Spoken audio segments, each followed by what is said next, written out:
Z Money, what's up? Ghosty, what's up? Kingwin, what's up? How you doing? Welcome, guys.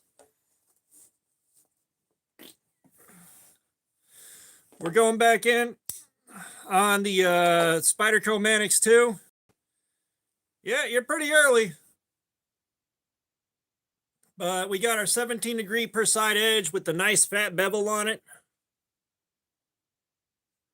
And I want to see if it does better than it did on the factory edge.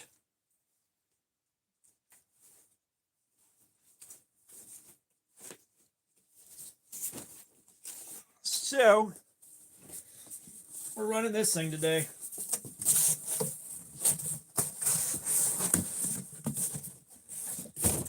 And y'all, I've done 4 videos so far today, so I am tired of talking. But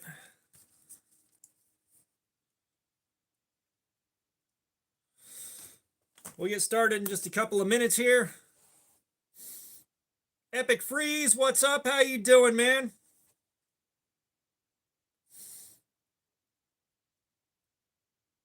Yeah, Ghosty, I'm sorry, man. I know that feeling, though. I took care of Christmas for the wife and kids, and I'm broke.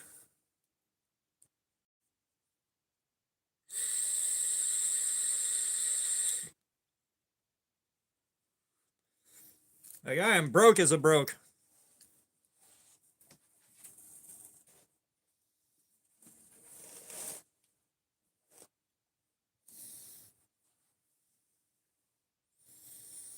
But yeah, what are you guys getting into today?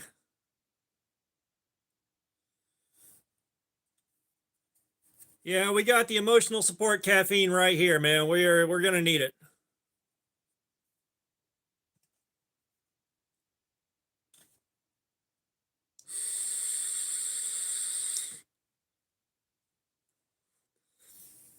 Yeah, T-minus 3 minutes. Maybe try to get a few people in here. Man, my concurrent views have been so low.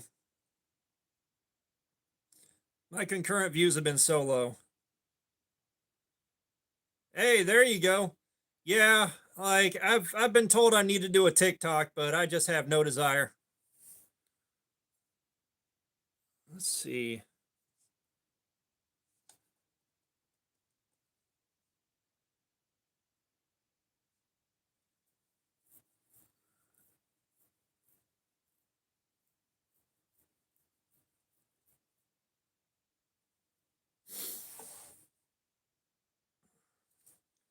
Yeah, but I'm not touching TikTok. I don't want to use that app.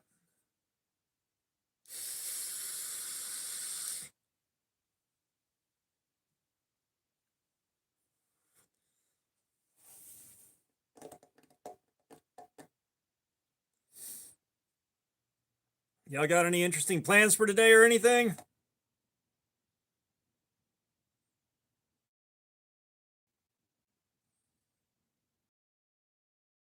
We've got the Manix 2, the 15V again.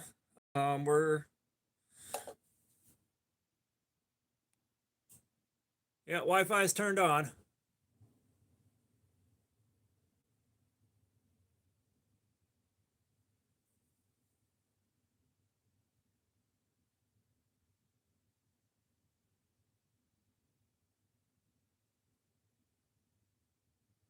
108 follow. Like, I don't know what's good on TikTok.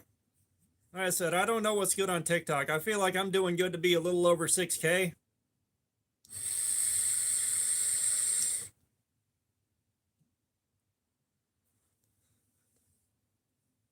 Especially for being a small knife channel without doing a ton of giveaways.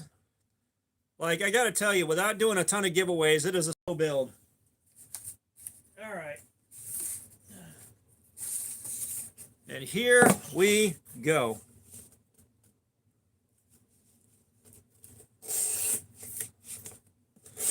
What'd you get, Kingwin?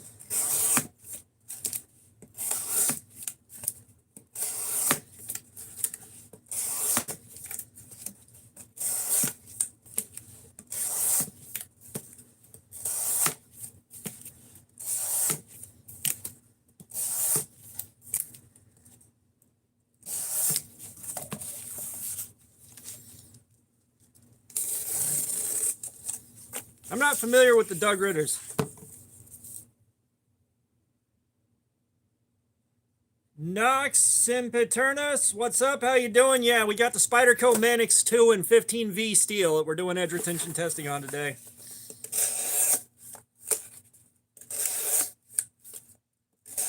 But like, I've heard of Doug Ritter, but I'm not familiar with it.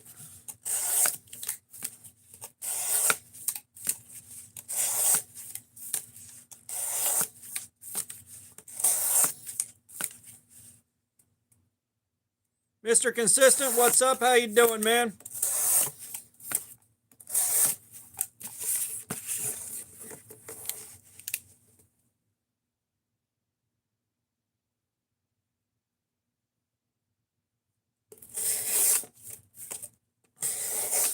Oh, we're gonna get tired today, I promise you that much. I already started my day tired from the last couple of days at work beating my ass. But I wanted to do this live stream, so here we are.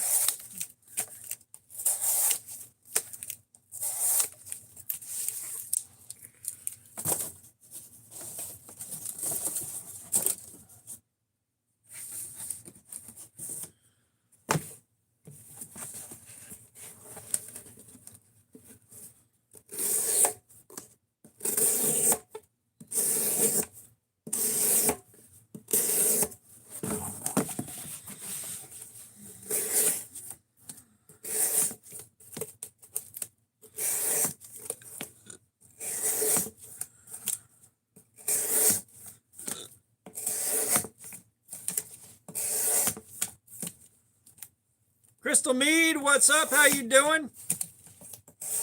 Yeah, Mr. Consistent, have you tried Don't Being Sad?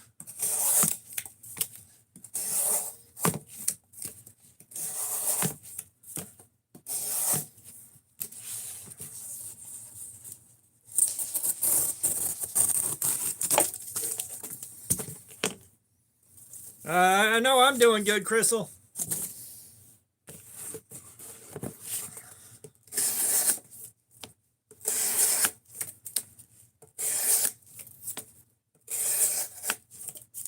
Death Metal Sun, what's up? How you doing, man?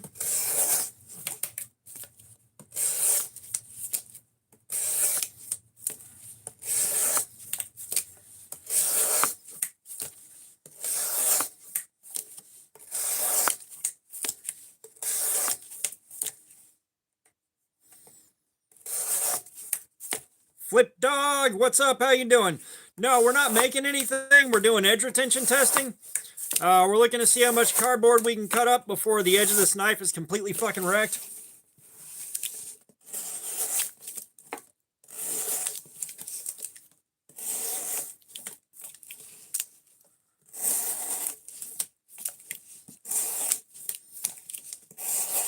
Yeah, well, I mean, everybody that's into collecting these things has different reasons and different price points. You know, God knows I like collecting my budget stuff. Yeah, it's vegetarian bacon for the local orphanage. But God knows I like collecting my budget stuff and looking for the diamonds in the rough.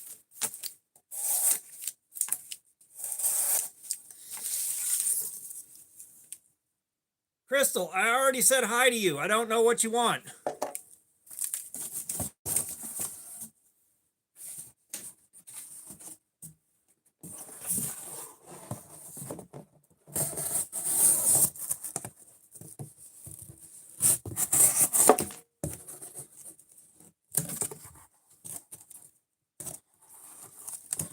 Come on.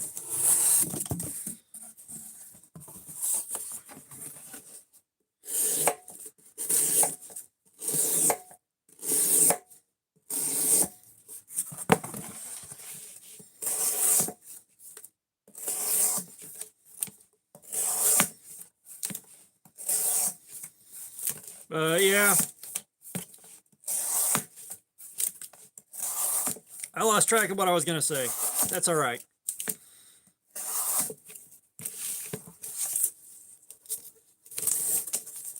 But no, Big Data J, what's up? How you doing, man? We're making vegetarian bacon for the local orphanage. But seriously, we're doing edge retention testing. We're not making anything. We're seeing how long we can go before we destroy the edge of the knife. And we've got a Spyderco Manix 2 in 15V steel.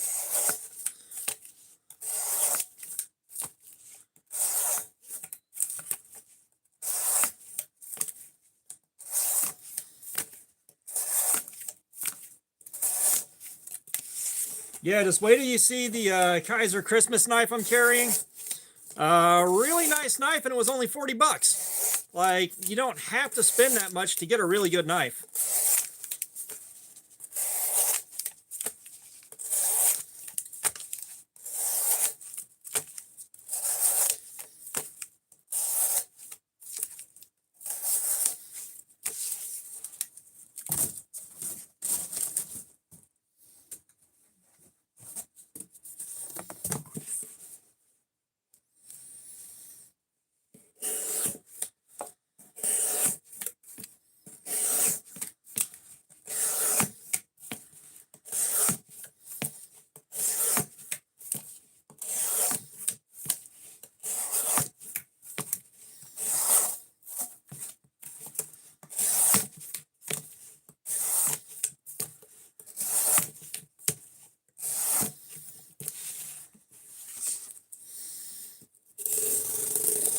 That's one thing I never got. You know, that's another thing I see in my Faceballs groups, especially in the Kaiser and Vosteed groups, is someone will buy the same knife, but with every possible color variant. And it's like, bro, you don't need more than one. Megasaurus, what's up? How you doing?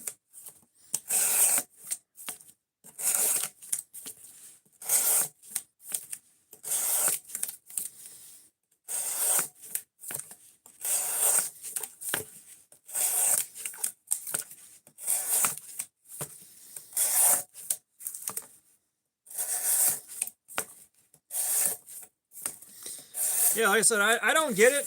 Like, I don't get wanting to just a guest. What's up? How you doing, man?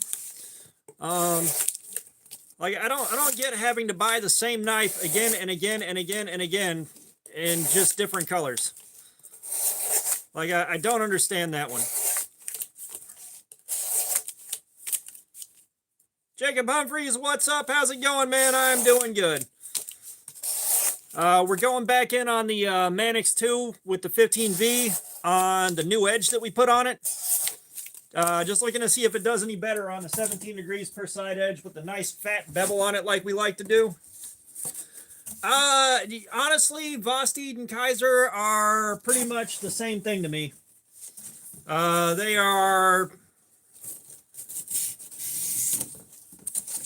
right there at the same place for me.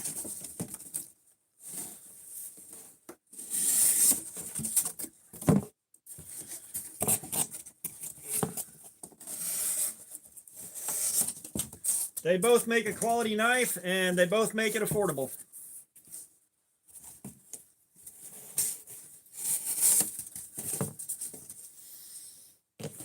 Let me do something here.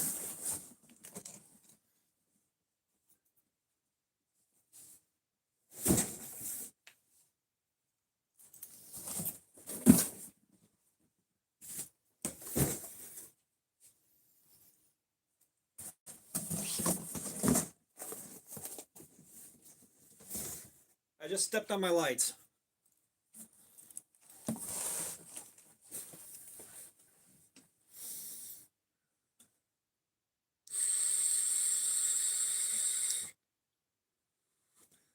Hey, Woodenator, what's up? How you doing?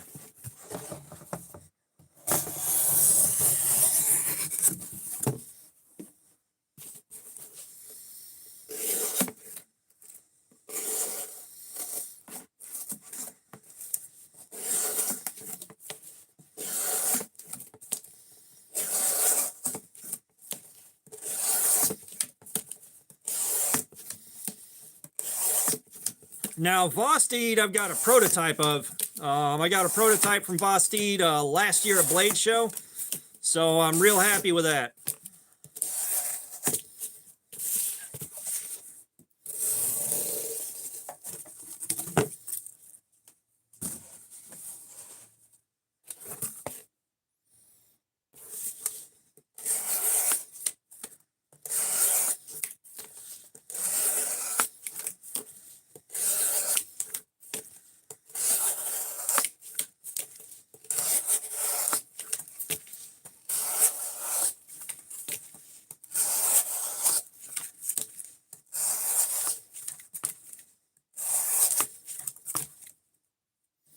Evil Twin, what's up? How's it going, man?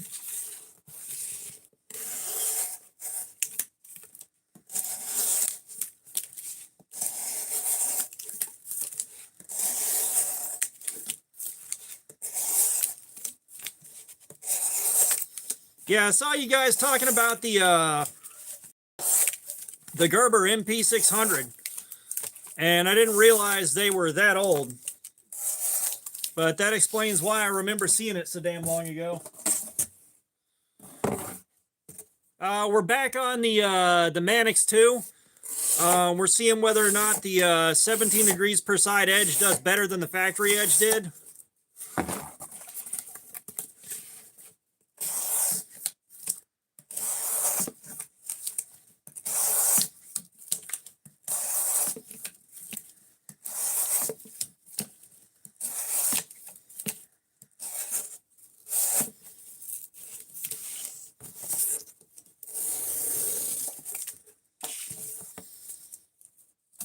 Yeah, I'm liking the 15V so far. Ooh, for 30 bucks, that's not bad.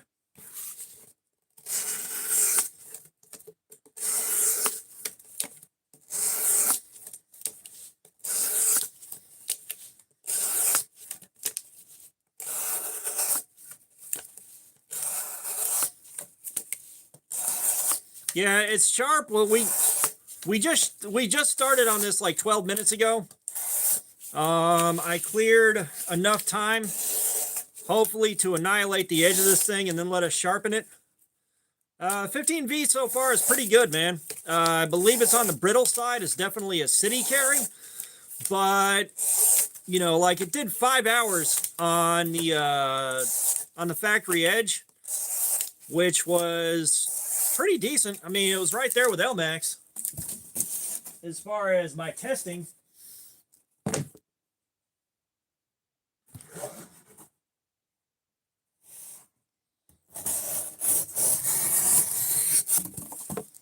Yeah, I don't think we're going to try to hand sharpen this one, but yeah, the hand sharpening was definitely fun. Like, it's always good to practice. This is City.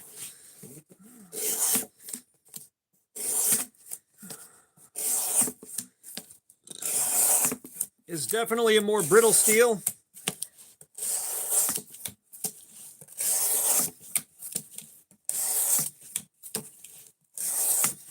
Like, I wouldn't push this too hard.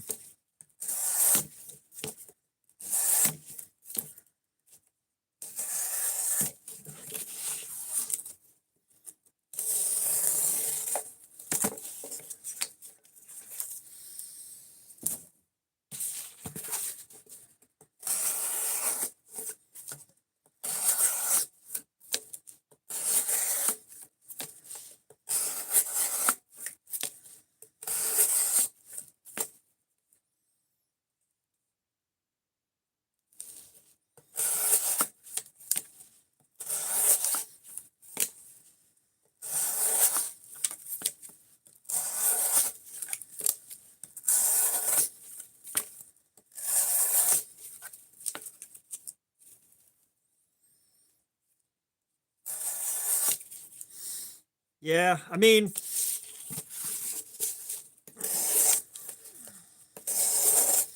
you know, if I get bored and want to kill 2 or 3 hours, you know, we may end up doing another hand sharpening stream.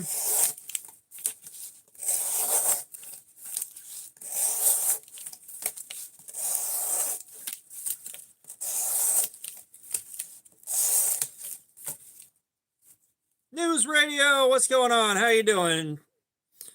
We have got the Mannix 2. We got the Mannix 2 and 15V steel.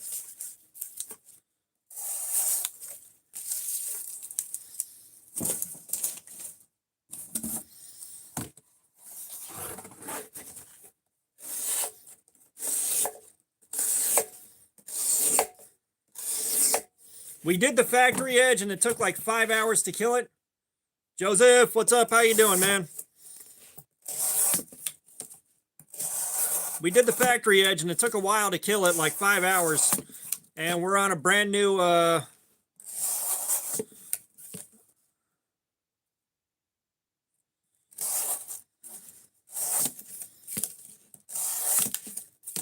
Yeah, sorry, words are hard.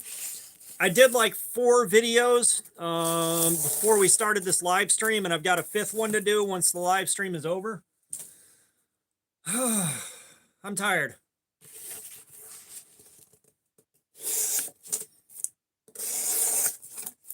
Yeah, the factory edge ate 5 hours, and we're on a brand new 17 degrees per side edge with a nice fat bevel on it.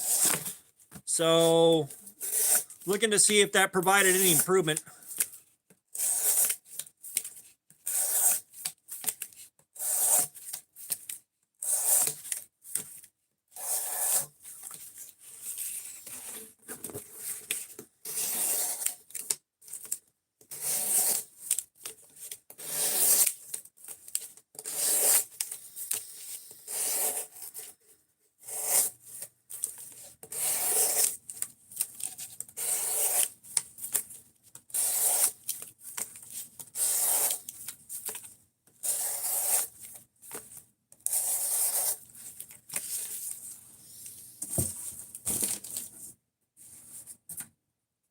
Oh, man. I'm going to have regrets.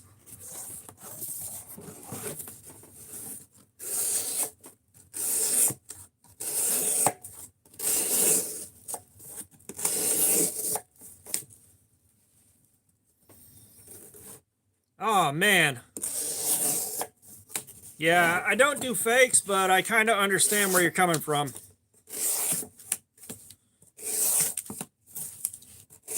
The real thing should feel a lot better than the fakes did.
Dark Shark 420, what's up? How you doing, man?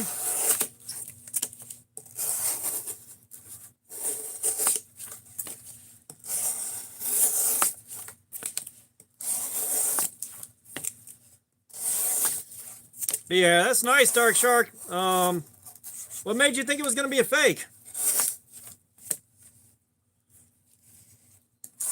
Yeah, Merry Christmas, guys. Hopefully y'all have some happy-ass holidays. Where'd I put my Altoids?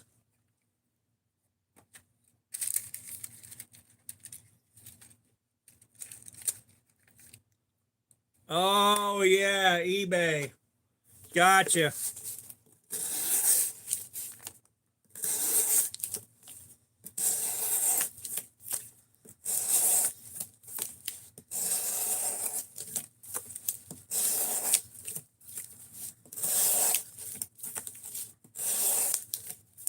Yeah, my voice is already tired from doing videos before I started this. I kind of had a feeling I'd have regrets, but I was like 5 videos behind.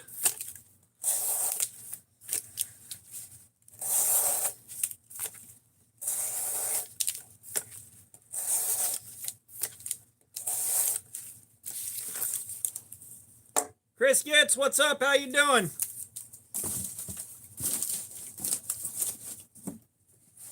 You done any YouTubing yet?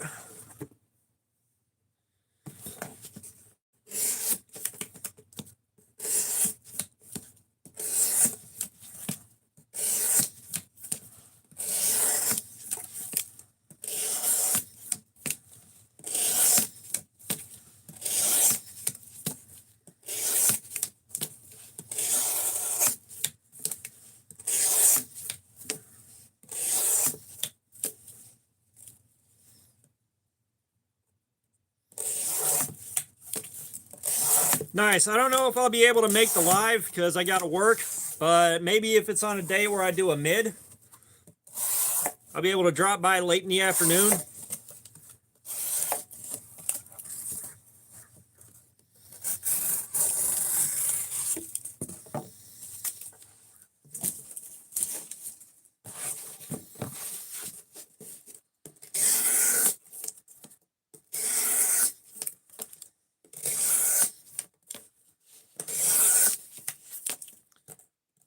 Yeah, once we hit a certain price point, once we hit a certain price point, I don't buy off of Amazon. I go to Blade HQ or Knife Center. Hey, thanks for the happy poop, Evil Twin.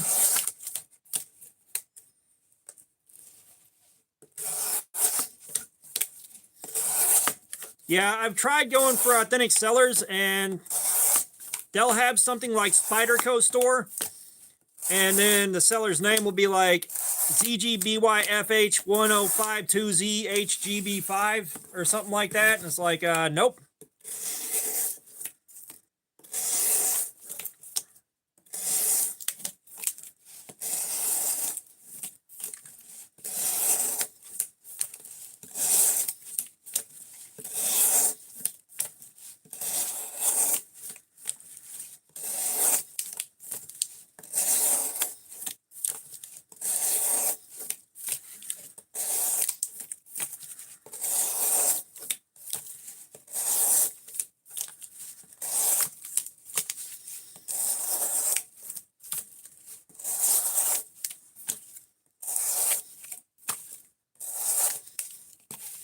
And I was hoping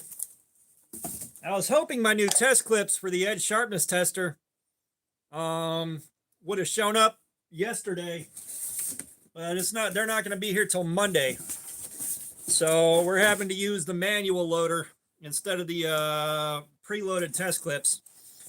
However, I've been getting them within 1 point.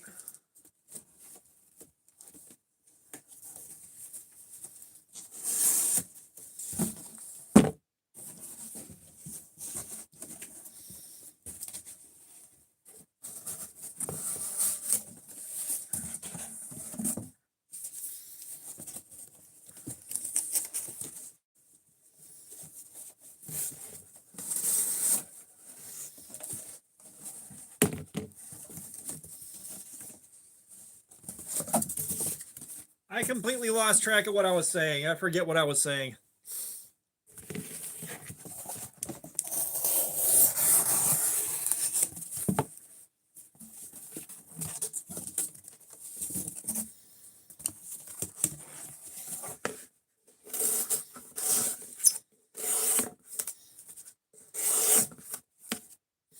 Oh, yeah. Thank you, Kingwin. With the manual loading test clips, or the manual loading tester, I've been within 1 point of the calibrated test clips every time I've done that for videos today. So I'm pretty sure we can get accurate enough results.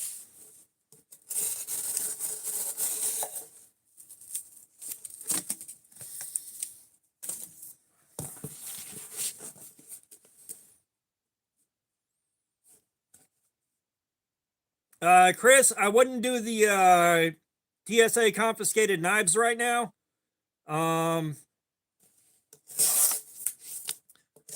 Metal Complex just started doing those, so he's the one that's going to be taking the audience away from you on that.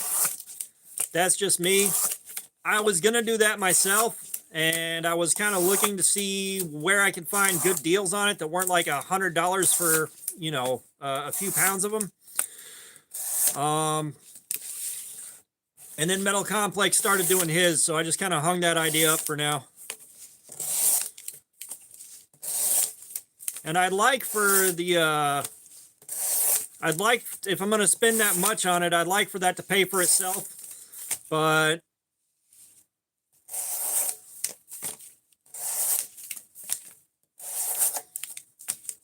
yeah, I don't want to ride Metal Complex's coattails on something like that.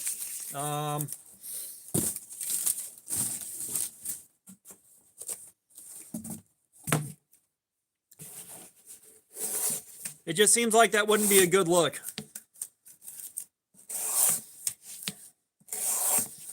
I mean, the TSA confiscated lot may give you somewhere to start with your long form videos, which might not be a terrible idea now that I think about it.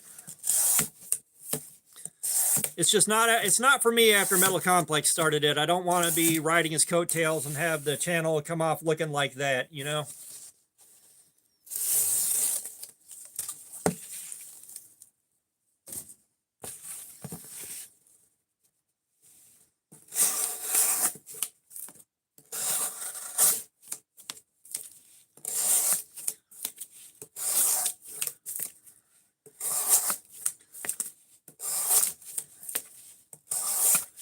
Now, I tell you, Chris, one thing that you might do is pick up a bunch of Temu knives and put them head to head. I've already done that. I did Temu Geddon.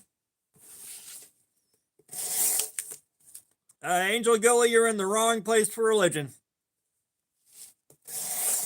You're in the wrong place for religion. But I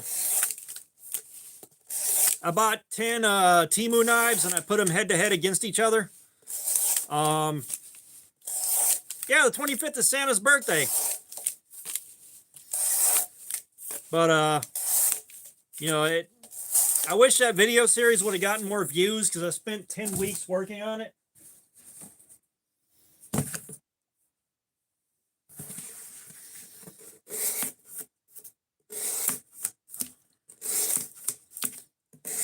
But that would be a cheap way to get,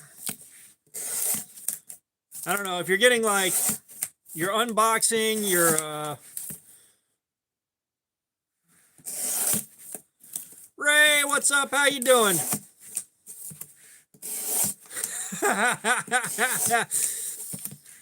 Yeah, do a will it blend on your knives. But you know, I did all of the Temu knives, $10 or less. Gerard O'Connor, what's up? How you doing? Josh, what's up? How you doing? Well, if you're going to buy TSA confiscated knives, kind of like Metal Complex said, it needs to be to generate content on YouTube, and it needs to be able to pay for itself. You know, he's pulling the kind of ad revenue. Yeah, and see, like what I did was knives that were I think $10 or less, or it might have been $15 or less. So if you think about it, for around $100 to $150, depending on how you decide to approach it, you can get 20 to 40 videos if you can figure out how to get 3 or 4 videos out of a knife. You can get like 30 videos out of that for $100, $150, which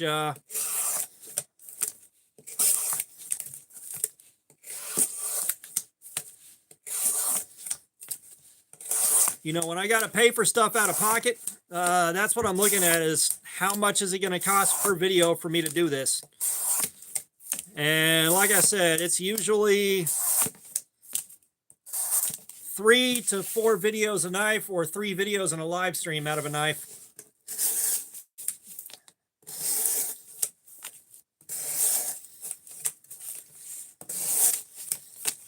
But that's, I was going to do, and I may still do it, eBay Apocalypse. You know, and it was like, what can I find on eBay for $15 or less? And just buy up like 10 different knives and put them head to head against each other. Angel, you're in the wrong goddamn place for religion.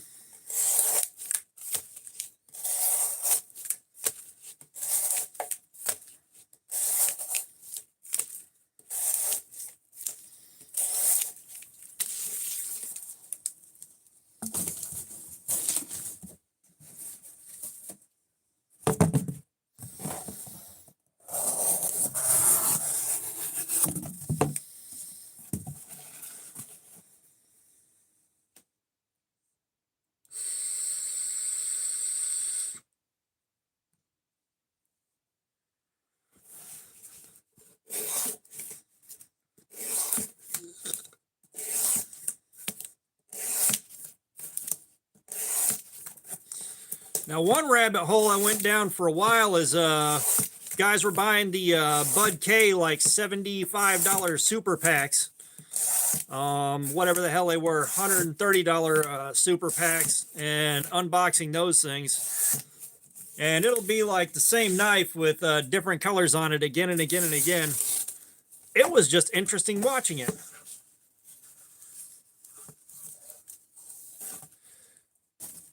Oh yeah, like if I had an $800 Microtech, you better believe I'd do this to it. That being said, I've done videos where I've got a knife with a good brand on it that has a bit of hype behind it. 100 views, 130.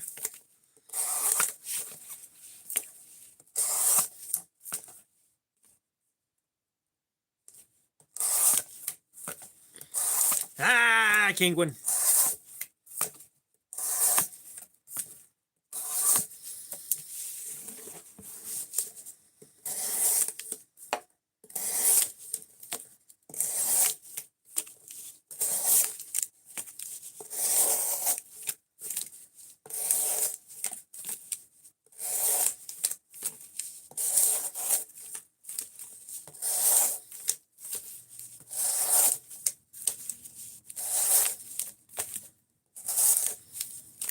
Boy, I tell you what.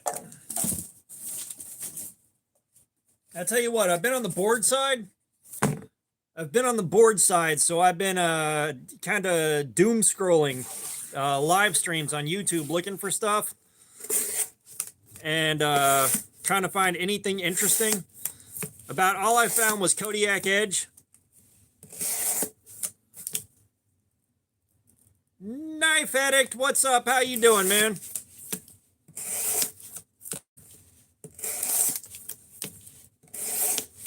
But outside of that one find, everything that I've seen has been absolute teetotal trash.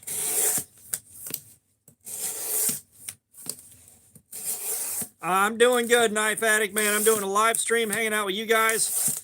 I'm having a great time right now.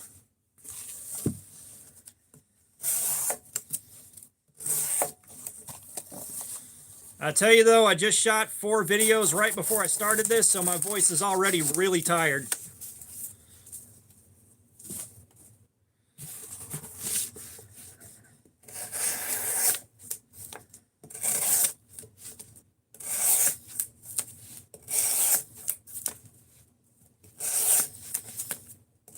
Yeah, this is an edge retention testing live stream, Knife Addict. So we have got the Manix 2 lightweight and 15V steel. We've already done the factory edge, and now we've got it sharpened to 17 degrees per side with a nice fat mirrored out bevel. So we're looking to see whether or not this improves the performance.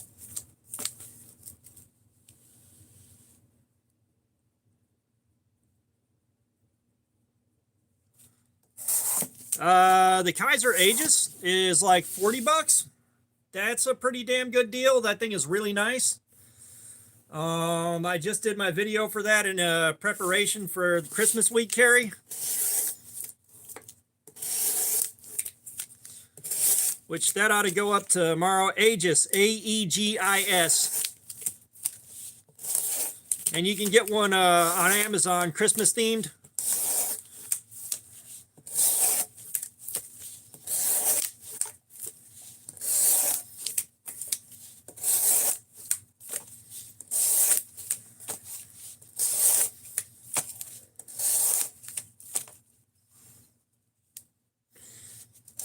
Yeah, I don't have any S110V yet. I probably will eventually. I've done S90V. I haven't done S110. Let's see how well this works.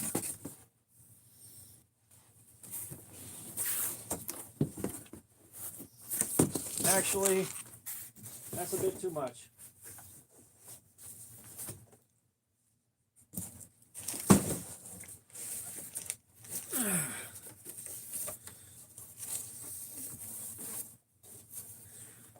I will say I don't have the money to be buying Spyderco's willy-nilly. The core of the channel is stuff that's budget, like 50 bucks or less. So Yeah, it's AEBL. I haven't uploaded the video yet. I shot the video, I haven't uploaded it yet.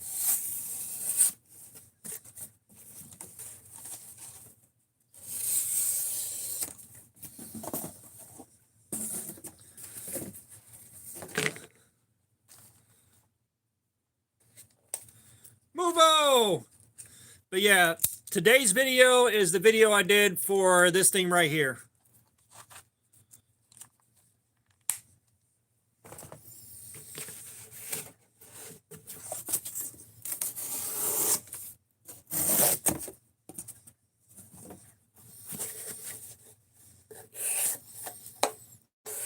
Well, the factory edge, it did this kind of cutting for 5 hours.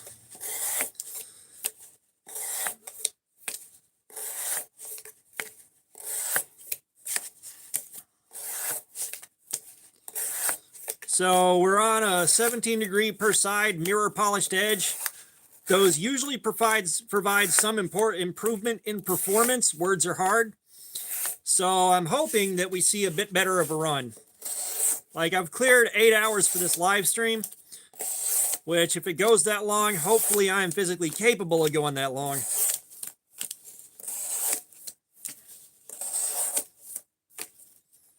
Yeah, Merry Christmas, you guys. Hopefully y'all have some good holiday plans.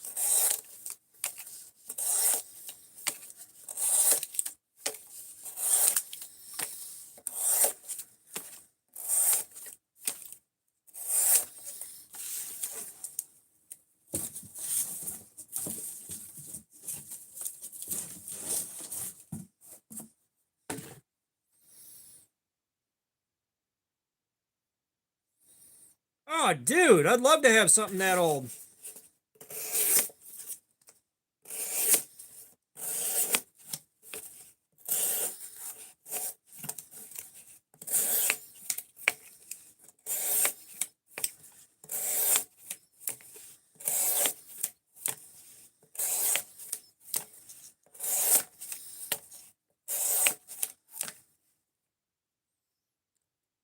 GGOG, what's up? How you doing? No, we're making vegetarian bacon for the local orphanage. But no, we're doing edge retention testing. We're looking to see how much cardboard we can cut up before the edge of this knife is completely wrecked.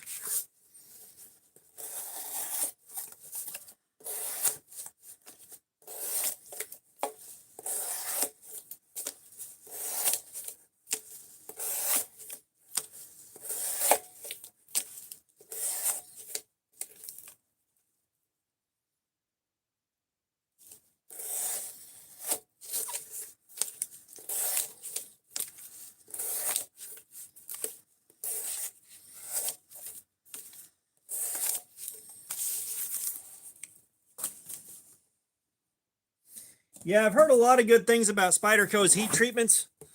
I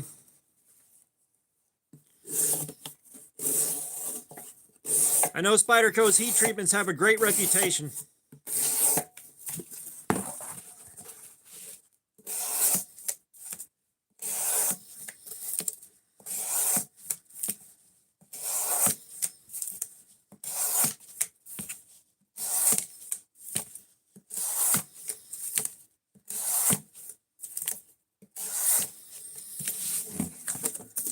Can't believe we've already been going for 40 minutes.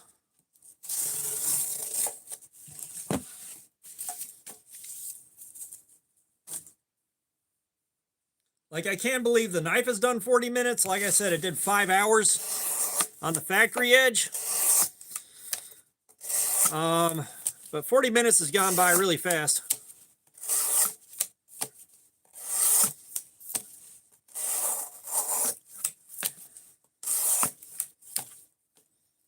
Kelly, what's up? How you and Jerry doing?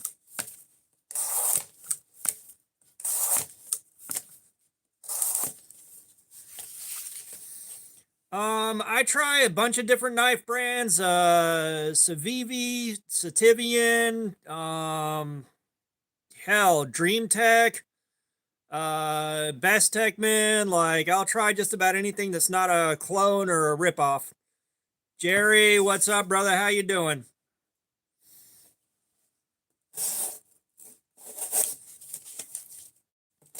I think my edge is a little better, especially for cardboard.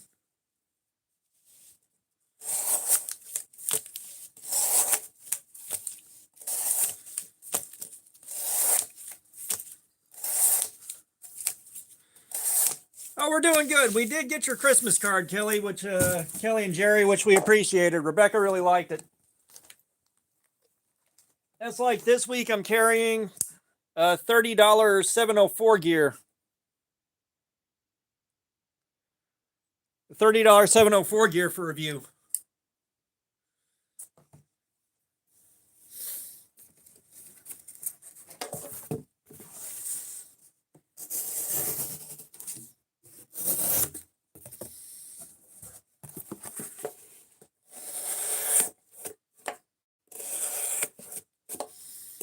Yeah, I forgot to shoot Jerry a message about that, but I've been consumed by work and YouTube, so you'll have to forgive me.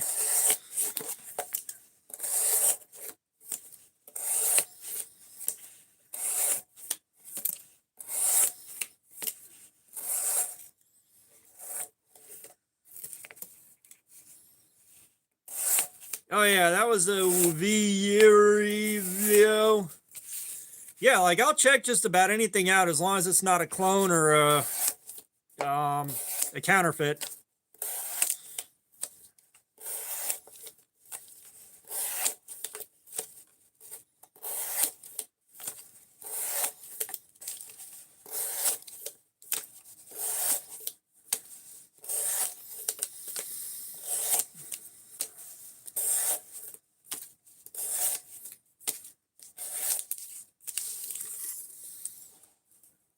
CRKT, I don't know too much about CRKT. I buy the really weird CRKTs when they come out. I like CRKT when they do a really fucking weird knife.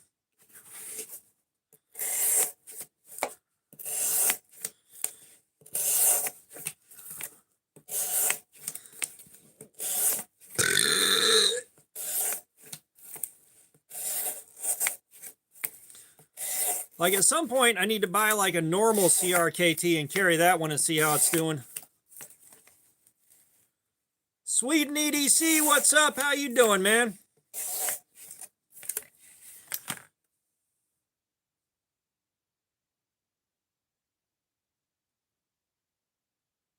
What the hell happened there?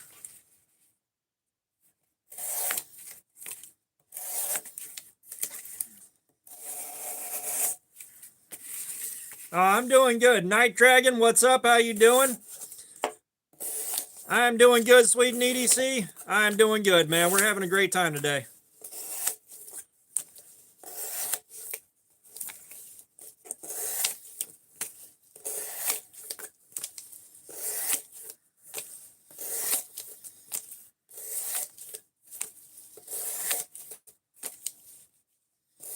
Hey, Kelly, thank you for the hot cocoa. I really appreciate it. No, the socks are not on right now. Sock game hasn't started yet.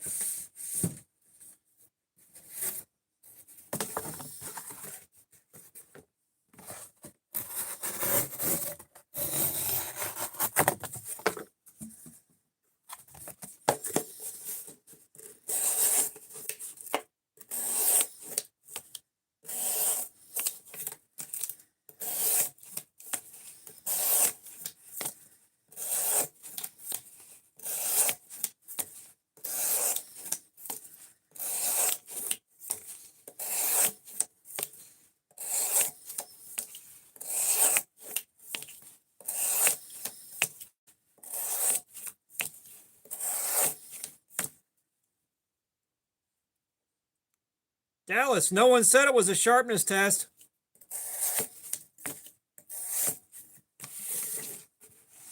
No, it's not a Dragonfly. It's a Manix 2 lightweight in 15V steel.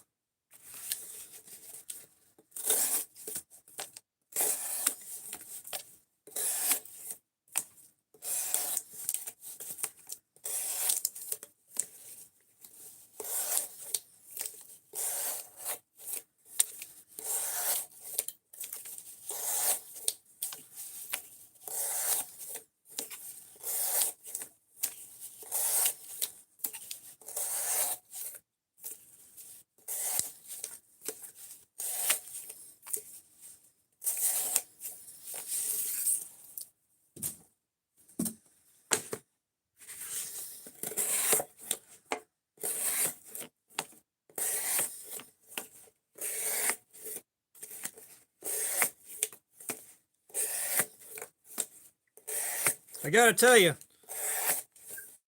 with as many boxes of cardboard as I'm gonna have. Silver, what's up? How you doing? Is that Lazy Silver?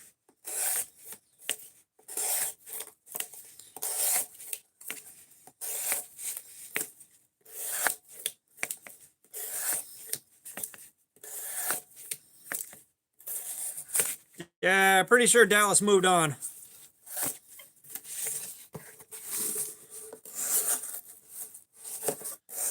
That was, hey, I got to complain about a thing that I'm watching for free. Yeah, how you doing, Lazy Silver?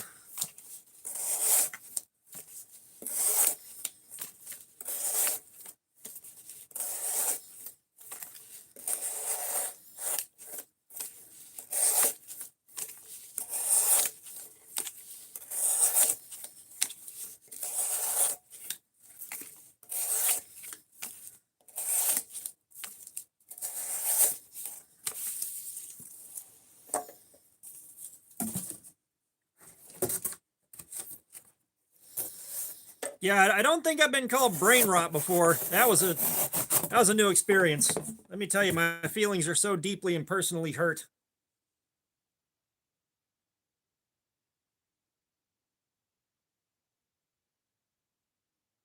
Rosila, Kelly, X2, 280, 2880.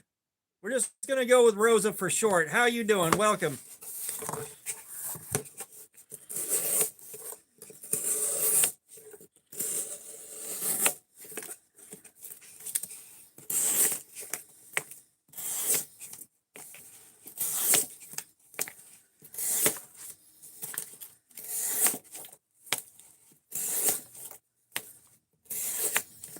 Jerry, thank you for that. Socks are going on.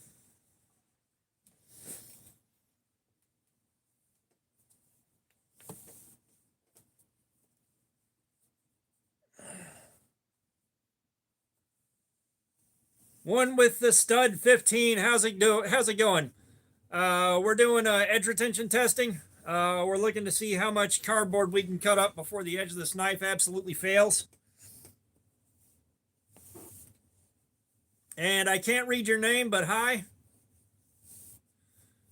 So, Sweet and EDC, the sock game is alive and well. You've seen the sock game before, haven't you?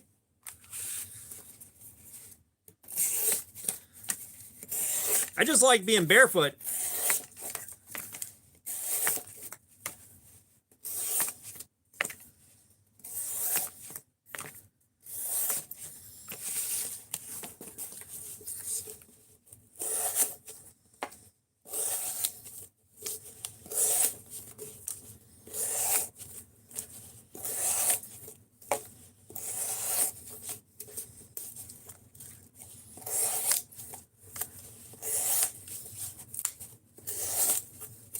Yeah, cardboard can be really hard on the edge of a knife, which is why we use it as a test medium. And of course, we can watch the edge deteriorate in real time. Yes, I get the cardboard for free. We can watch the edge deteriorate in real time.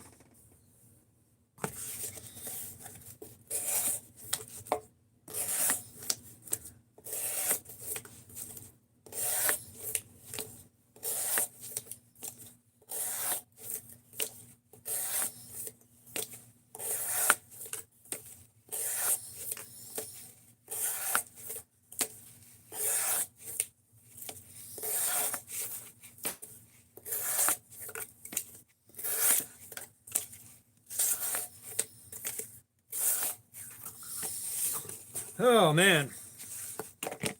Yeah, free is good. Free is good.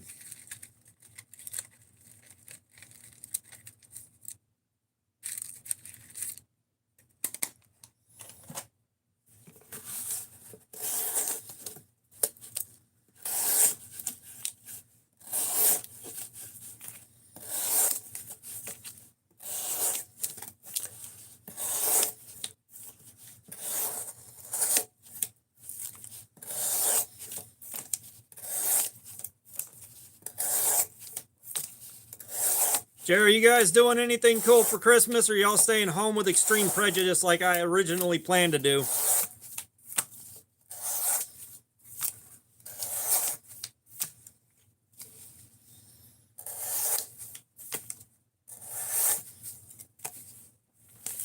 Sweden EDC. Thank you for that.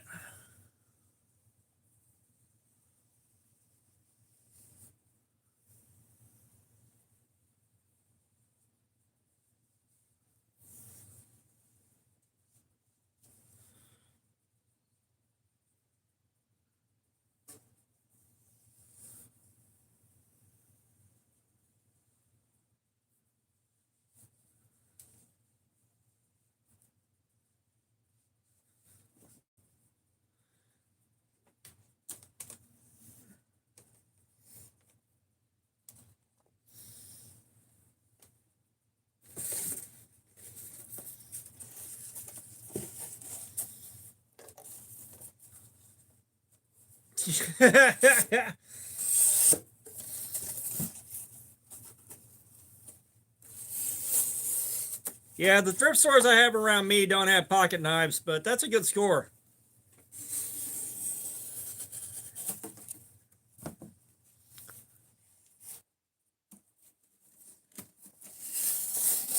Yeah, I'm guessing whoever donated that didn't know what they had.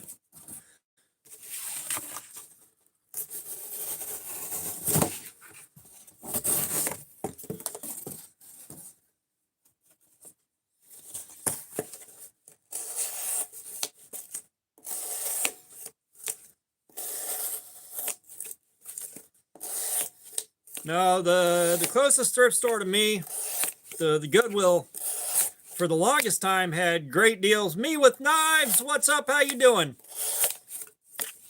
Had great deals on furniture.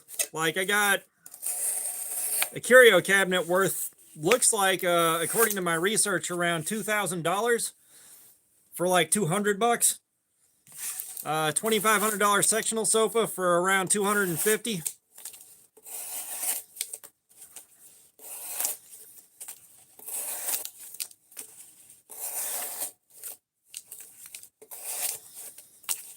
The pawn shops around here are a fucking joke, man.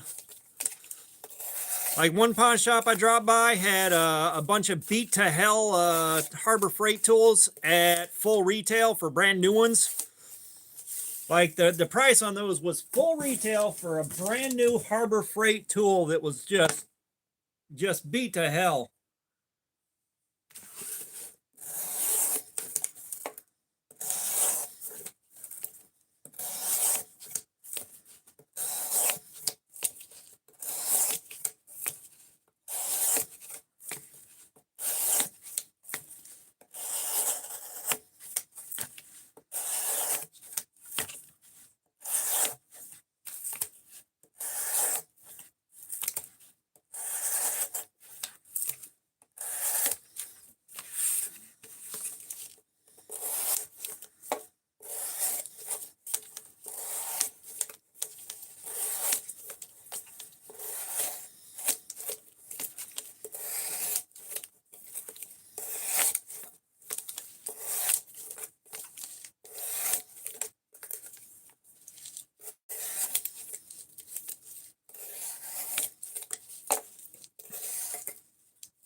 Yeah, I gotta tell you, man, I wish I had a good flea market nearby.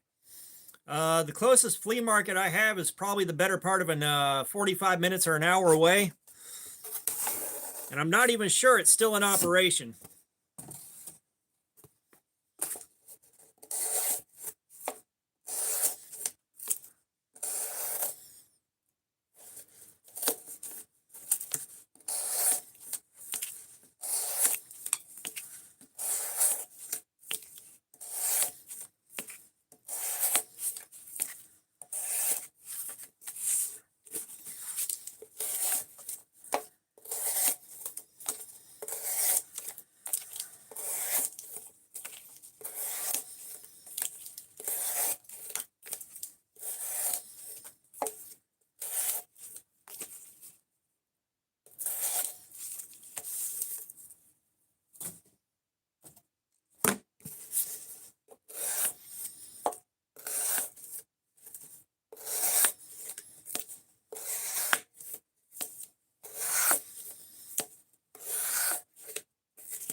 All right, Jacob, enjoy lunch.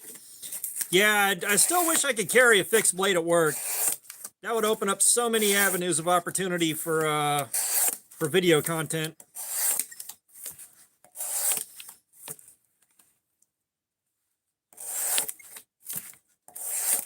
That's like Strunk Knives. They sent every small YouTube channel an invitation to check out one of their blades,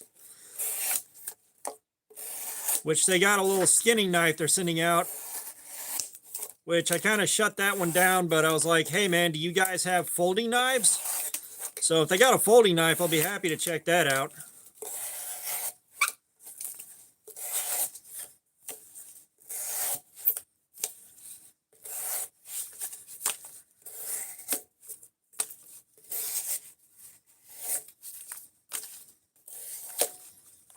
Yeah, I think I'm pushing my luck with carrying a multi-tool on my belt, if I'm being honest.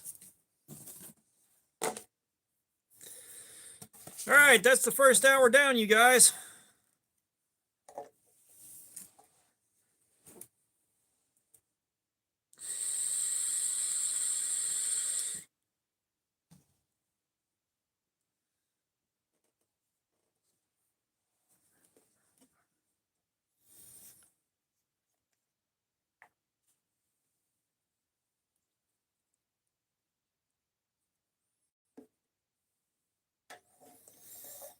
It's not necessarily that there's anything wrong with multi-tools. It's that I got to be dressed business casual. So I'm supposed to be long sleeve button down shirt, black pants, black shoes.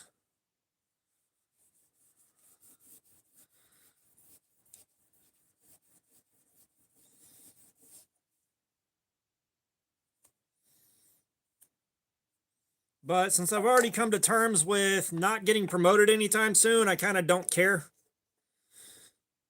It's just like, if anyone asks me, it's like, yeah, so I can fix stuff around here. Because we have stuff that is absolutely falling apart.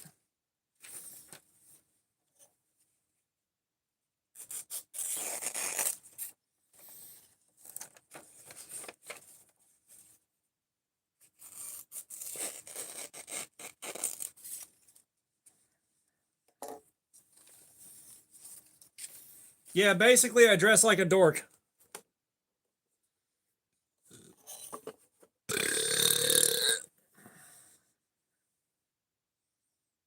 Mothy Guy, what's up? How you doing?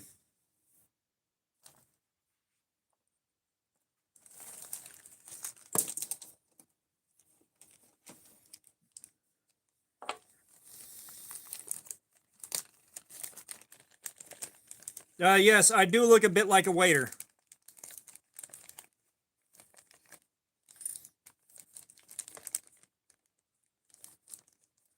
But the basic philosophy is you are part of the management team, but we do not grant you the rank of manager.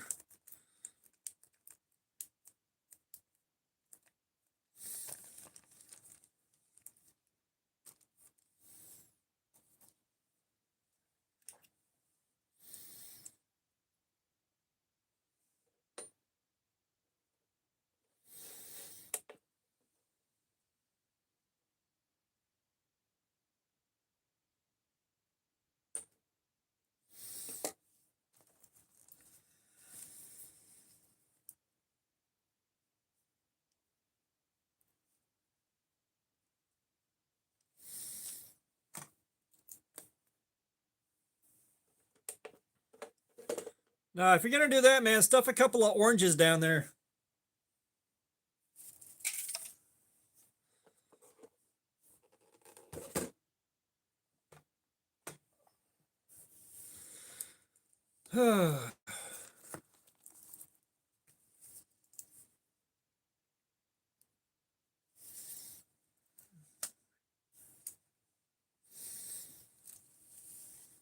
Yeah, I mean, I'm getting paid okay, but you know, I did all that for a promotion.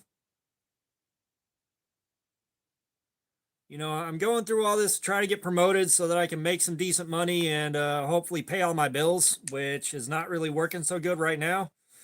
But given how the last 5 or 6 months has gone, nah, my promotion, my hopes for promotion went right out the window. There are too many candidates that are from better stores that have been handling their shit better than I have. There's just too many of them. So I'm definitely not getting promoted anytime soon.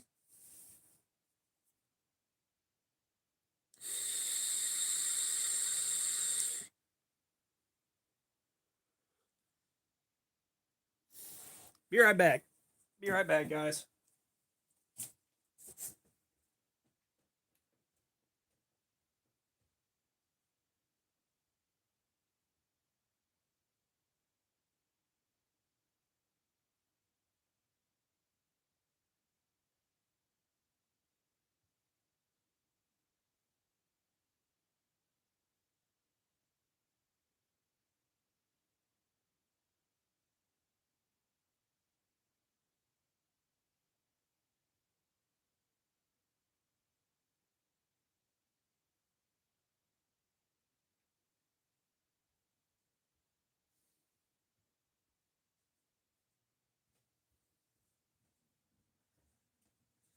Okay, I'm back.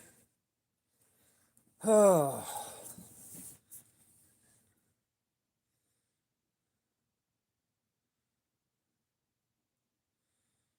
No, I needed fresh batteries. The batteries I had were really low.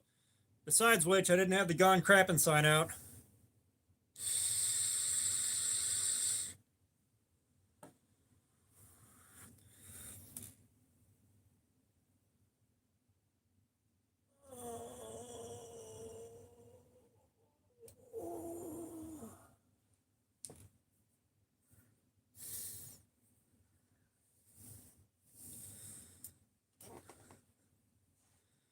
I tell you what, though, I am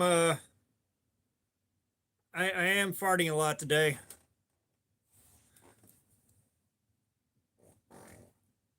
I don't know why I stood up for that.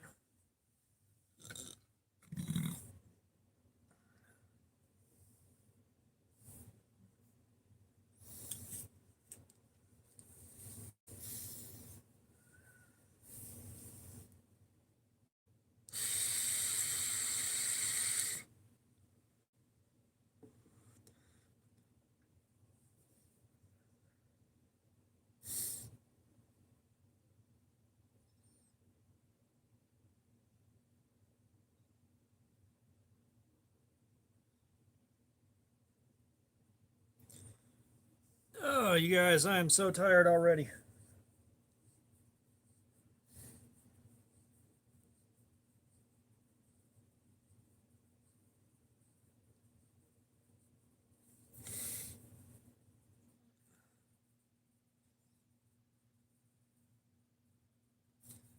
Give it 3 more minutes and we'll get going again.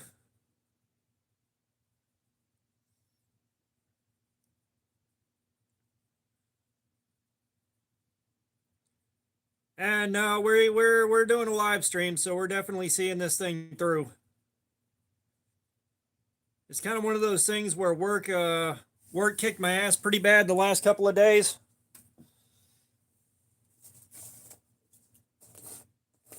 Work has definitely kicked my ass pretty bad.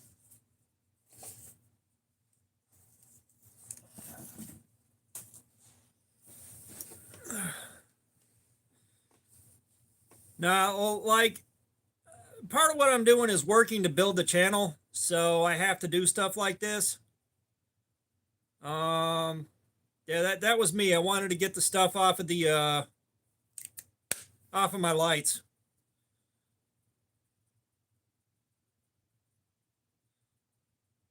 That's sock. Godspeed. That's sock. I know you can read. I know you can read.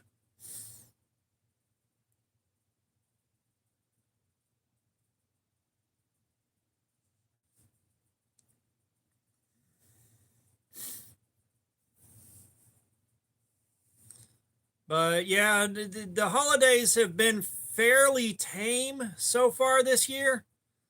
The biggest thing is the store is getting destroyed about as fast as we can get it looking nice. So trying to accommodate for that is playing hell on my timing for the night.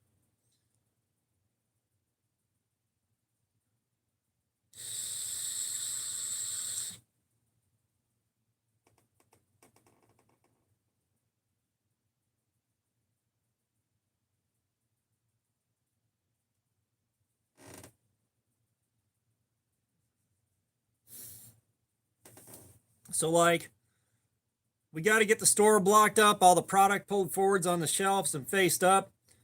And normally, if we do a really good job, no, no, no, we don't even necessarily get a bigger crew for the holidays. Um, we don't get more hours for the department for the holidays. Are you kidding me?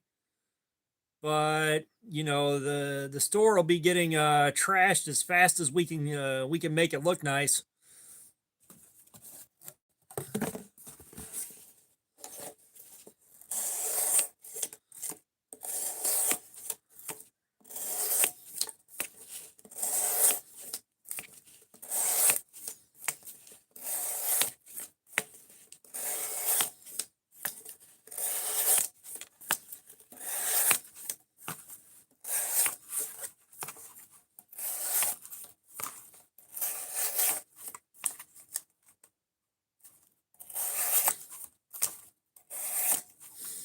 Yeah, I mean, it is what it is, Evil Twin. That's kind of one of the things we've been fighting with is just the number of hours for the department has been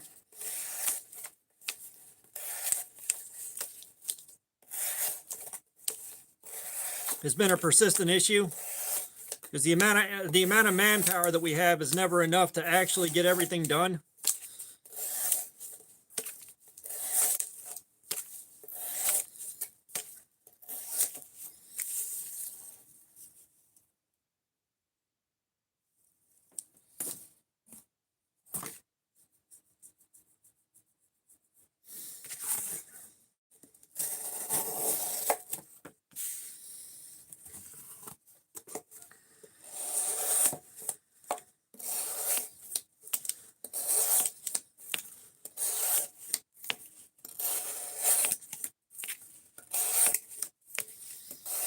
So yeah, we're fighting that fight.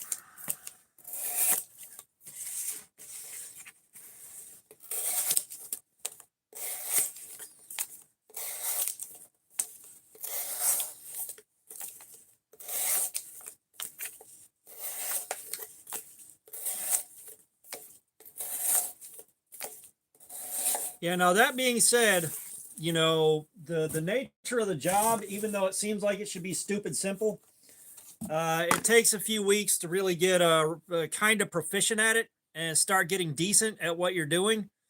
So bringing in temps would be almost as bad as not having people there because we'd still have to train them and wait for them to get good at what they're doing.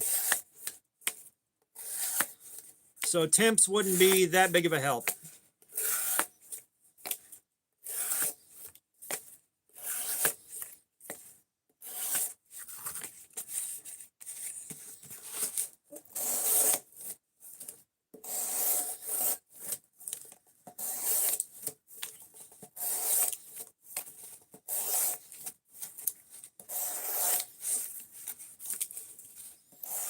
It's again, that's what I'm talking about. It takes a few weeks to get proficient at stocking shelves, and to do the amount of stocking as quickly as is expected, you kind of need specialized software on your phone that you can't have unless you're an employee, like a full-time or an official employee. So it's not really conducive to bring temps in for that kind of stuff.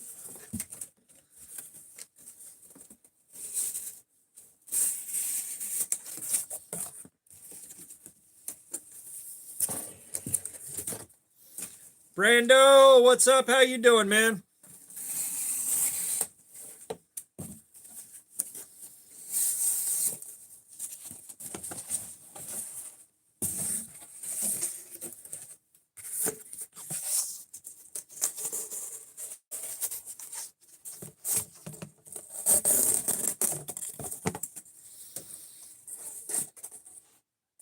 But Brando, we're going back in on the Manix 2 with a fresh edge. Chris Broden Cornett, what's up? How you doing, man? We're doing edge retention testing. We're looking to see how much cardboard we can cut up before the edge of this knife completely fails, is what's going on.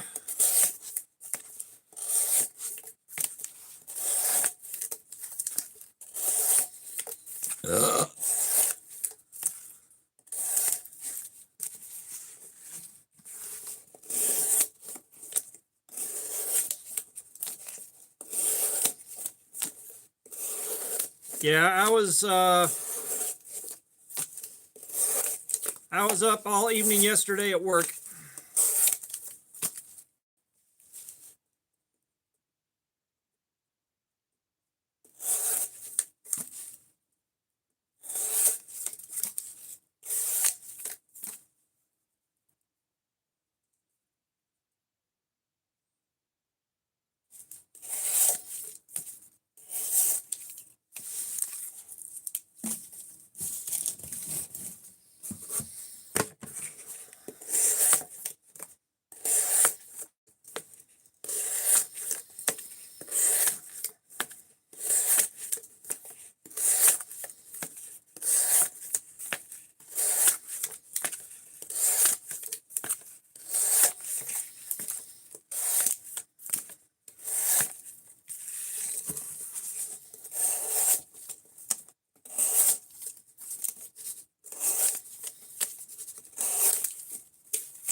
Oh, nice, Brando. Yeah,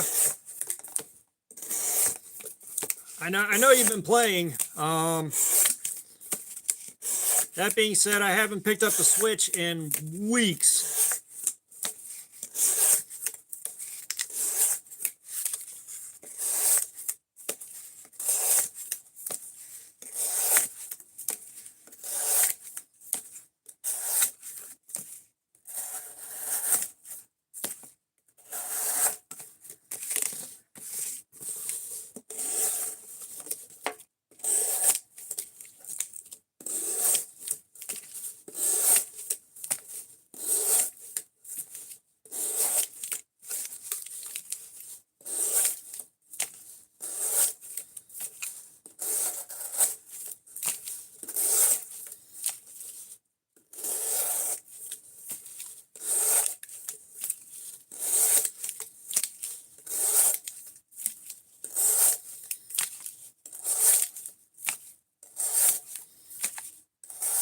Well, I'll tell you what.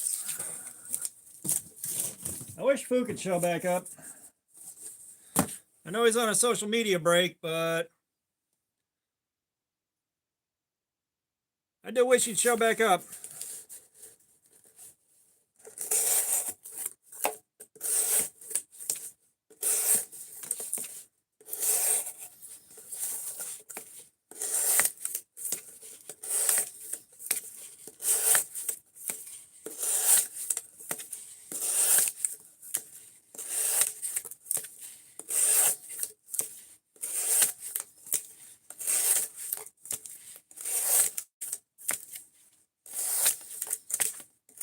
Yeah, I know Fook needed a break, kind of like I needed a break.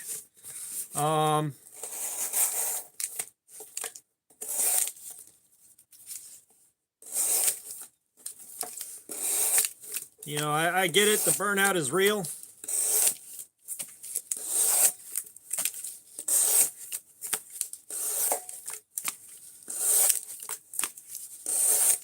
It's like I did I did talk to Fook not that long ago just to check in on him and see how he was doing.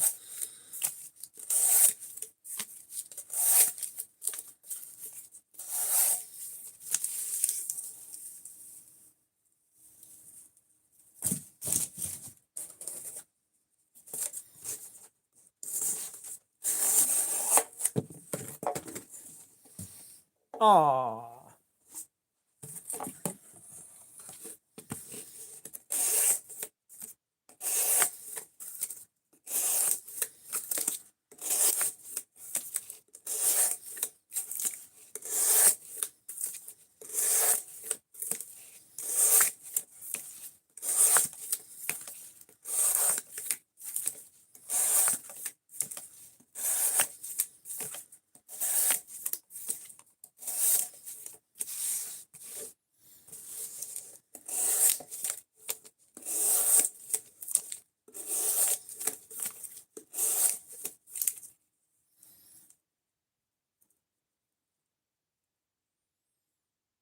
Oh, damn, Chris, I like that.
Yeah, I like my limited run stuff, and I like my numbered stuff, even though I don't have much. But you know, given my choice between a special numbered sprint run or a prototype, I'm still going to take the prototype every time. Even if the steel's worse, I'm still going to take the prototype for the collection.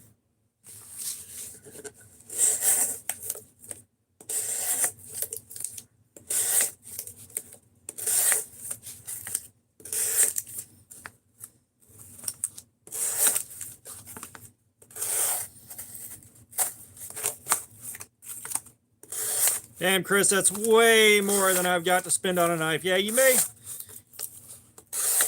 have something for content on the channel with some of the nicer, hard to find stuff. Um,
yeah, I always kind of wonder if the iridium's going to turn my opinion on Kershaw around a little bit. Because all I've handled is the cheap Kershaws, and man, those things suck. Really? All right.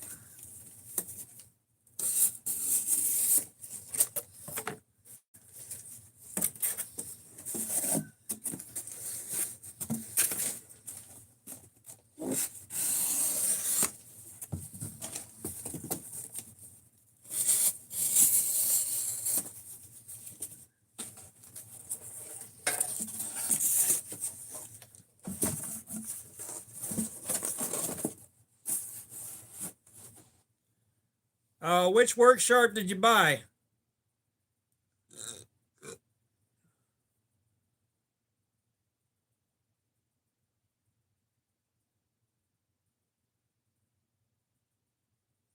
Because it's real hard to Punisher. What is up?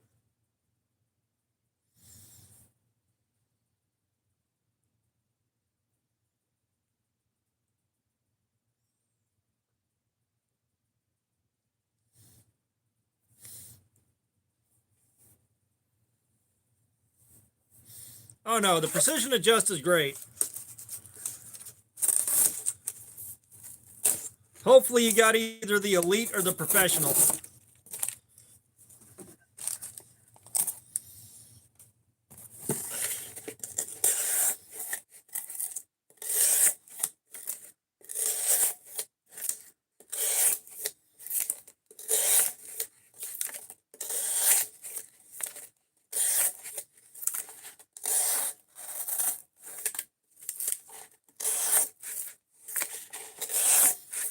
Yeah, all my holiday shopping's done. I didn't have a lot to do.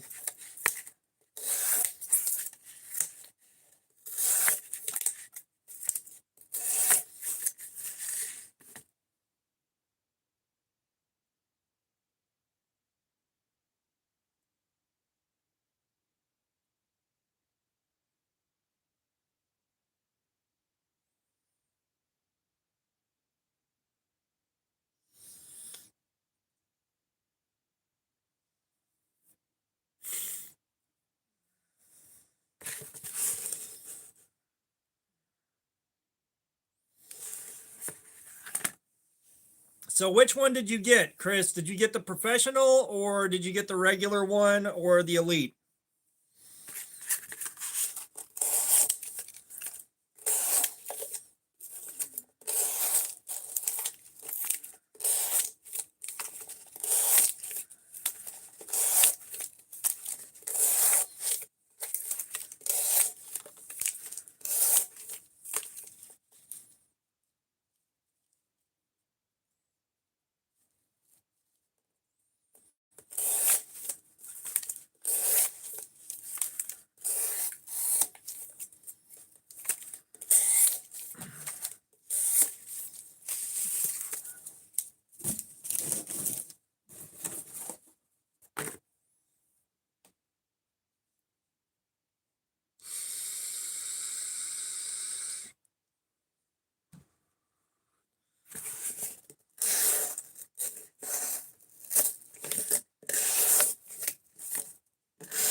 Okay, give me 1 second.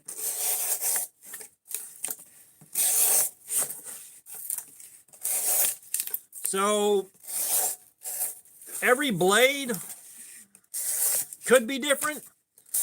Personally, I have a blade, I have an edge angle that I prefer and I stick with it. But if you're trying to set your angle, all you got to do is clamp your thing in here, tighten your clamp up.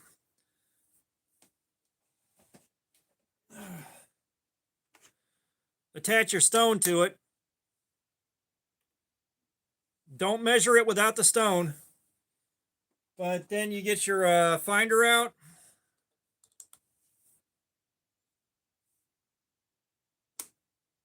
And that'll tell you your edge angle right there. That's how you set your edge angle. You can also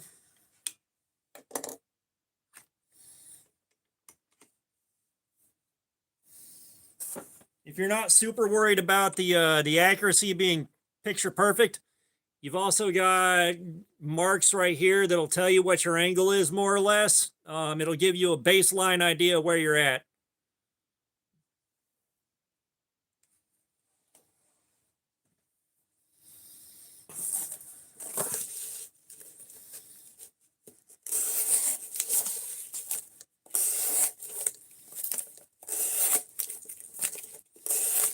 Personally, on most steels, I do 17 degrees per side. And I'll put a nice fat mirrored out bevel on it.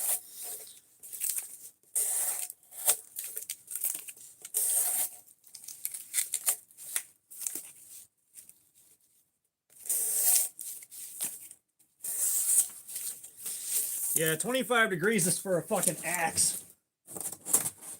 But you will want to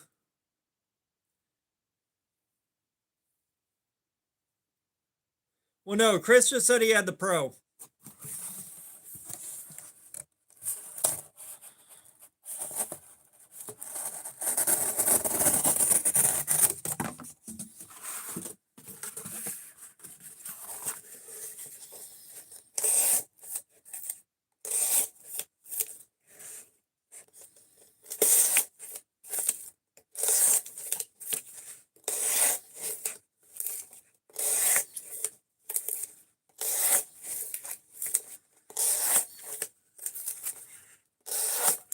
All right, hang on, Chris. We'll dig out the other precision adjust, and I'll show you how to set that one up.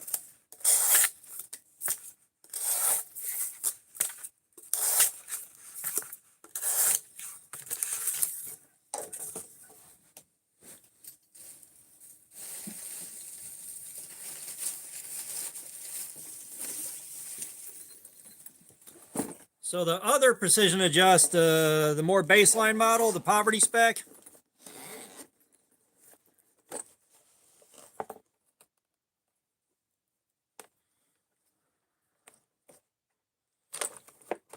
Now I got the Elite with the extra stones on it, but when you set it all up, you again have marks right here that'll tell you more or less what angle you're at. And dividers right here. So this is set for like 17 degrees per side.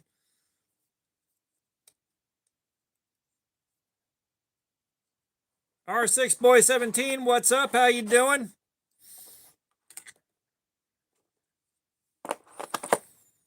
But it's not that hard to set up.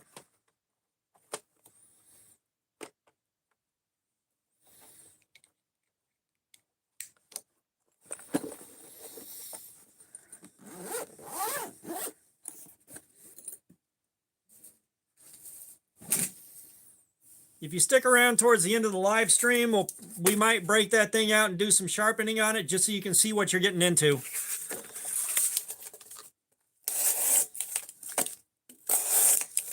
Now, I will say,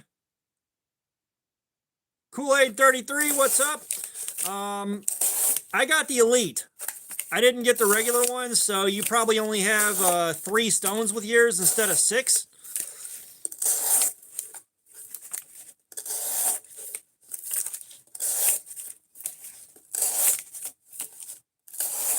But I'm willing to guess.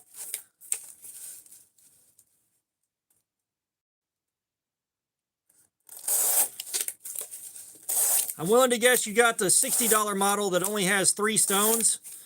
I went ahead and bought the $120 model with the extra stones because I already knew I was going to buy the extra stones anyways.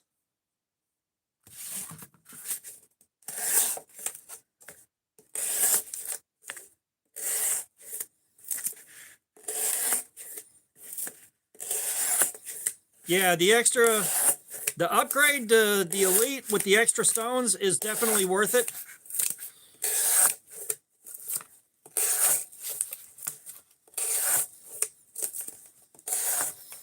Yeah, you will want to upgrade your strops to something. If you don't have a diamond emulsion spray, then at the very least get some cheap tubes of diamond paste.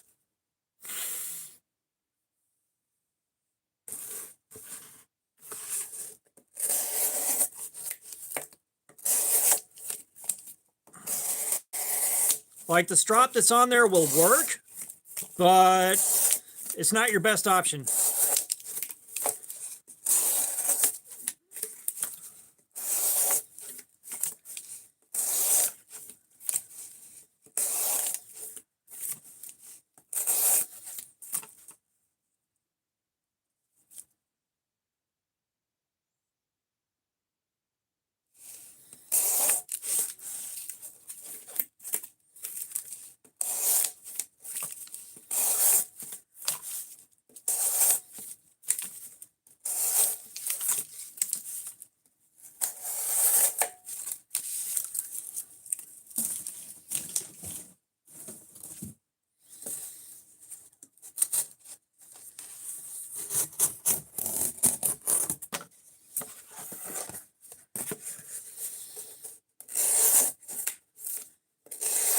Well, Brando, you'd know you had the professional.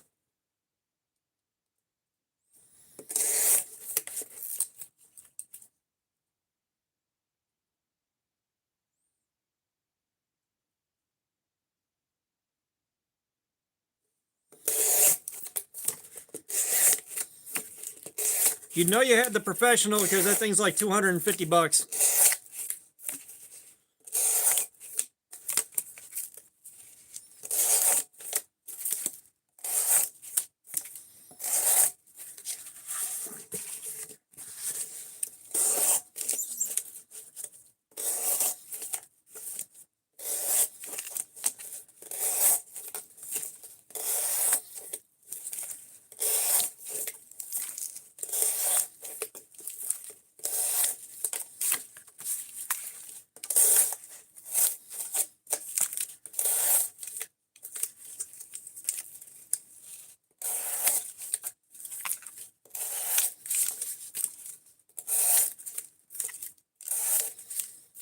Well, your base might be the same as mine because the base that I have wasn't assembled on the Precision Adjust Elite.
So you can buy a strop for like 10, 20 bucks on Amazon. Where you're going to spend a couple of bucks is on your diamond emulsion. Yeah, that's a leather strop. So you can buy a leather strop on Amazon. Chris, do you watch Outdoors 55?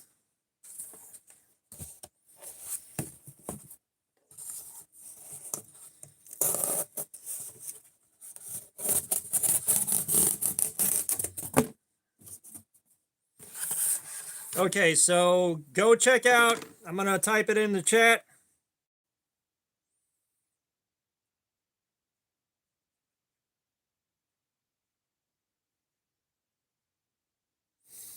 Okay, go bounce out of here real quick. Look up Outdoors55, subscribe to his channel. All right, he does a lot of videos on knife sharpening with up close microscopic views of your edge. He just did a video on Strops. So that will tell you a lot about Strops and more than I can possibly tell you or show you right there. I mean, you're talking microscopic up close views.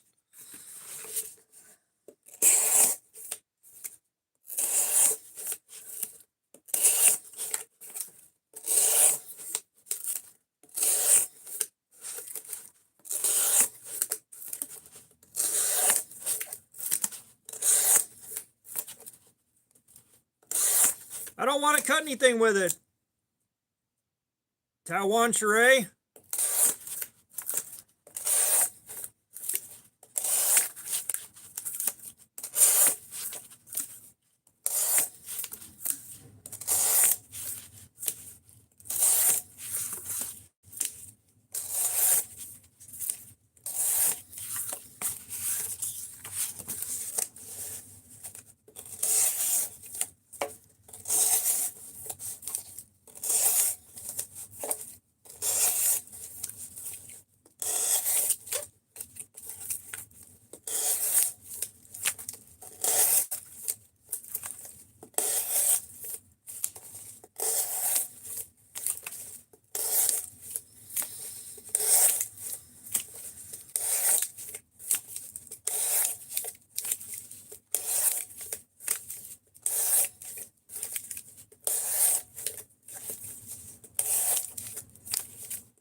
Chris, people are just trying to troll.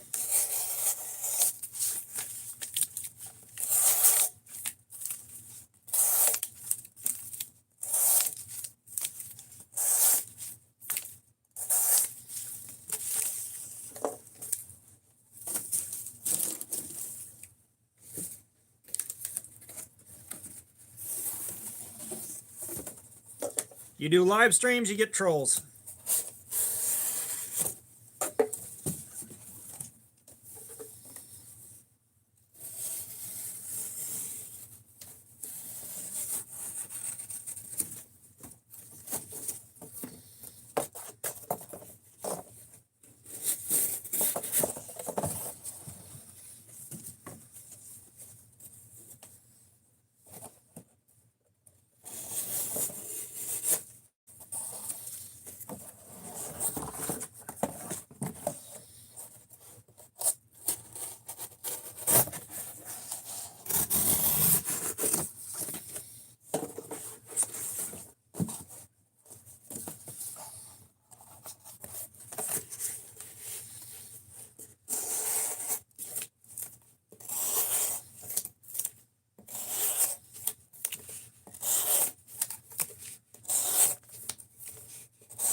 Well, believe it or not, I take it to work to recycle it.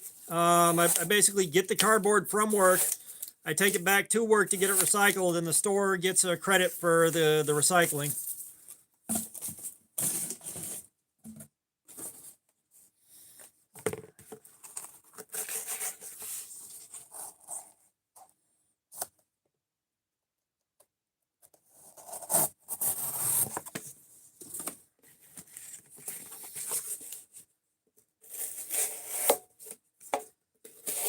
Yeah, once you go down the Outdoors 55 rabbit hole, you're probably not coming up for air for quite a while.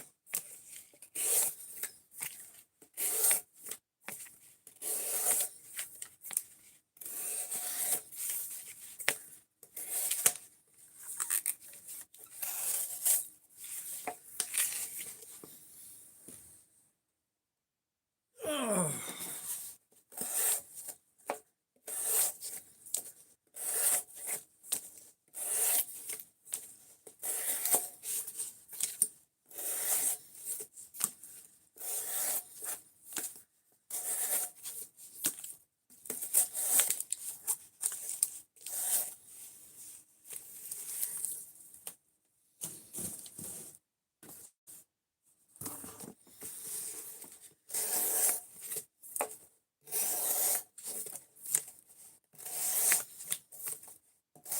Yeah, like I said, Chris, you are going down a rabbit hole and you ain't coming back up for air for quite a while.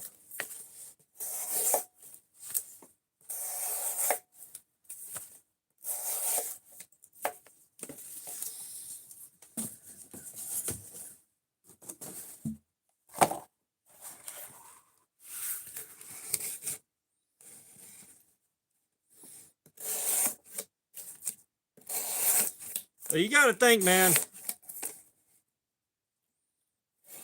15V. Yeah, it's 15V. You got to think, man. Working at a store, we generate tons and tons and tons of cardboard. We generate shit tons of cardboard, so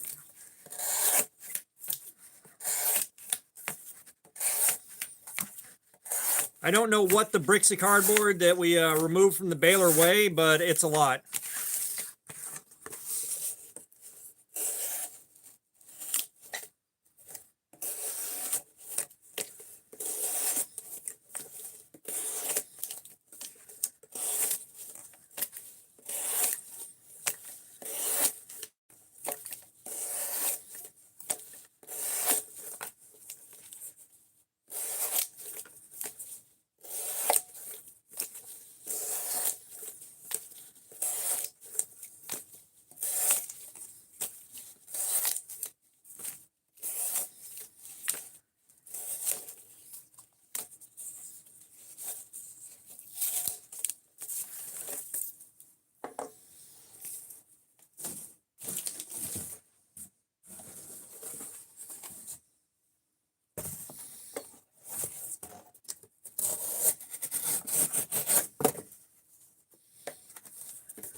Yeah, Chris, we got the sock game. So, yeah, we get the bales picked up twice a week. I can't even imagine how many bales y'all had at Walmart. Like, I can't even begin to imagine.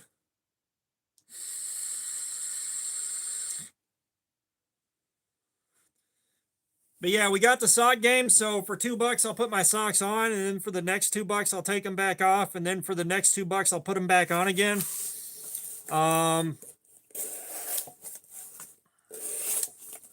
It started off as just the most random event happening in the world. I'm streaming, I'm barefoot, and someone just drops in and says, "Here's $2, put socks on." Well, all right. And then someone else paid $2. They're like, "No, take them back off." And they got in a bidding war. So I think I made like $20 off of that. And I've had some really good live streams with the sock game where it really took off, but most of the time, no one plays the sock game.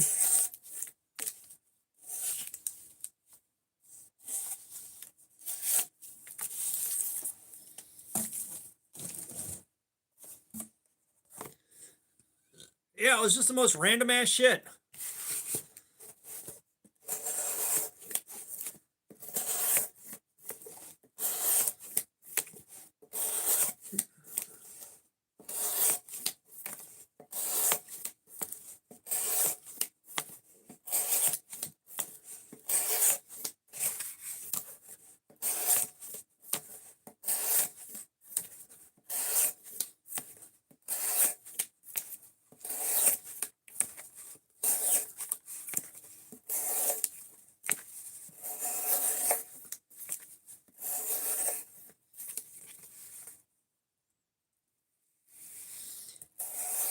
Yeah, evasive floppy disk. He'd play. I'm trying to remember who else, because he goes by Kyle Heck now.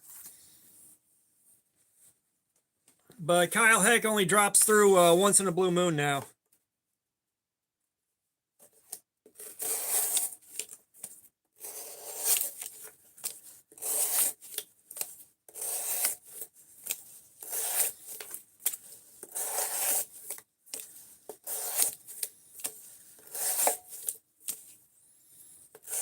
All right, Chris Getz, thank you for that, man. I appreciate it. Socks are going on in 1 second here.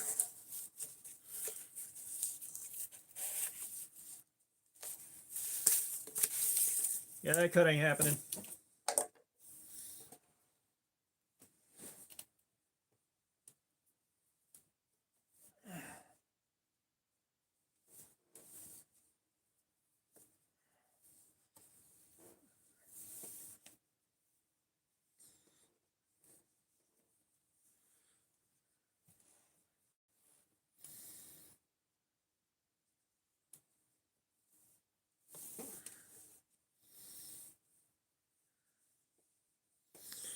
All right, guys, the official socks of the live stream are on. It might have been Gravy Seal, which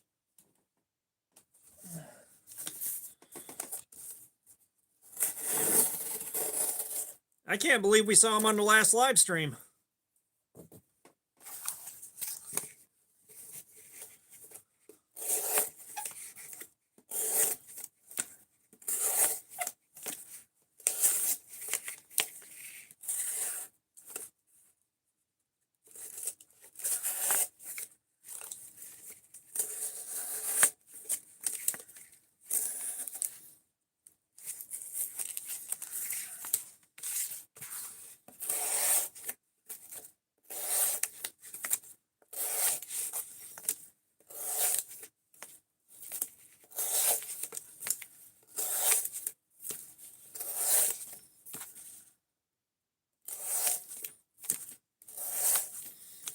Yeah, he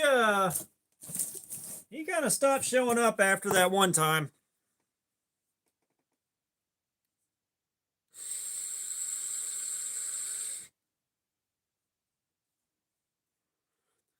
Nice, Chris. Hopefully you enjoy that thing when it comes in.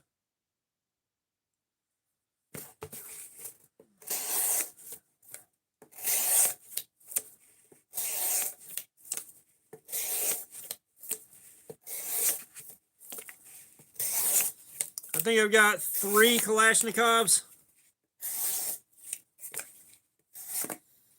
I've got a Desert Warrior, which that took forever to get. I've got a dagger, a dagger grind on one and then a Warncliffe on another.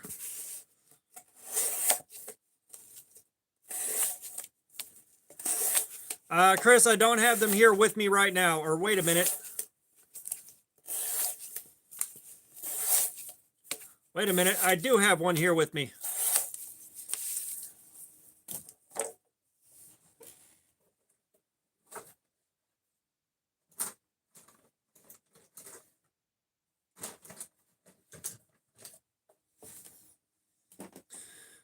Yeah, I got this one right here.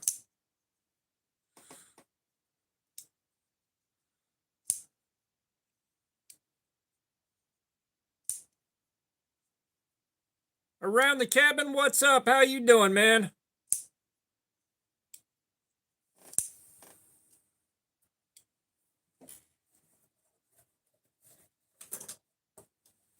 Just don't expect the paint to stay on the aluminum all that long.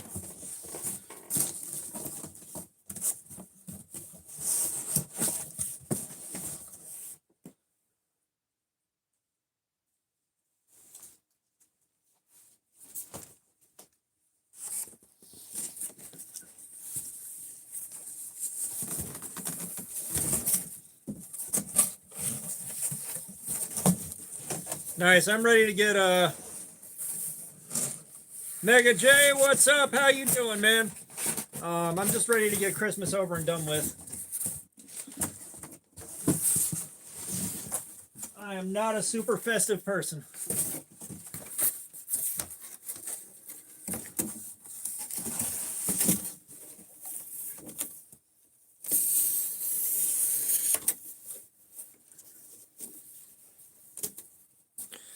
I'm doing good, Mega J. Doing a live stream, hanging out with you guys. We're having a good time.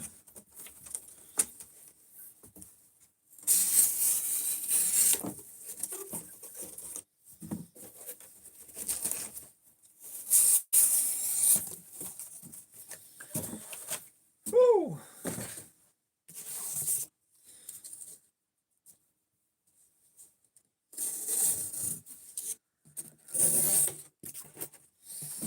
Yeah, unfortunately, I can't find another job that's paying as well as I'm making now. I'm just kind of stuck for it.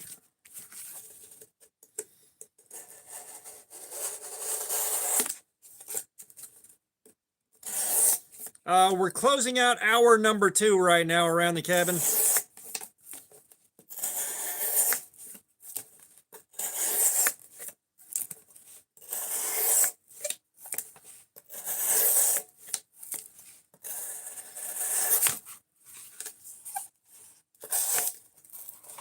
We do have a sharpness tester, believe it or not.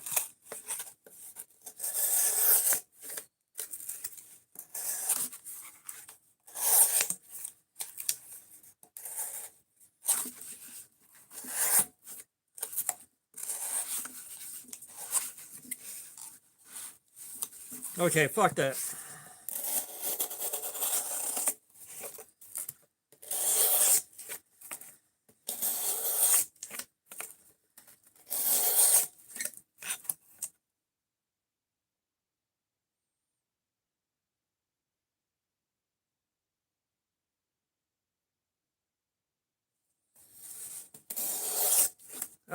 Mega J, I don't know which one's the sharpest. Maybe the Tac Ray Tarkus. I think I got that down under 100.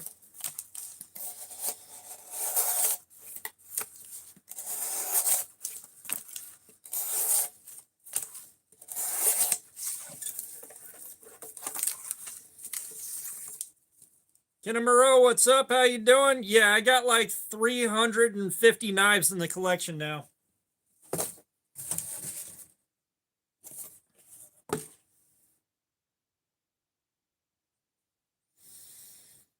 This is a tough piece of cardboard, so it's having to fight through this one. This is a really tough piece.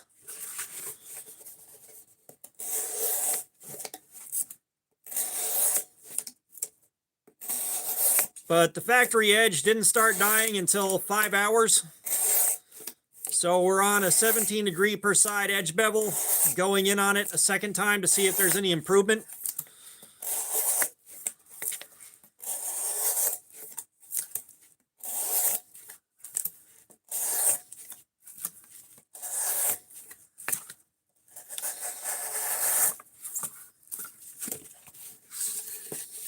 No, this is CPM 15V. This is not a crap blade.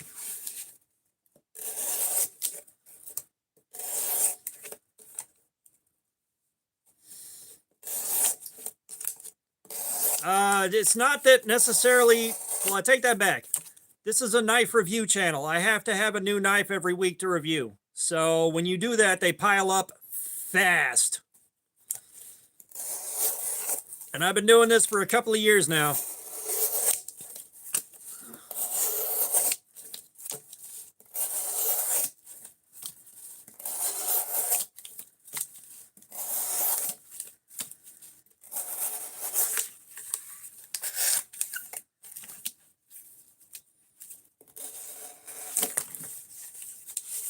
Okay, fuck this piece of cardboard.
Come on.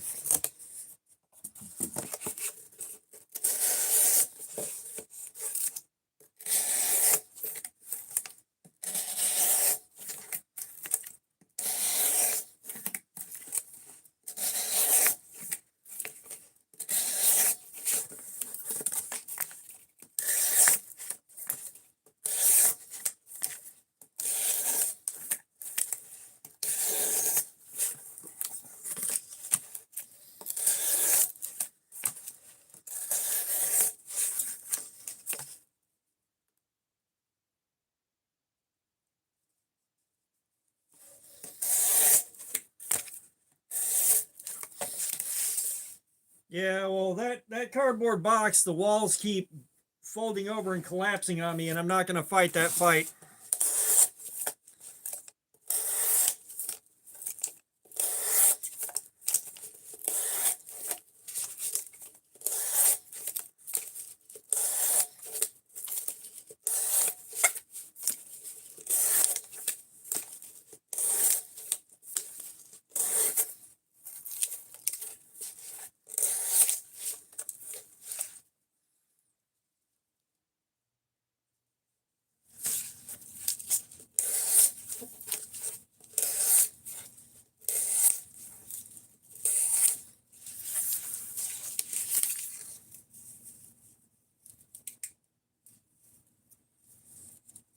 '74 Jim Renix, what's up? How you doing, man? Welcome.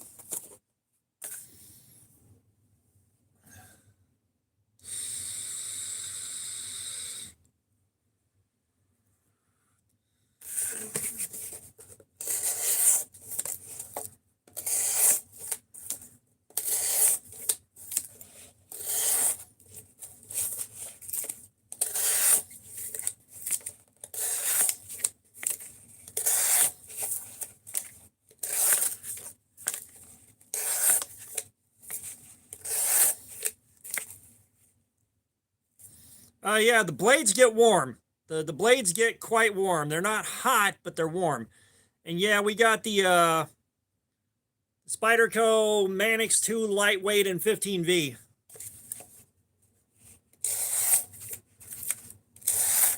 Mr. Consistent.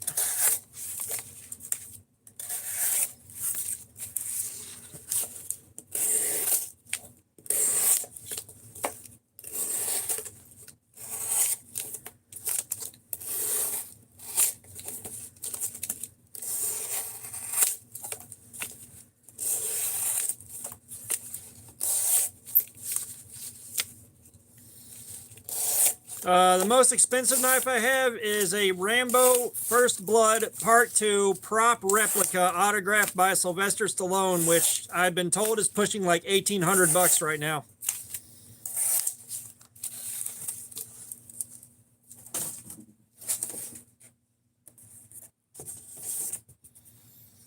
Oh, the table was free. I made the table.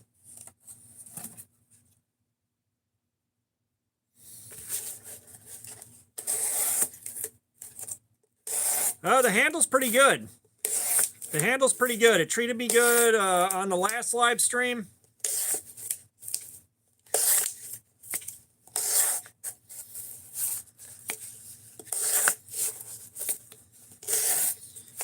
It's going to be a few minutes, Mega J. I'm trying to finish off the next hour on finish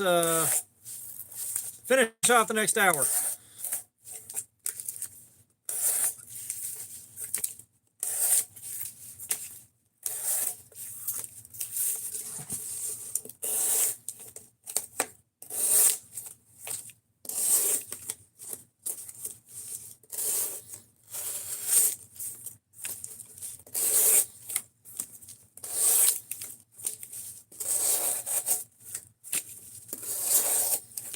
Yeah, we've seen not really any major hot spots. Nothing too major to speak of.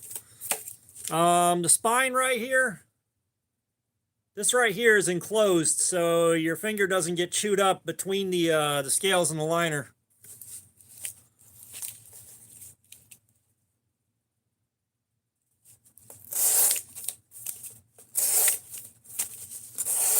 Yeah, the S-Wing folder is the best pocket knife for dads everywhere.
Yeah, I'm never not going to laugh at that titanium tenacious. I'm never going to not laugh at that. And guys bought it.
Yeah, 30 bucks, man. D2 is the minimum.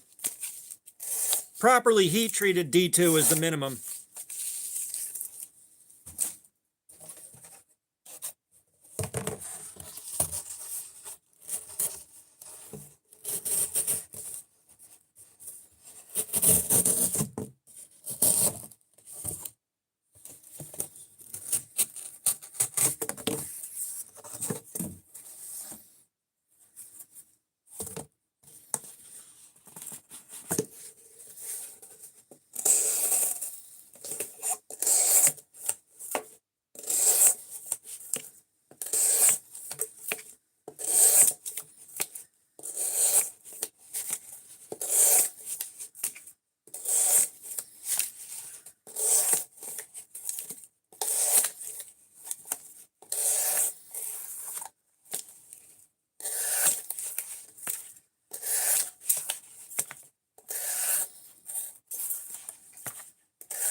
God, I've seen so much bad D2 lately.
I don't know. I like a good 9CR18.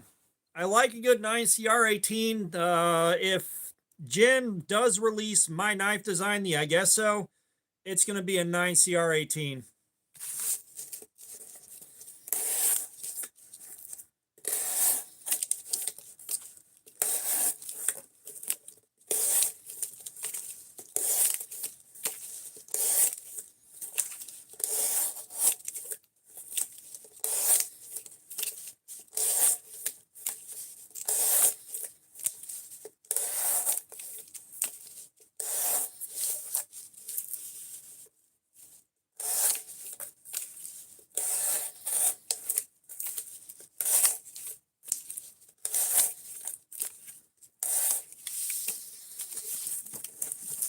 Okay. That is the end of another hour.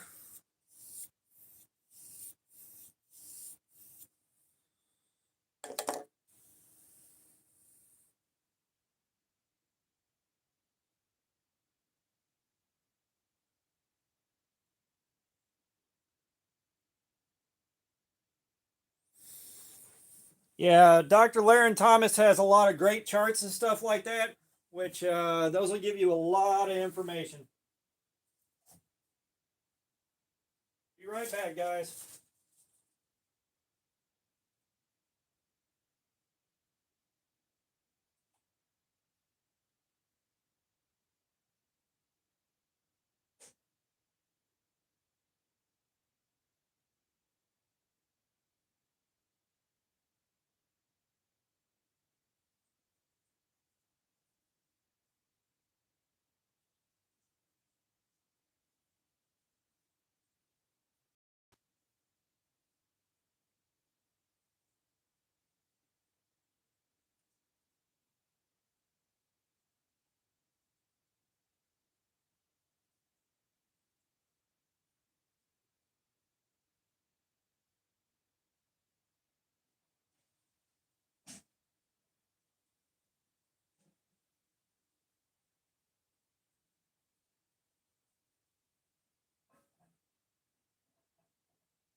Okay, guys, I am back.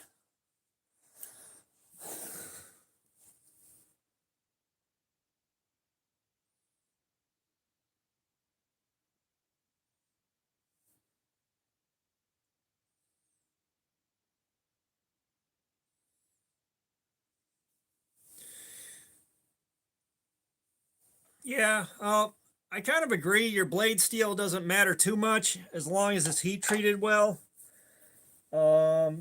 Yeah, unless you're using it all day, every day, it's going to take a while before you got to sharpen it, especially if you're city carrying. But the materials also affect the price tag, so you definitely want to know what you're buying if you're going to pay for it.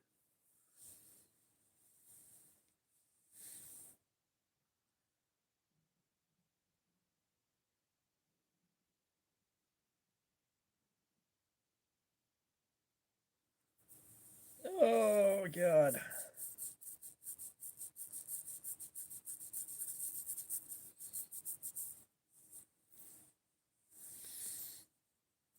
Yeah, it's time for emotional support caffeine.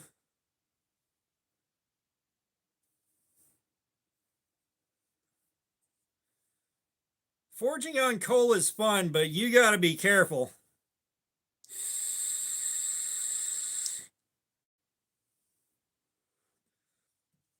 It doesn't take a fuck up when you're coal forging to melt your steel.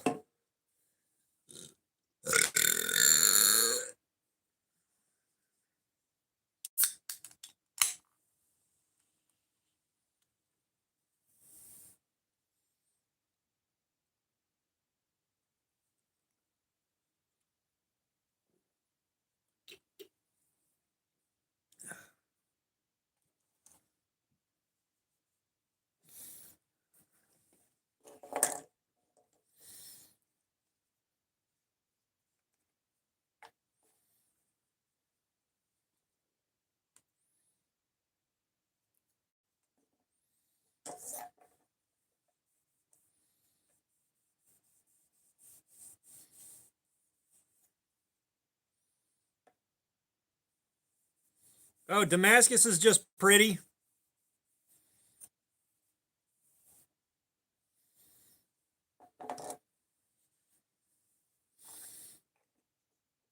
The hype with Damascus is that it's just pretty.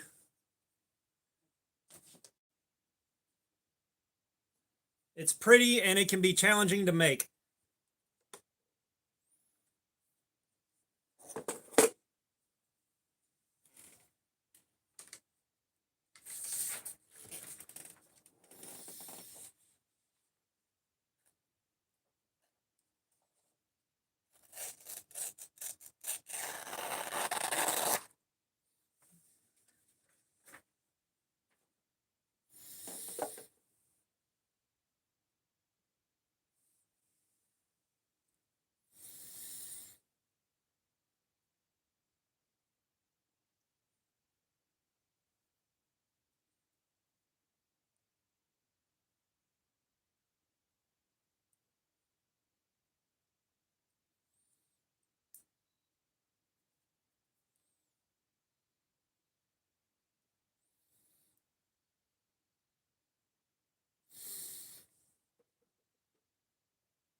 Did you see there's a documentary on YouTube of some guys that figured out how to make Wootz Damascus?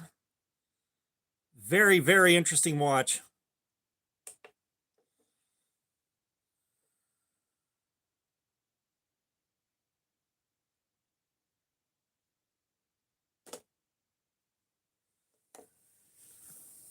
I can't remember. I'll be honest. It's been a long time since I watched it.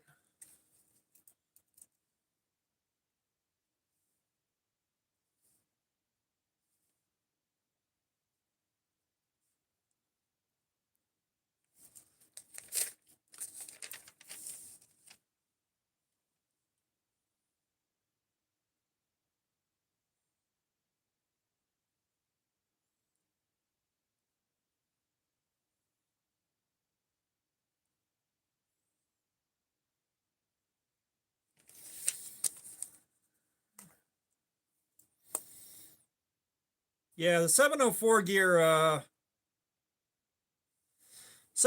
gear should be interesting.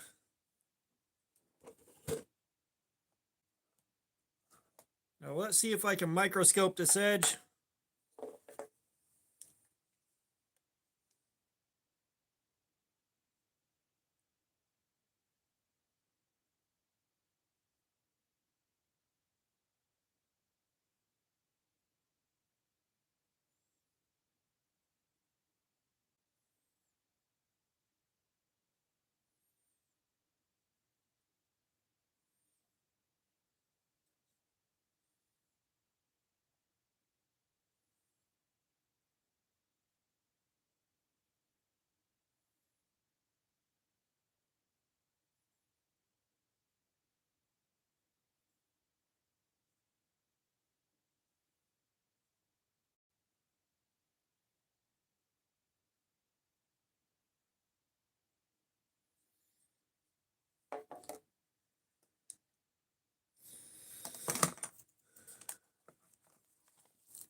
Okay, so under the microscope, I can see really tiny carbides poking out, like really tiny.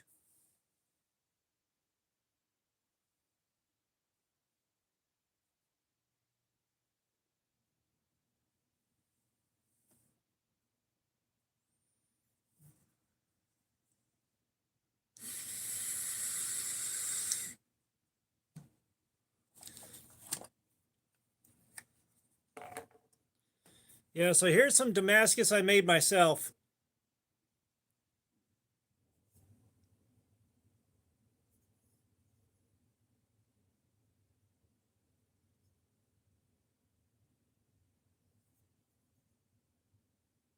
I made the Damascus myself with hammer and fire. There was no press, there was no power hammer.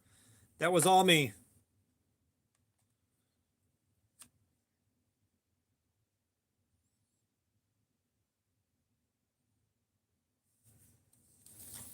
Yeah, that was actually the first piece of Damascus I ever made.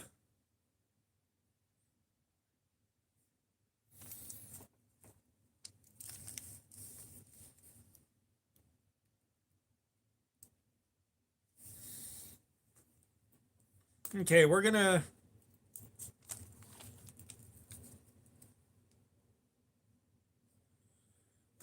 give it about 10 minutes here, let my hand rest before we go back in again.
I believe. So I hot stamped the question mark. We got 15 and 20, and I believe I used 1095. It's been so long since I made that thing.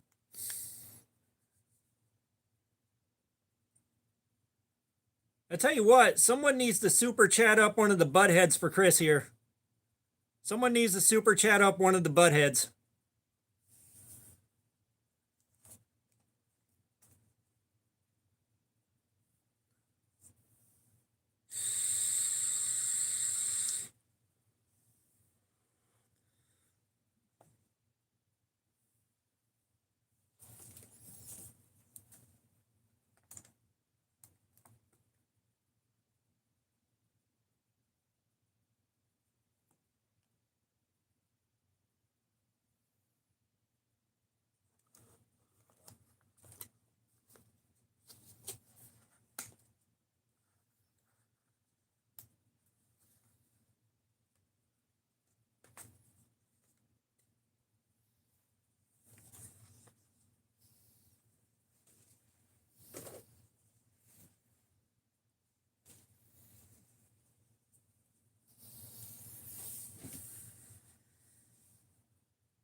How did I make? I had somebody else make the question mark stamp.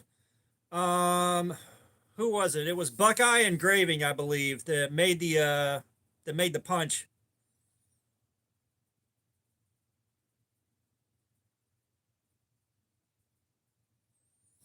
I haven't been in the forge in a good few years now. I've got a full blacksmithing setup. Like, I really get back in there and practice. I can make many things.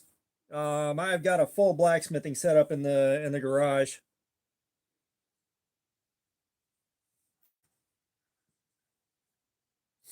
Yeah, I've turned my garage into a blacksmithing shop. It's just my mental health went sideways a few years ago. Depression kicked in, and I couldn't force myself to be in the shop at that point, and I haven't gone back in since then. I need to go back in, but I haven't.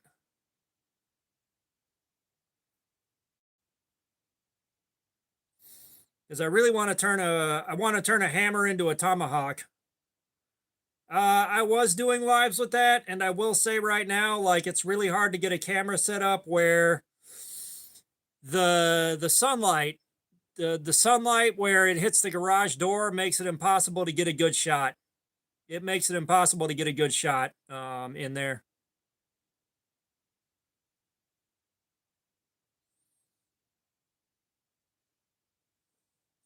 Yeah, I did go in there and I gave Otis a nice meal.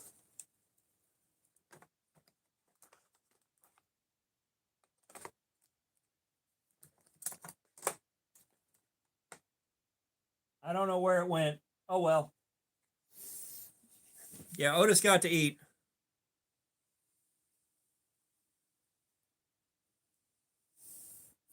Yeah, well, I mean, it comes and goes. And a large part of that, and I will speak about it as freely as anyone needs, is I sought out psychological help. I sought help out, I got help, and so now when the depression kicks in and shit starts getting sideways, I have someone I can talk to about it that can help offer solutions. Um,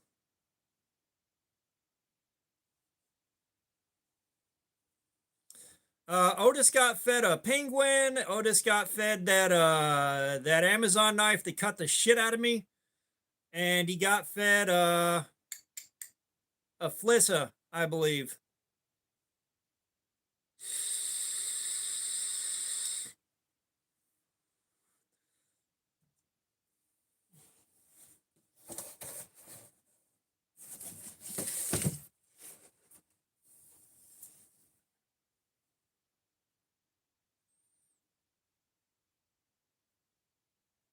It was the cheapest knife on Amazon. You'd have to go back and take a look at the video. Don't buy this knife; it's very unsafe, or whatever I called it. And then you'll see why it cut the hell out of me. Because basically, there's only one way to open it, and if you get distracted or you forget which direction to open it, it's going to take a big old bite out of your fingy. Otis is one of my hammers.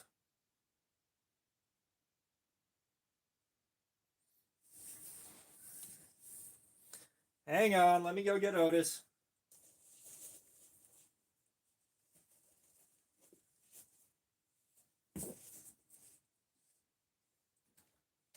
Garage door.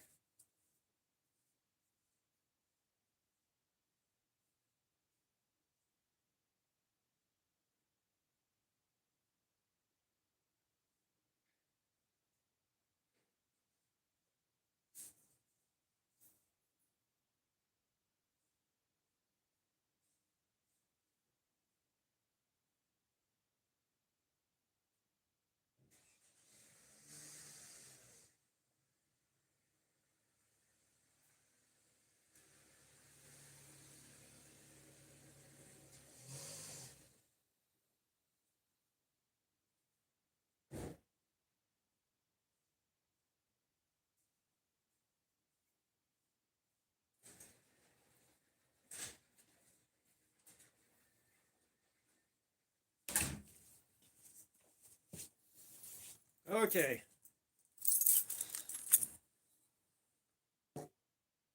That right there is Otis.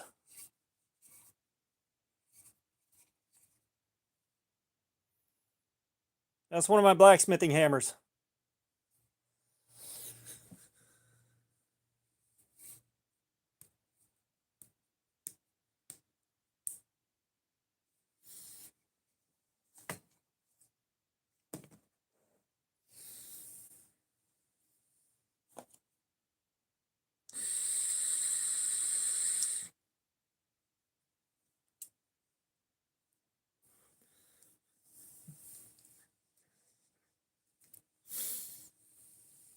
Yeah, that right there is Otis.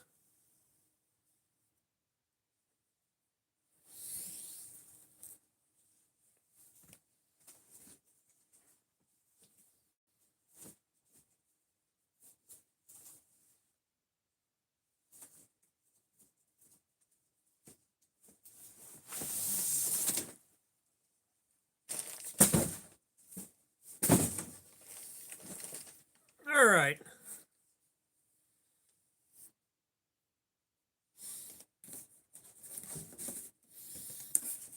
Yeah, so when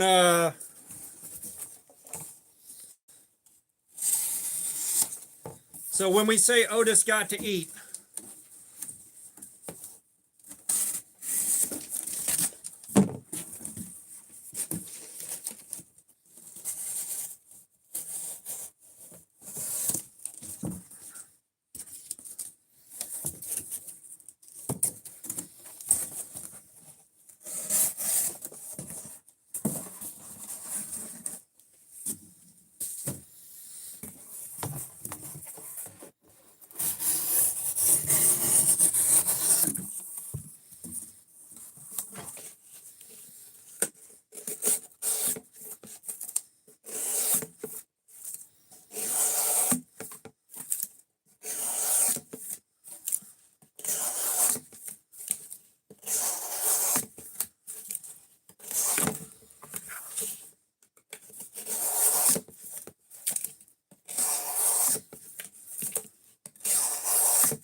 don't worry, Chris. When we get to the end of this Edge's lifespan,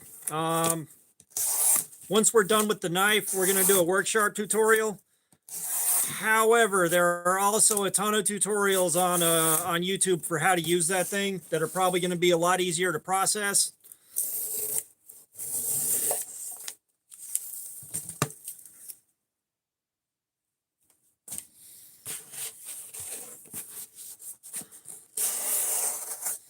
Like if you look up Worksharp Precision Adjust, there's a lot of guys that'll show you how to use it.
Boy, I tell you, I didn't realize how late in the morning it was getting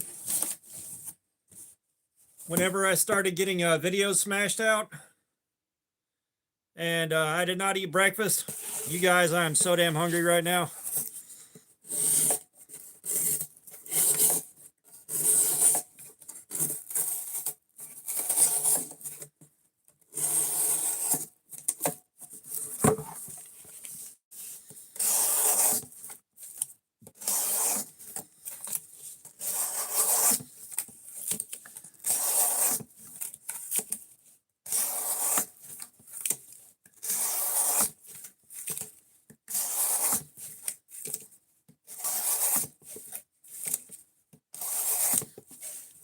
Yeah, it's 2:30 here too.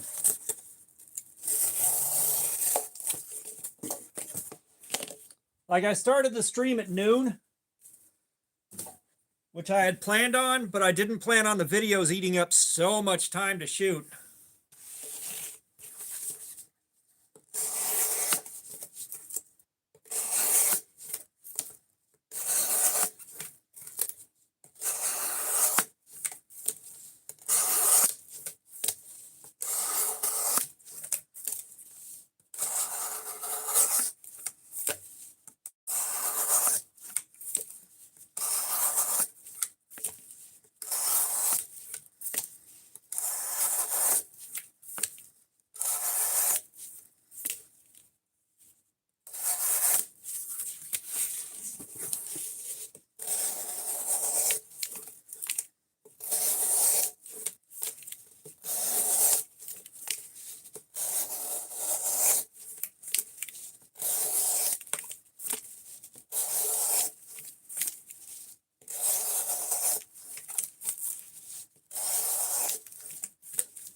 Uh, Blade Binge, bladebinge.com.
I've heard of guys hunting the wild pigs, the wild hogs with a spear and a 45.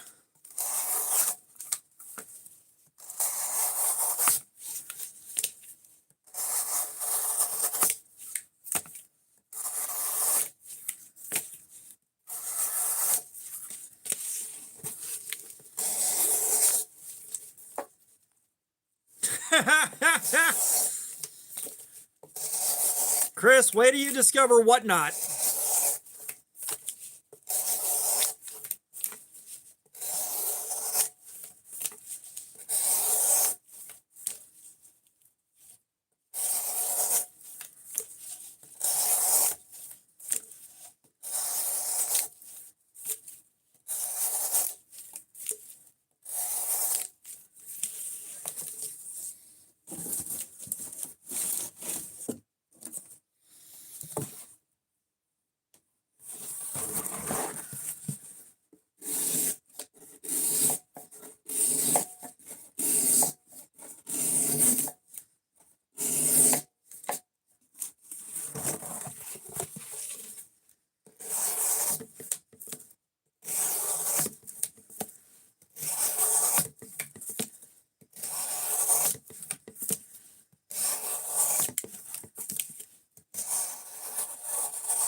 Ben Roberts, what's up, man? Happy holidays.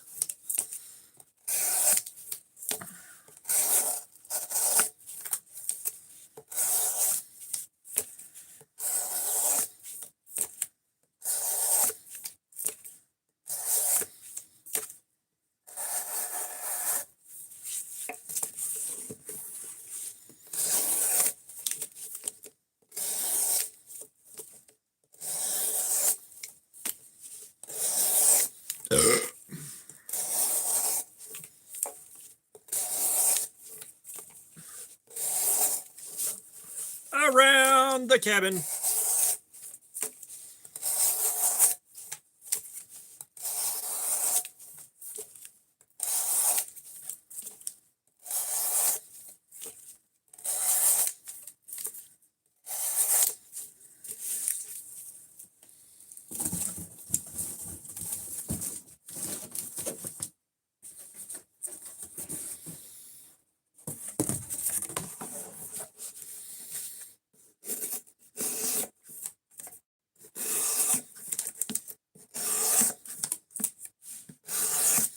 Oh yeah, we're still going.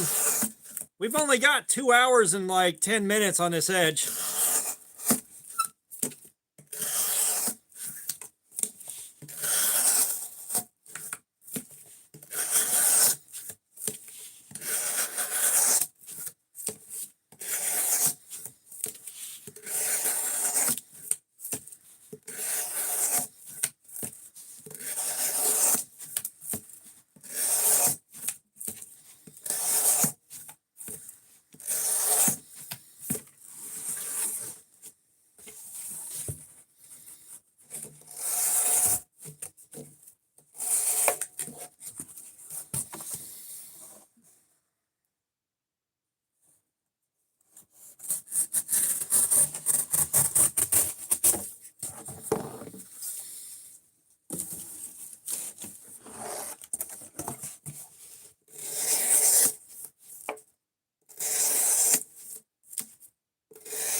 Well, nah, Chris, somebody needs to super chat up one of the butt heads for you. That'll blow your mind.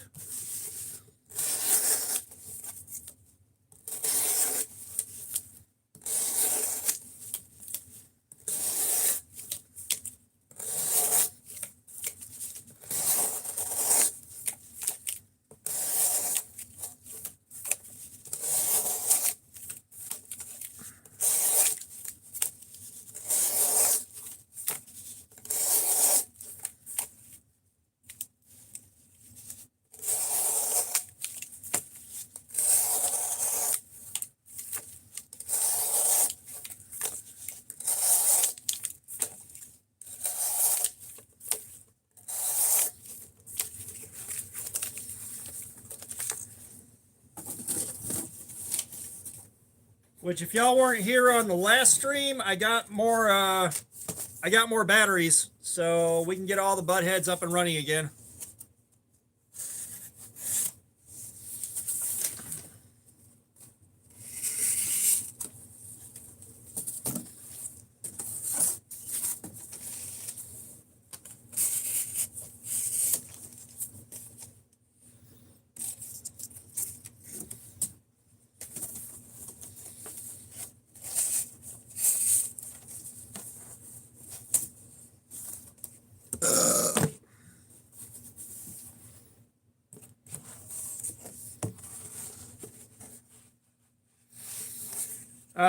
Around the cabin, yes, I am streaming off of my phone. I've got one phone right here, and then to the right, I've got another phone where I read my comments.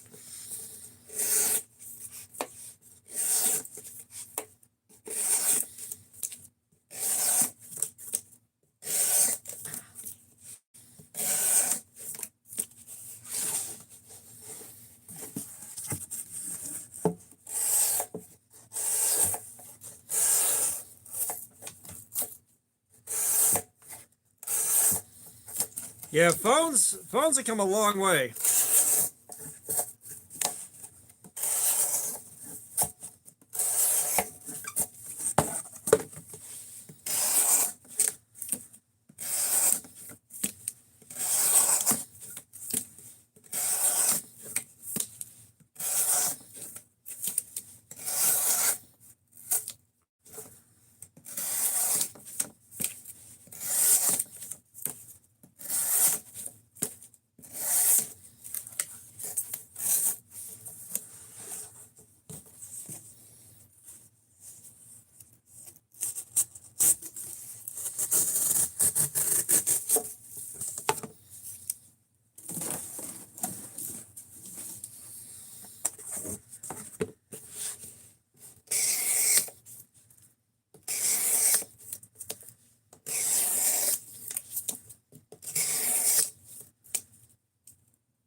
What, the phones that came in a suitcase?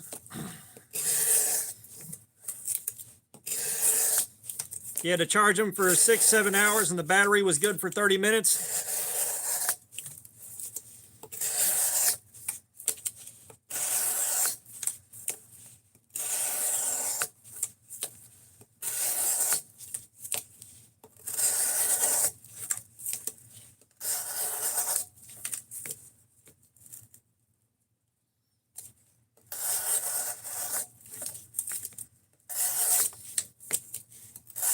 Just think, if you had gone back to 1992 and someone told you that one day homeless people would have cell phones, would you have believed them?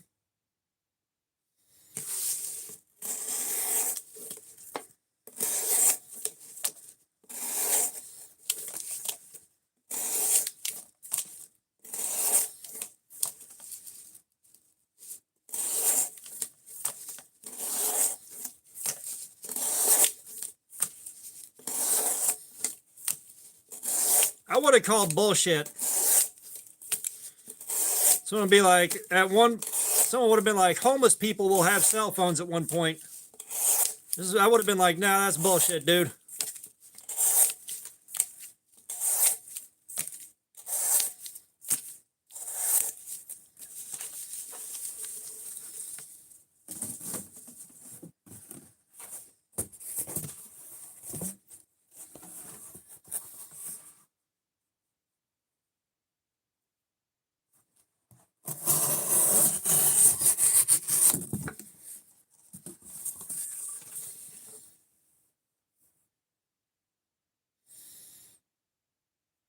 just think, if the VCR was still technologically relevant, how small they'd be right now.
Like I said, now I'm just thinking about how small a VCR could be today.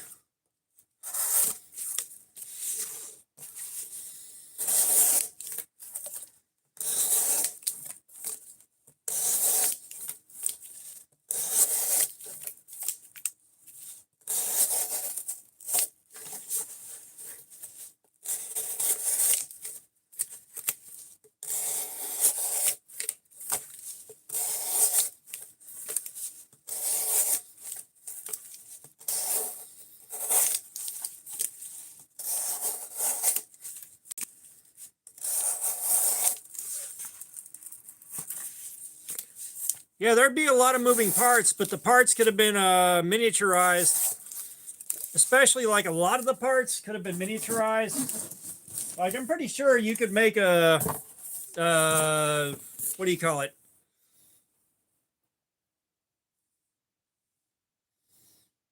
You can make the motors and stuff like that a lot smaller.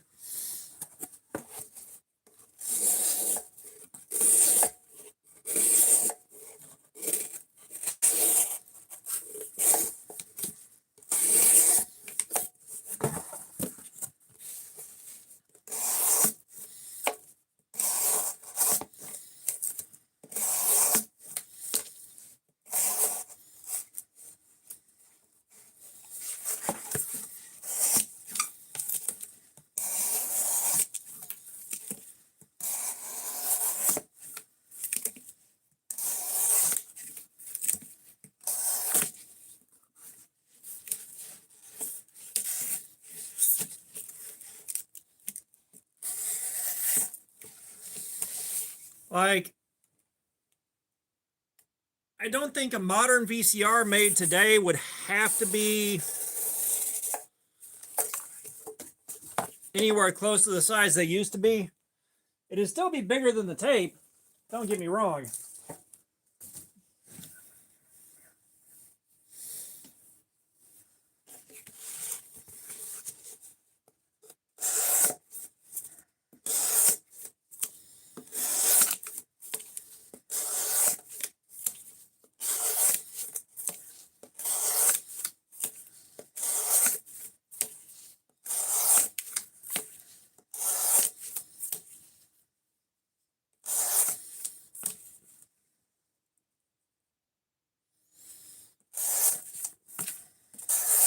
Well, yeah, the VCR is obsolete.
remember the 29-cent hamburger and the 39-cent cheeseburger.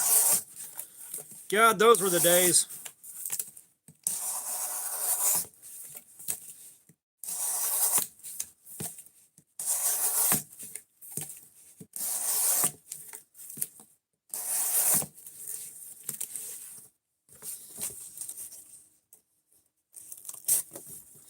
I wish today was Wednesday so I could get a hamburger for 29 cents at McDonald's, baby.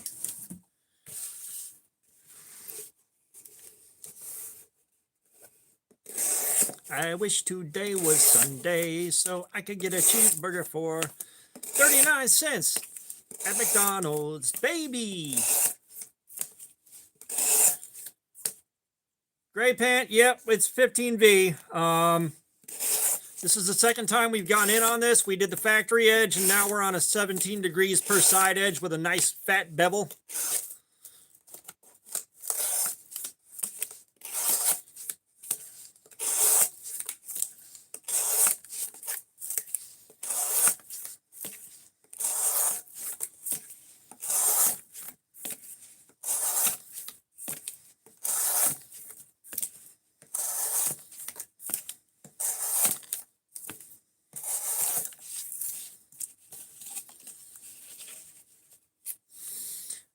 We went to 3,000 grit final, and we stropped her down to 0.1 microns.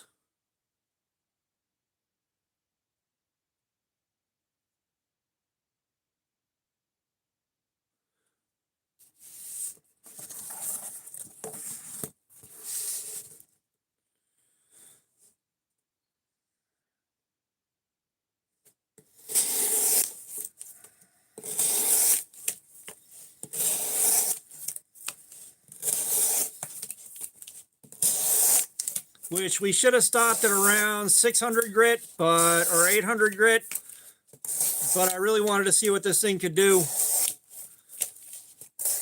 Fully loaded on the sharpening.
I just want 24-hour Walmart to come back.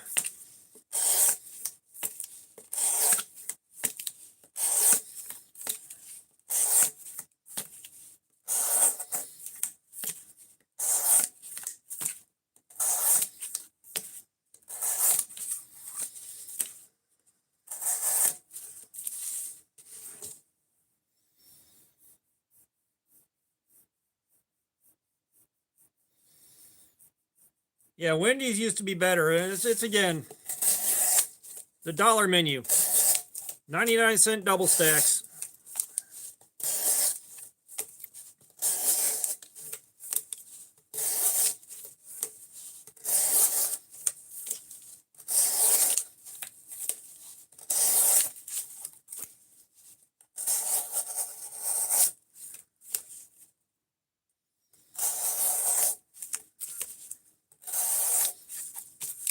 I don't know. One thing I'm really upset about is I had a Burger King right next to my house.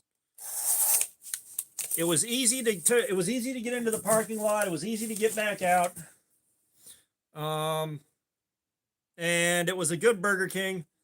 And that place kept me above water whenever I damn near shit myself to death.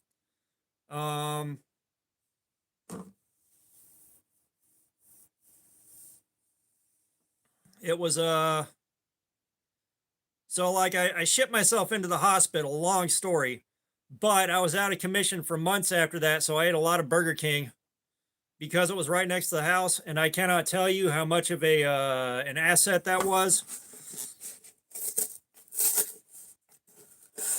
And that Burger King is now a bank.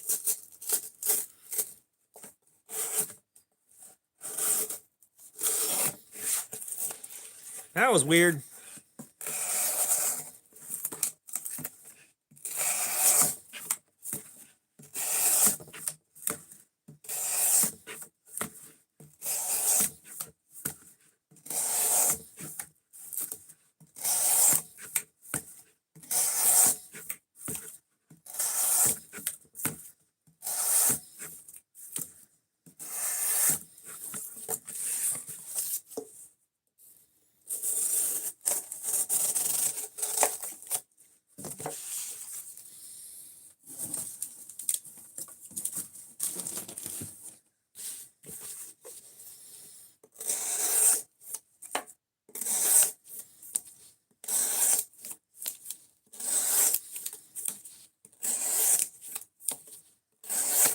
I am at least 10 hours away from New York.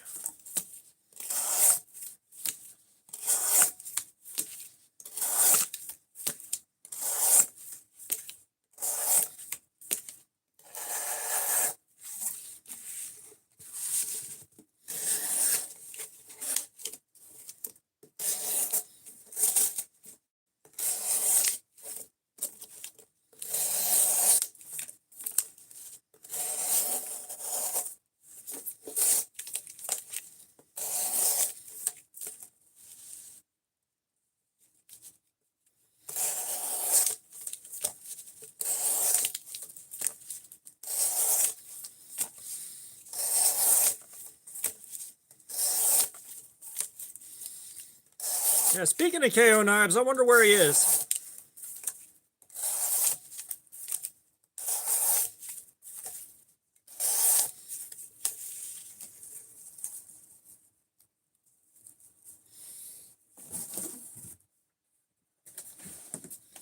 Yeah, I just hate that, like, fast food forgot its place. It's supposed to be cheap and accessible. It shouldn't cost as much as going into a fucking Outback Steakhouse and ordering everything on the menu there just to get dinner for just a couple of people.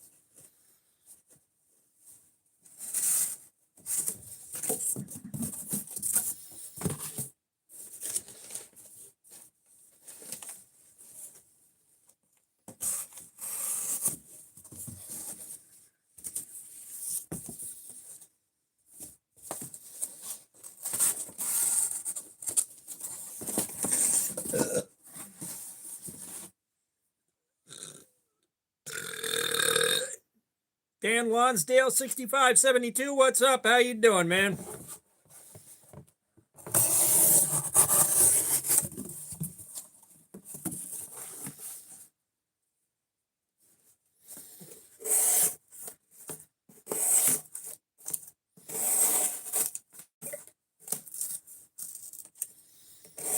Chris Skitz, you want to do socks or you want to pick a figure out?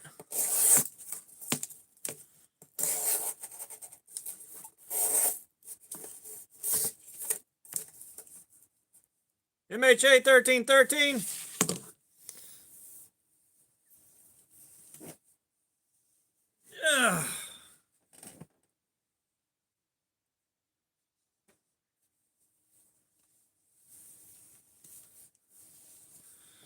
All right. Socks are off. Thank you for that, man. I appreciate it.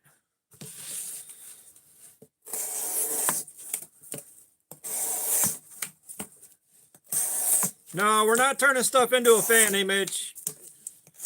We're just gonna go Ma. We're not making a fan, Ma.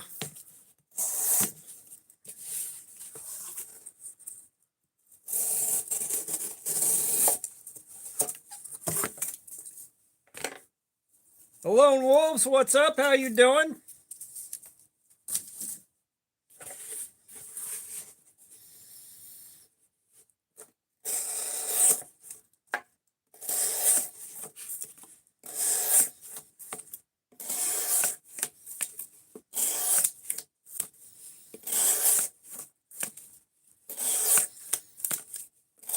Gotcha. Well, Coda, I'm just going to read the name I got on the screen because I won't remember that in about a minute here. But I hope you're doing good.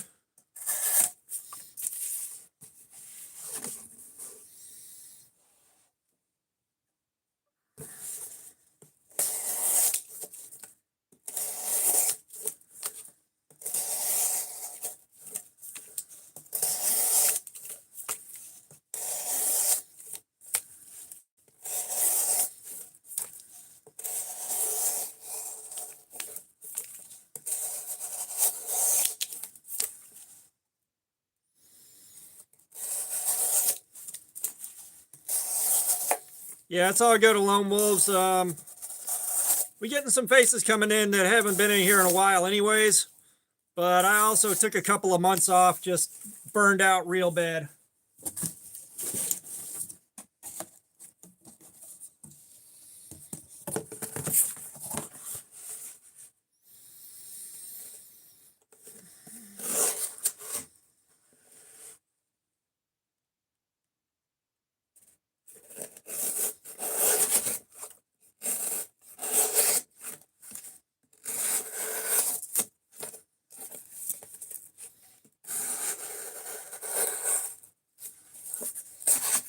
Yeah, I didn't do a whole lot of shopping for Christmas, and believe me, I am broke.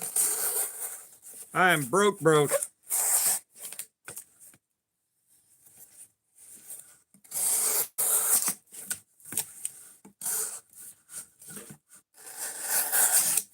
Brando, while that sounds fun, I don't have the money to travel out there. Nor do I have the free time.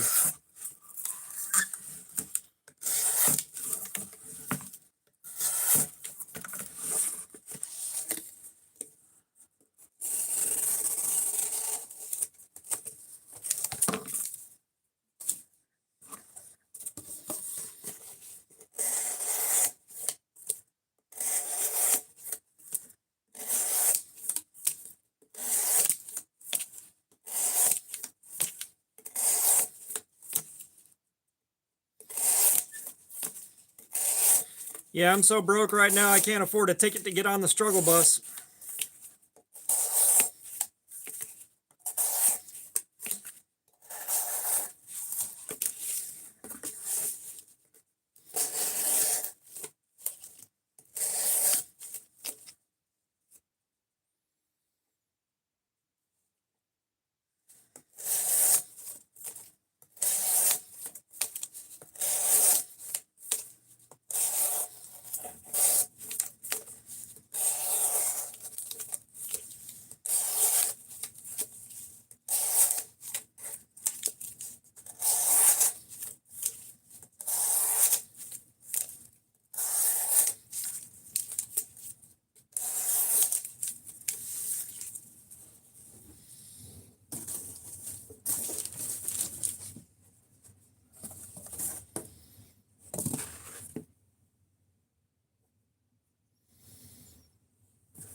Yeah, Christmas shopping is brutal. Like, I don't like the holiday.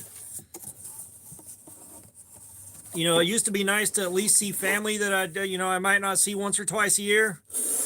But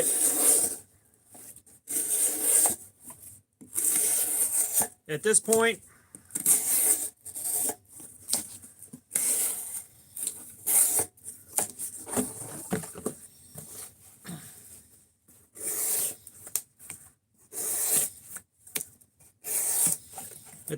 since I don't really have family I go see anymore, the holiday is just kind of another day for me.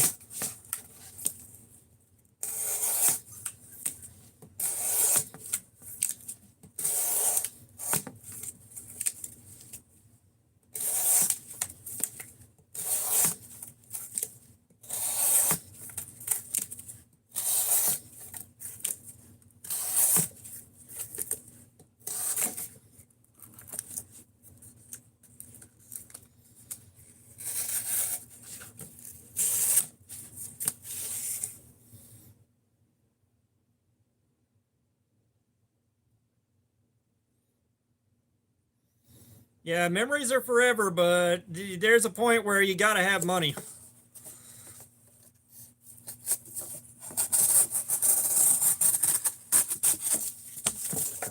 Unless you're like me and you lived hard enough to thoroughly damage your memory.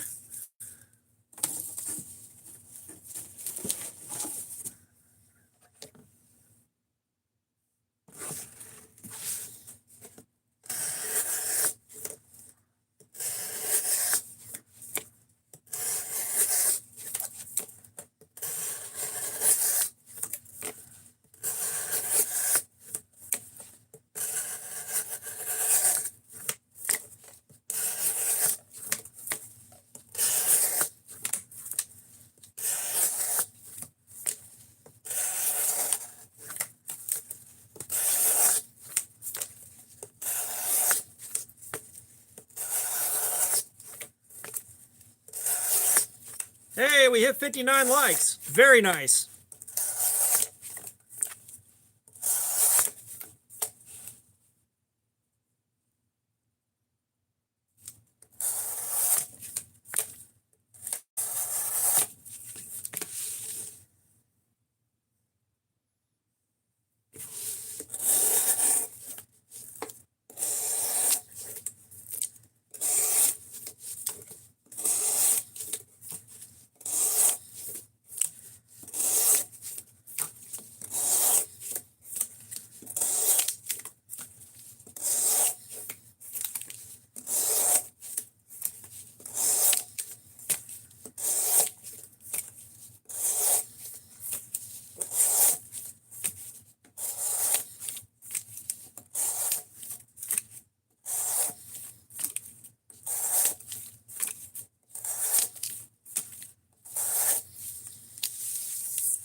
Hey, 61. Rebel Fast, what's up? How you doing?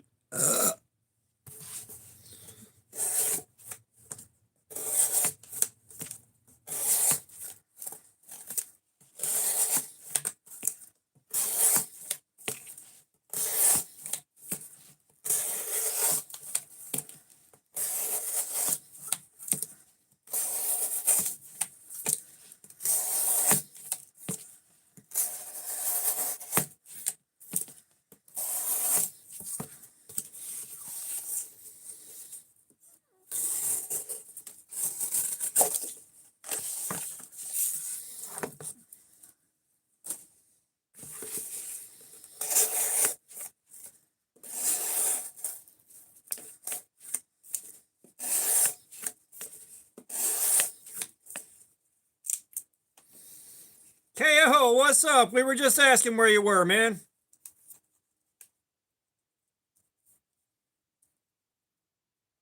Hey, nice, Lone Wolves.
Yeah, it's been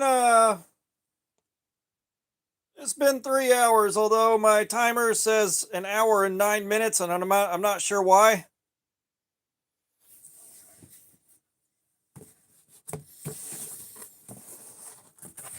My hand is definitely feeling it, but I'm still in good shape.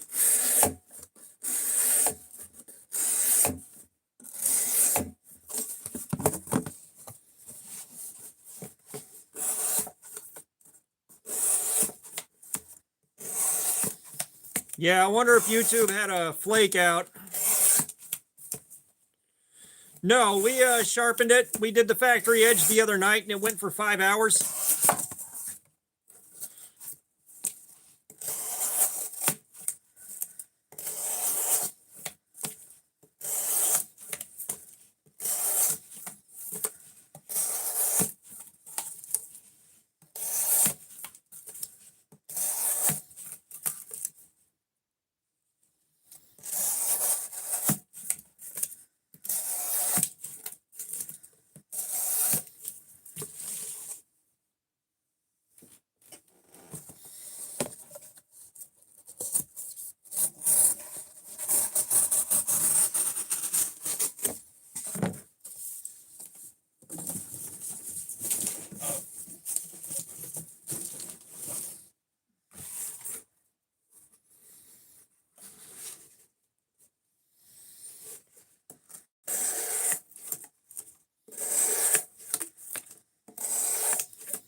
Now, you'll be happy to know, KO, that I did microscope this thing, and now I can see the tiniest carbides poking out.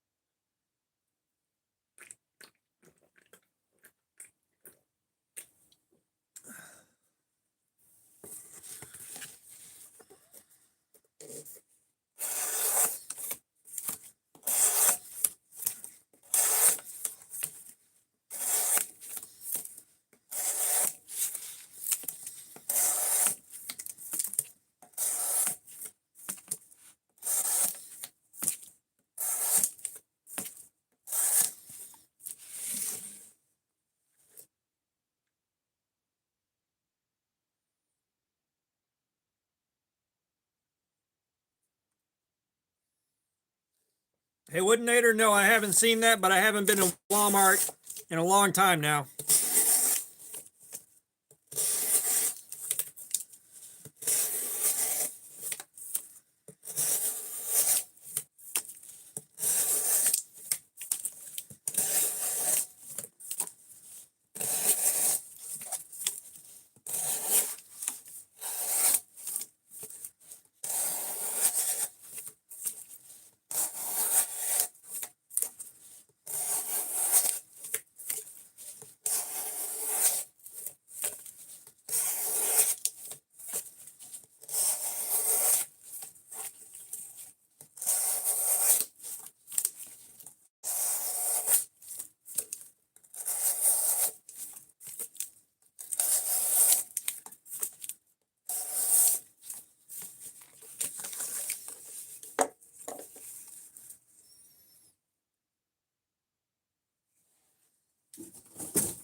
Now, next question is, where the hell's Aiden?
You figuring the Worksharp out?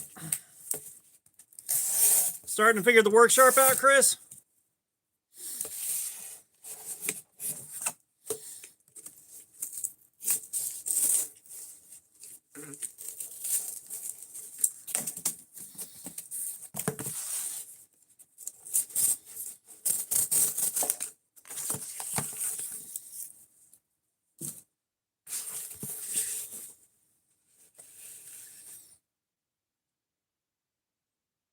Red Boa, what's up? How you doing, man?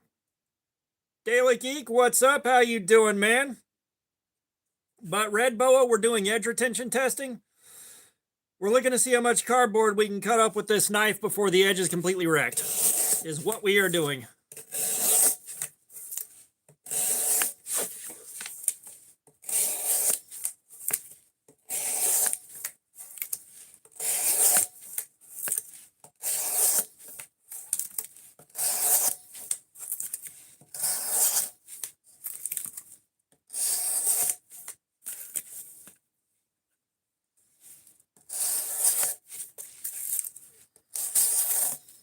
Chris, just practice with it and make sure you get a burr.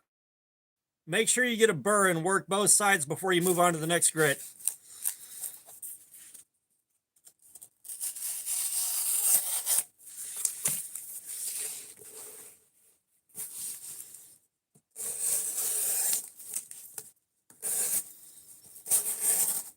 Yeah, a lot of people do like the ASMR side of it.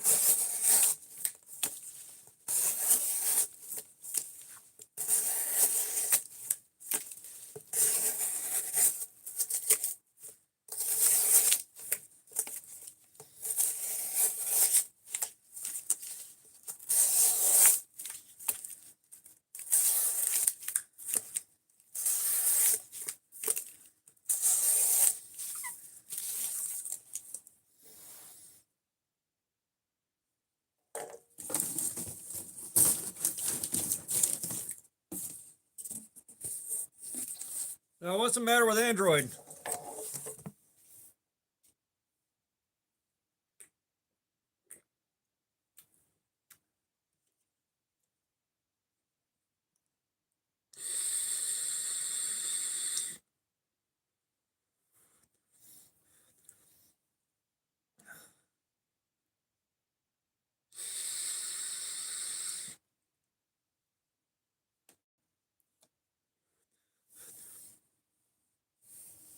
So a burr is a little bitty tiny wire edge that you can feel along the edge of the knife once you have sharpened to the apex.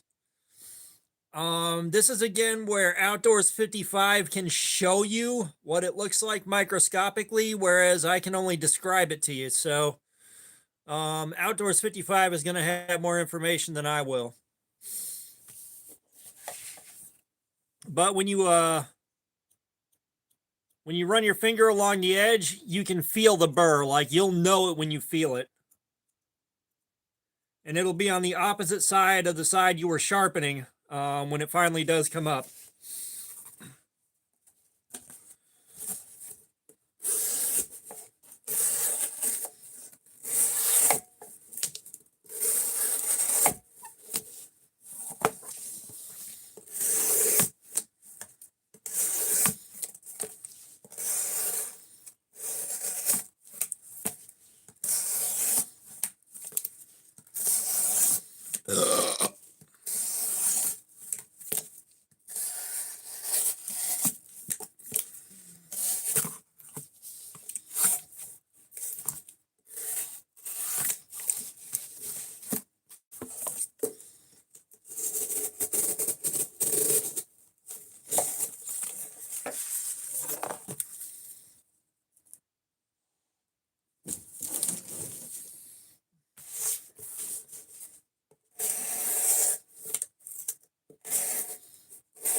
Along with wolves, I don't really do holidays. I've had enough of a bad time with family that holidays kind of just aren't for me anymore. Not to be a downer, but those of y'all that have been through it know and understand.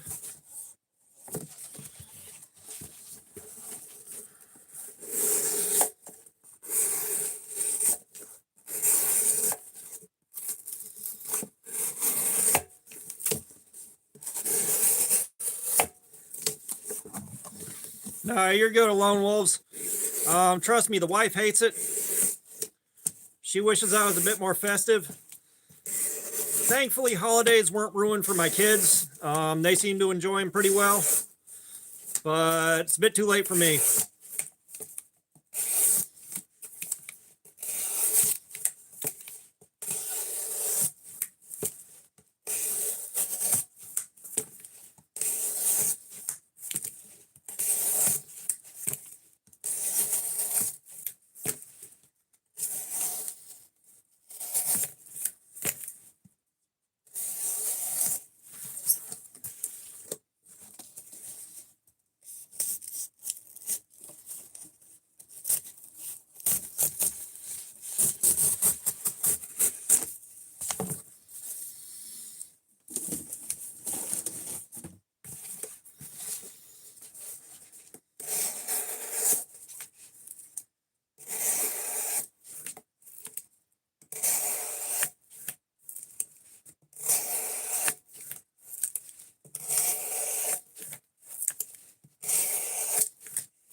Wow, are we down to... I think my concurrent count's broken. It says I got 3 people watching. I know I've got more than 3 people watching.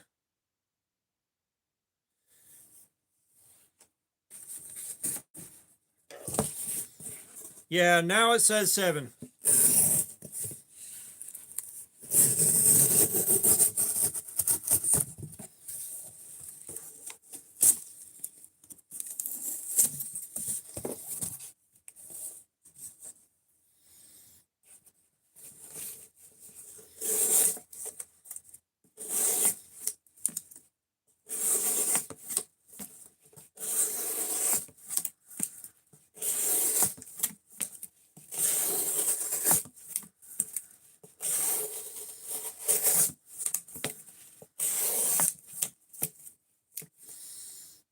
No, I don't do this every day. I've got a full-time job.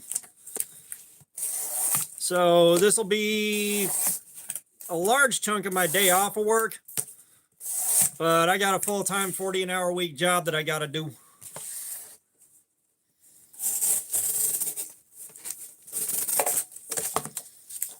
Trust me, I wish I could afford to live stream every day. That'd be really nice, but that ain't in the cards right now.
There have always been people that are rude and nasty. It's just social media has made them a lot more visible than they were.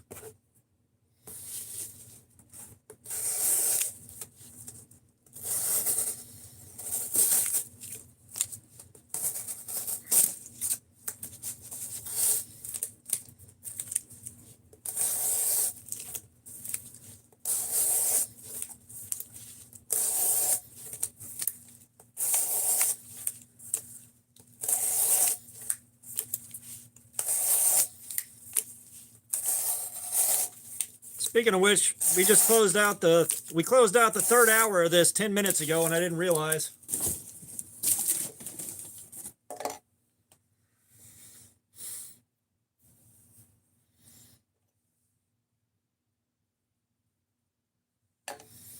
Okay. Little tiny bit of a break. Oh.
Why did you throw them off the bridge?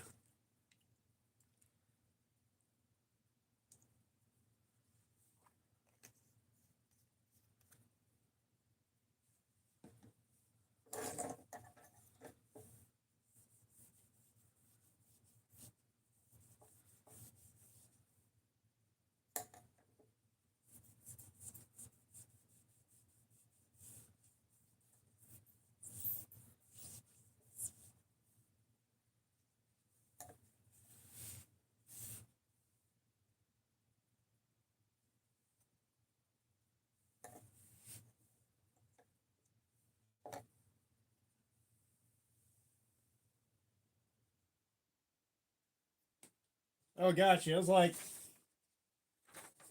why the hell would you do that?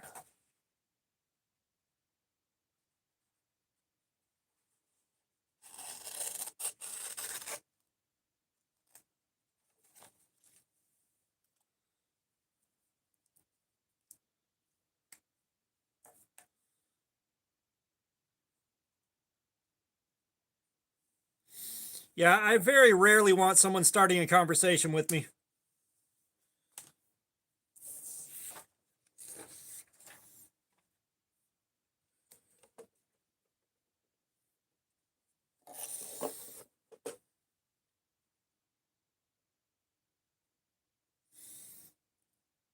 Like, I'm not really all that sociable um, in real life.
Yeah, and like at work, you're supposed to like say hello to somebody when they're within 10 feet of you, and all of us just don't do that. Like we don't.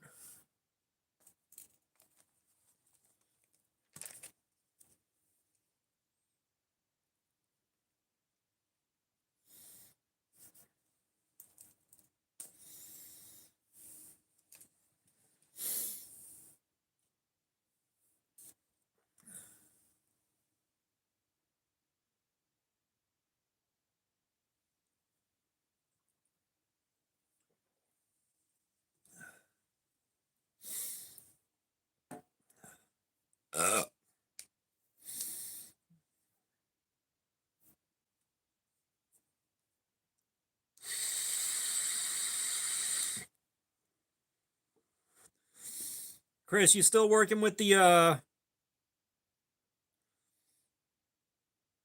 you still working with the Worksharp right now?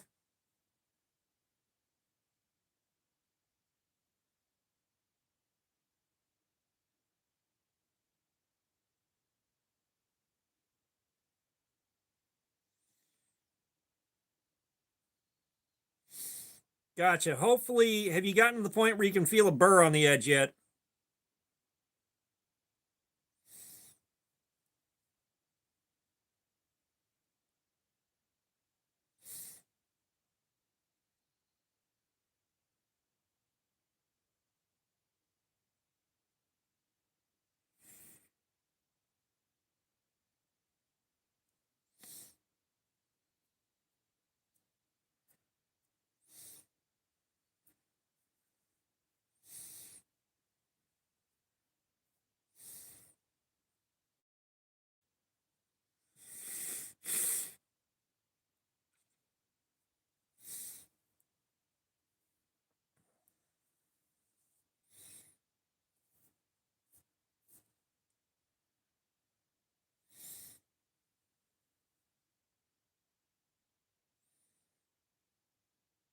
No Rapper, what's up? How you doing, man?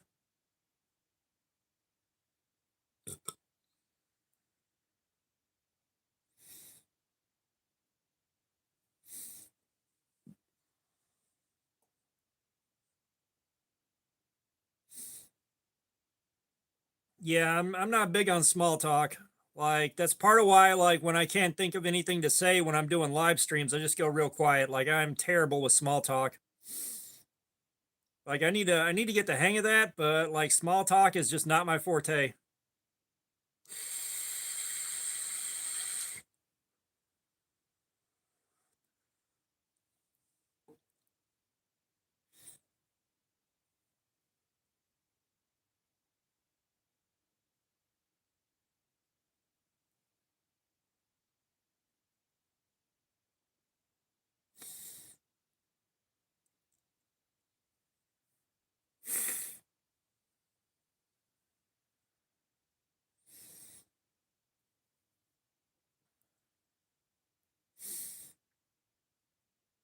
Yeah, I mean, with where I'm at right now, if you hit me with a card skimmer, you wouldn't get much money at all. I'm pretty sure they'd take a look at my account and be like, "Man, this dude don't need this shit."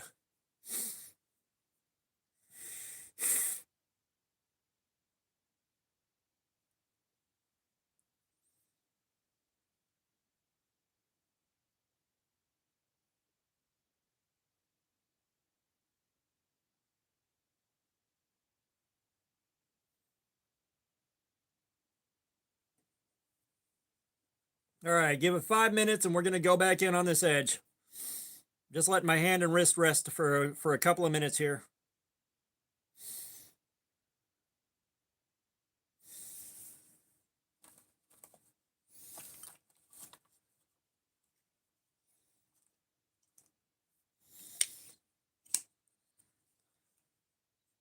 I'll tell you something I forgot I had was this little field sharpener right here that I need to practice on.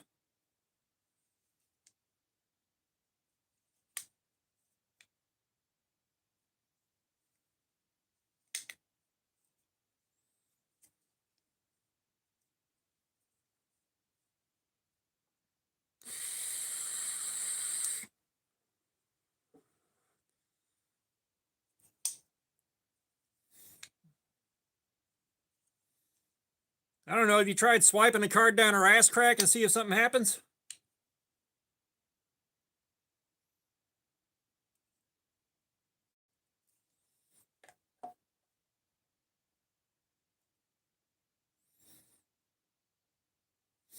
This is a Smoky Mountain Knife Works. This is branded Smoky Mountain Knife Works, and this is something I got at Blade Show. It was a little freebie. I've tried using it once, and I didn't get the edge I was happy with, but I need to practice with this.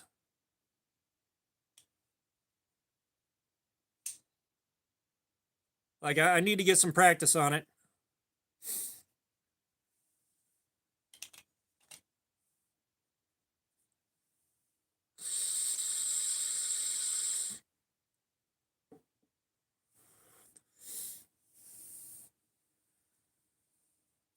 Oh, I'm sure a lot of companies throw their branding on that. It is a generic Chinese unit.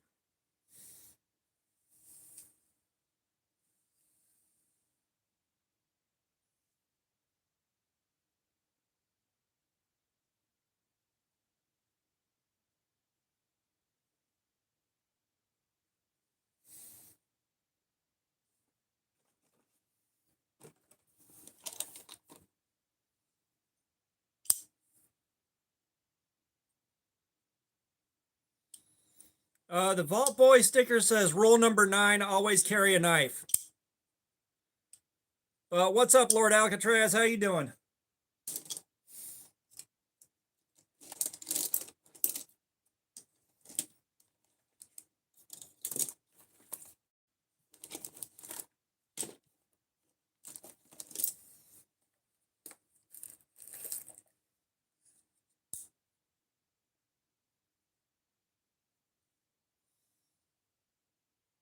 All right, you heard the man. Socks on. Why did you wait a week for a shower? Is there a reason for that, or are you just like me where if you don't have to, you don't?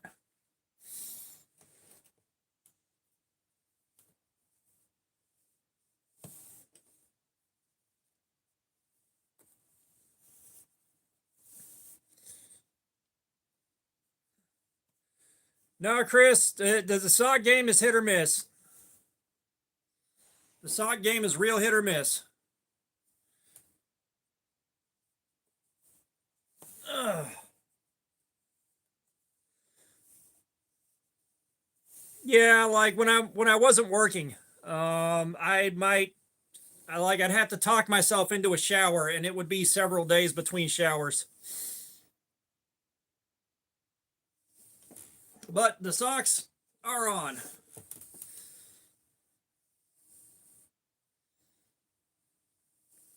Clyde Frog, what's up? How you doing? I am not super great sharpening with a stone. You want to go see you want to go watch Outdoors 55 to learn a lot about sharpening on a stone. All right, back to it.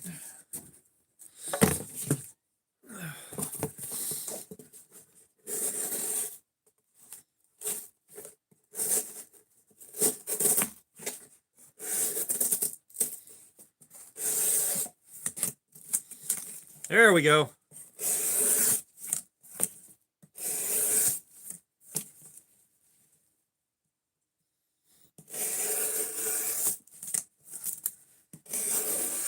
Hey, it happens to the best of us, Chris.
Oh, trust me.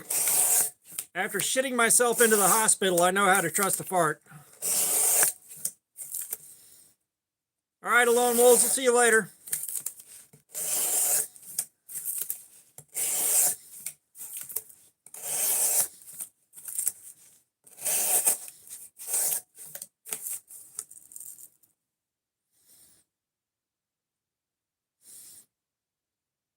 Clyde Frog, Spyderco overprices some of their stuff. There's no way around that, but you're also paying for knowing that you're getting a good heat treatment.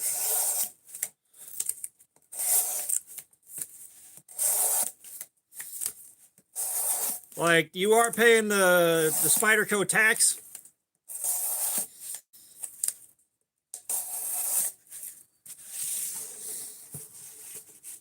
Yeah, we got a Spyderco Manix 2 lightweight in 15V steel.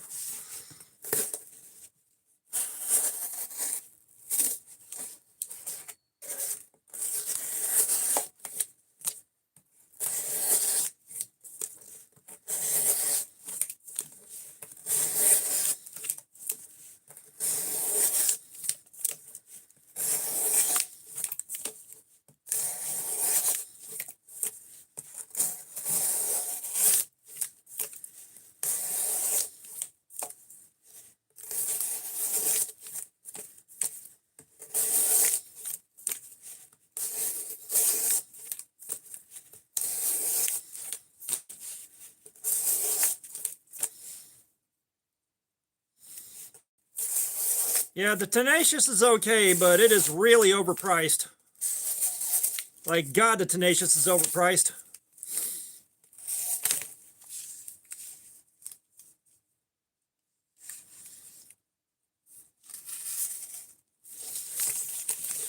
Yep, that is a toast piece of cardboard. V-Pop Music, what's going on? How you doing?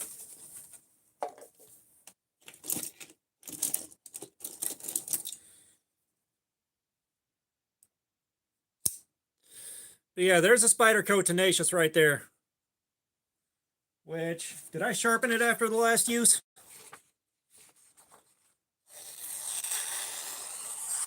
Yeah, I sharpened it.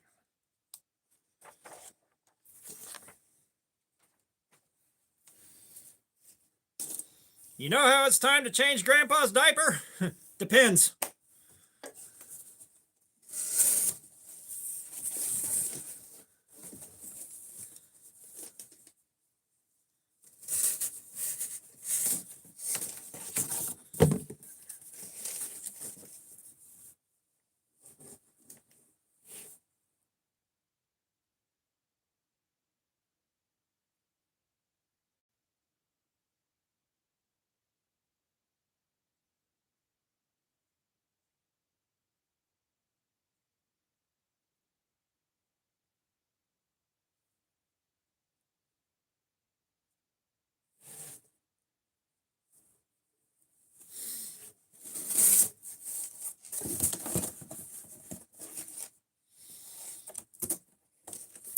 It's been a few years since I used a knife as a screwdriver, and it was a knife I did not give one grape flavored fuck about, so like it didn't hurt my feelings that I tore the tip to pieces.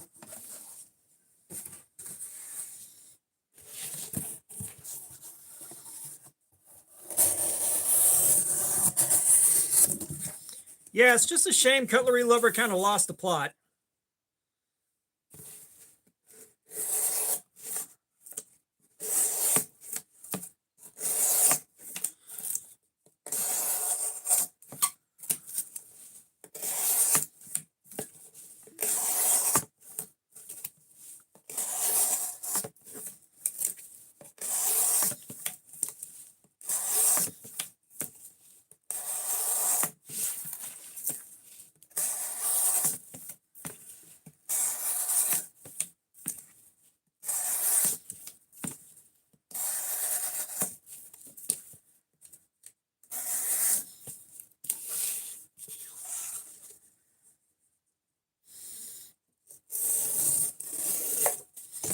Yeah, it's still going, but like I said, we are starting into hour number 4, so I fully expect it to keep going. Like I said, the last live stream that we did, we went 5 hours on it, so I have no reason to expect less than that.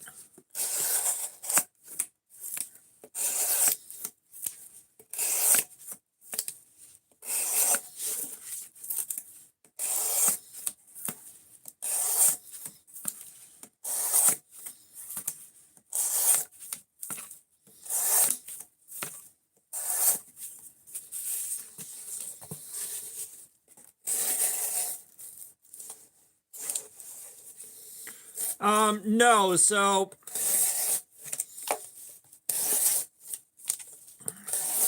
we do cardboard and now we do rope. So all knives go up against the same things. And I'm not trying to clean up the mess that carving wood is going to leave me, especially not in a carpeted basement. Like, I'm long overdue to bring the shop back in here and clean up the mess that I've made with the cardboard. But, I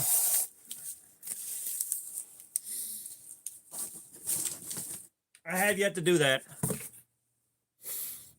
Why? I don't know.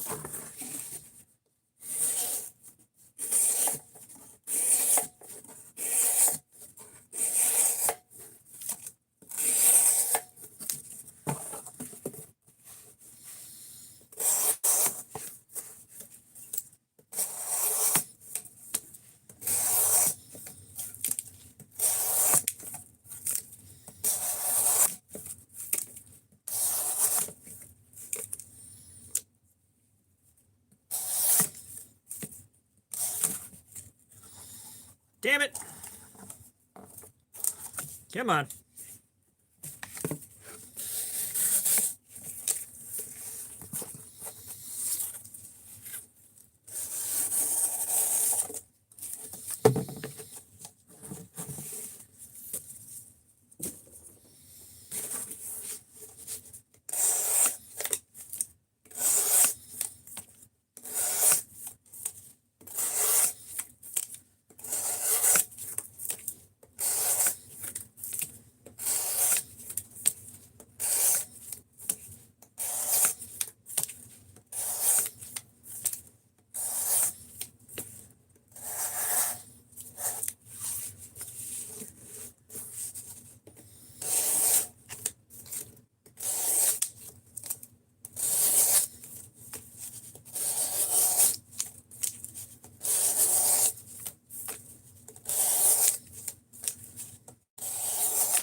Derek Miller, what's up? How you doing, man?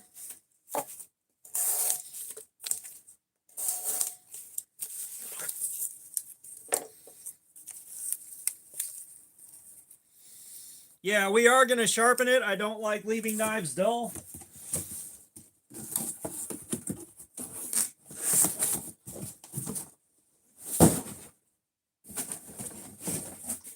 I genuinely don't like leaving knives dull.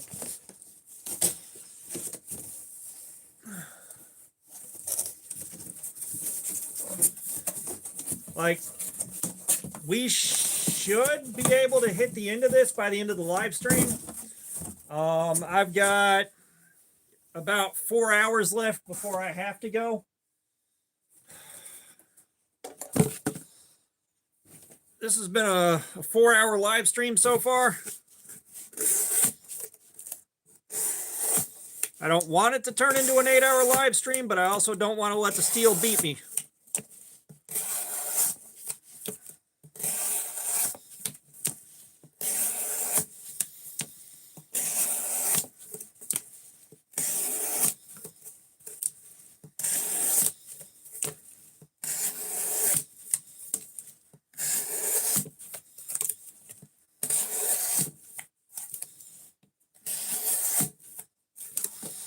I mean, Chris, I'm treating this like a part-time job, man.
All right, Punisher, we'll see you in a bit. Well, yeah, like,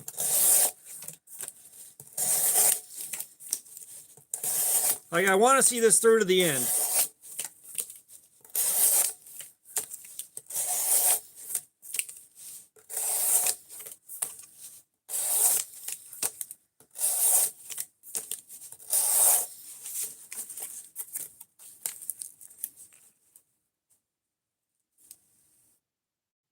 Yuvraj Man, what's up? How you doing? I hope I got that right.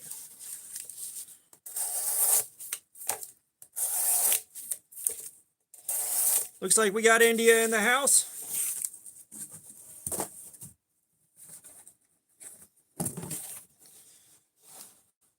Yuvraj, you want to try to guess where I'm from?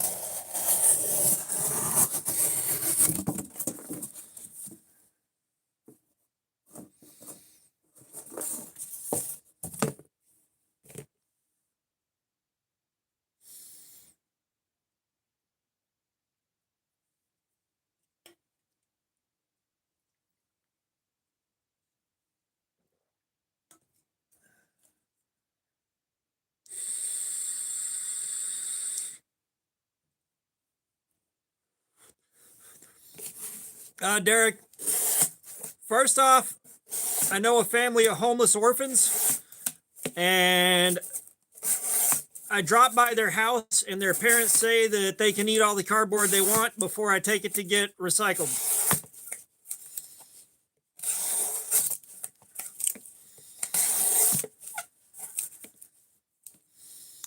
Clyde Frog, yes it is.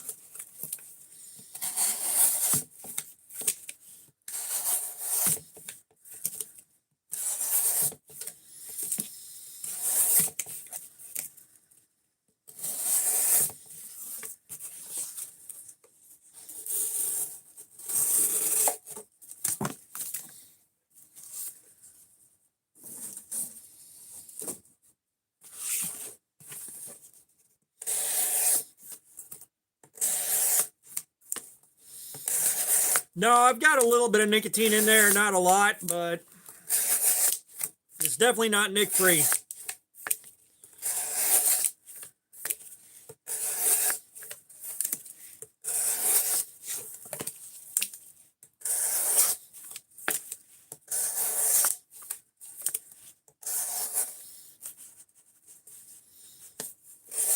No, I don't get paid for recycling. I don't think anyone out there pays for cardboard recycling. All right, I don't think they pay you for bringing cardboard into recycle.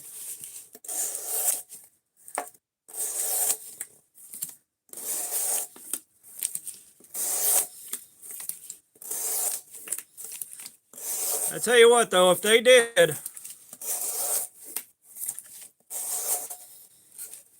I still wouldn't be making that much money. Like this is a lot of cardboard for a knife to cut up.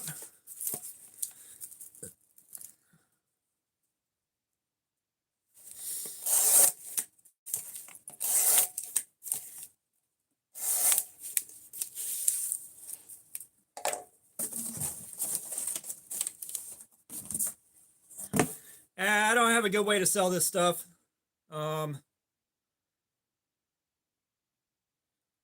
So I've got a ring light with a holder right here on this phone, and the other phone is on a little thing I bought at Five Below and modified. It's hard to put into words.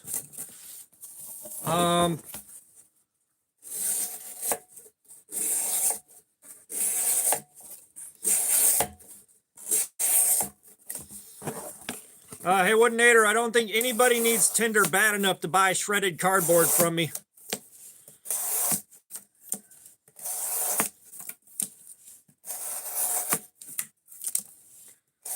Hey, Woodinator, I don't have a way to show you the setup. I'll be honest.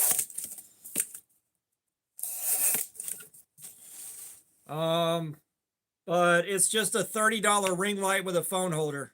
That's all it is.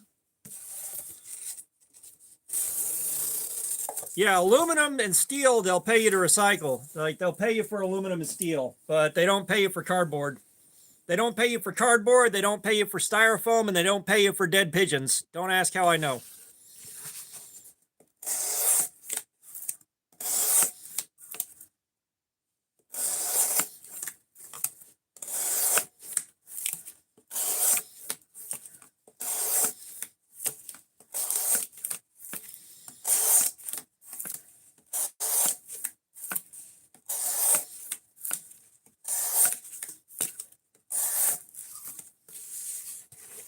Artisanal tinder.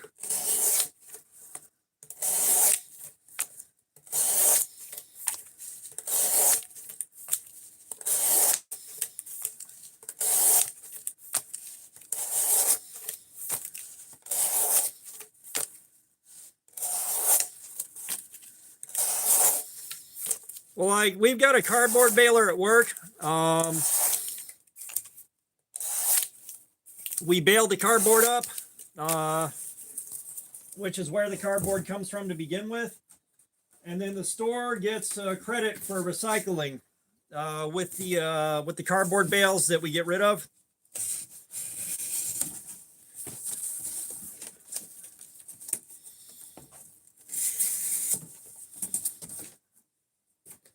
So the store will get some credit for recycling the cardboard.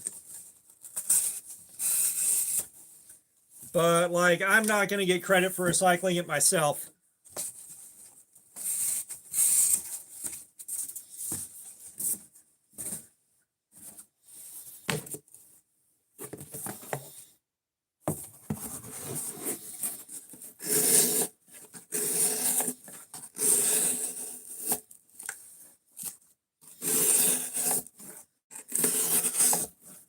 All right, Sweden EDC is playing the sock game. Socks are coming off. Sweden EDC, thank you for that. I appreciate it.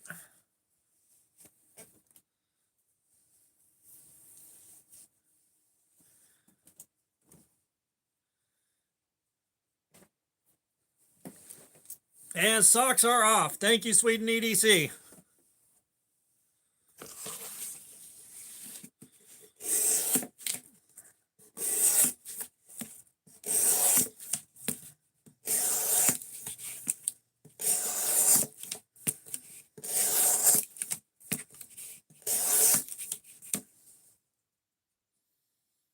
No, it's strictly vegan, Tom.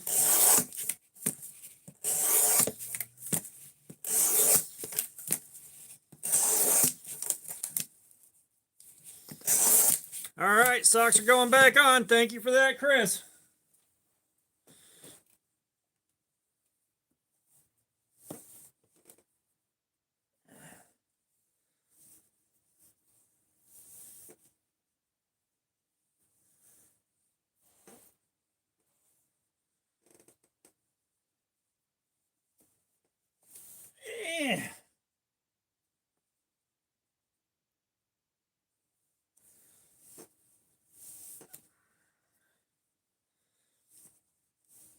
And socks are back on. Thank you, Chris.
So it's just that's where I bias. Um, like you can see more tape gunk show up on this side than this side. It's just how my cuts are biased.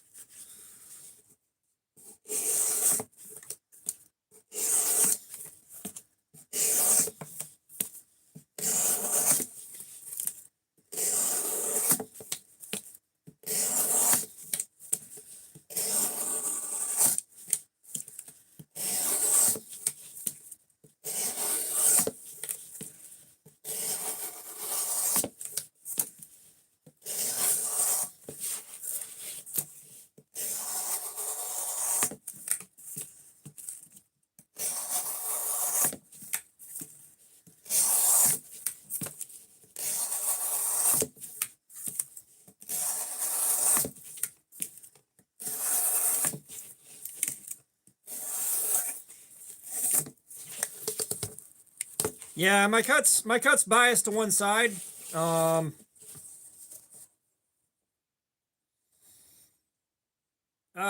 Haywoodinator.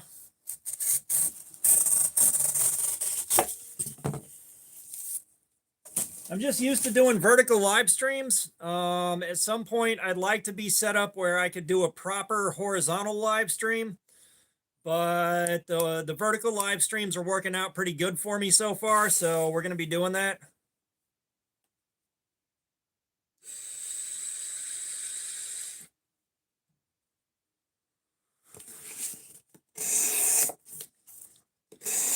But it's mostly because vertical live streams are easy to do on the phone versus horizontal live streams.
There's like 4 of them, sometimes 5, depending on the week.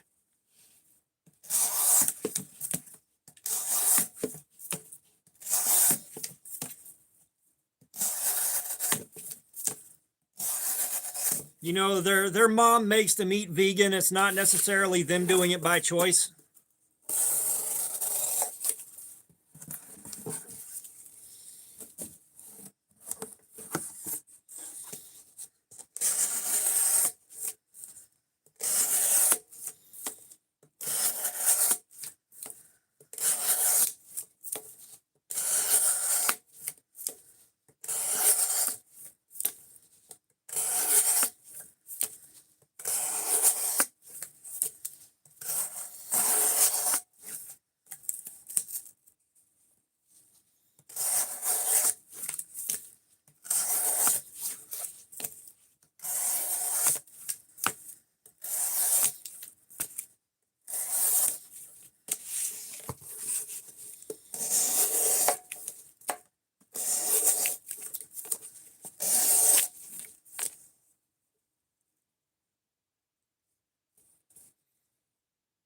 Oh, wow.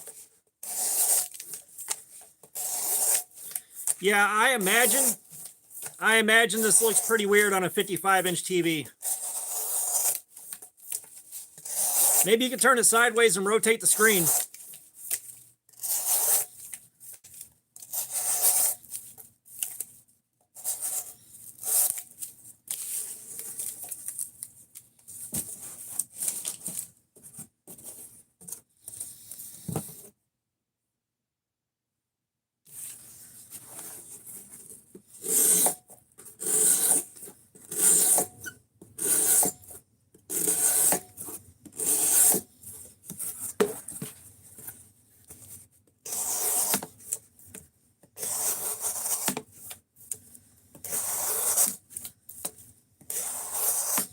That would be funny as hell if that worked.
Boy, I tell you what, your boy's gonna be sleeping good tonight.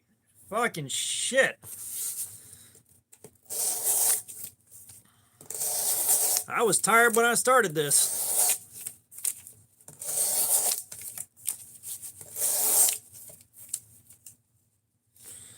Spydercos aren't necessarily pretty. I'll give them that much.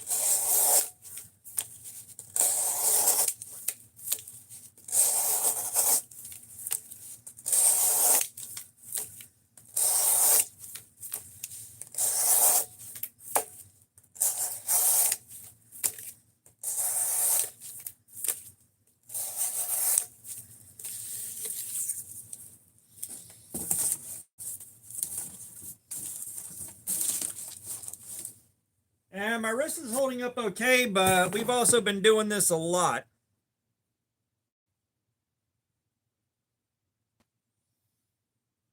It wouldn't matter. Are you asking me or who are you asking?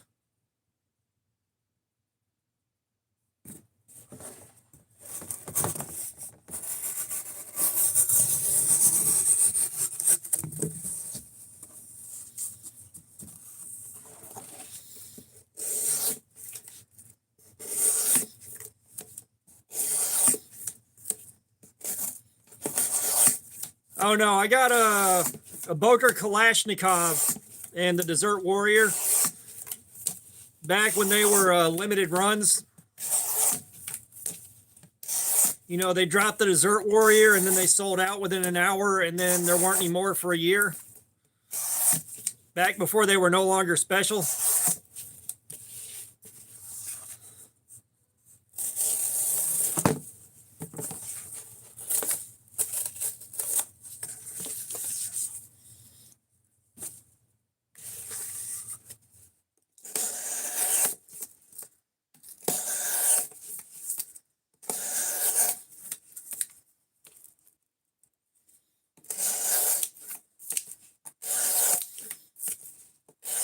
I tell you what though, do not, like if you carry and use your Desert Warrior, do not expect the paint to stay on that bitch. Whatever they do to paint that aluminum, it does not stay on the, that paint does not stay on the knife.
Dessert. Dessert. Like, you can look up the Dessert Warrior, and they're making them in so many different fucking variants now. It's not even funny.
Oh.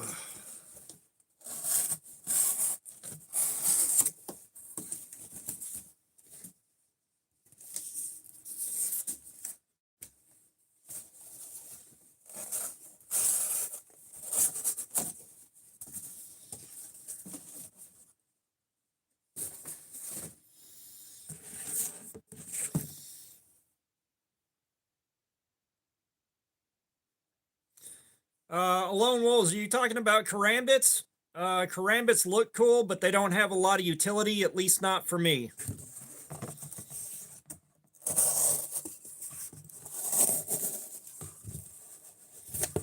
Come on.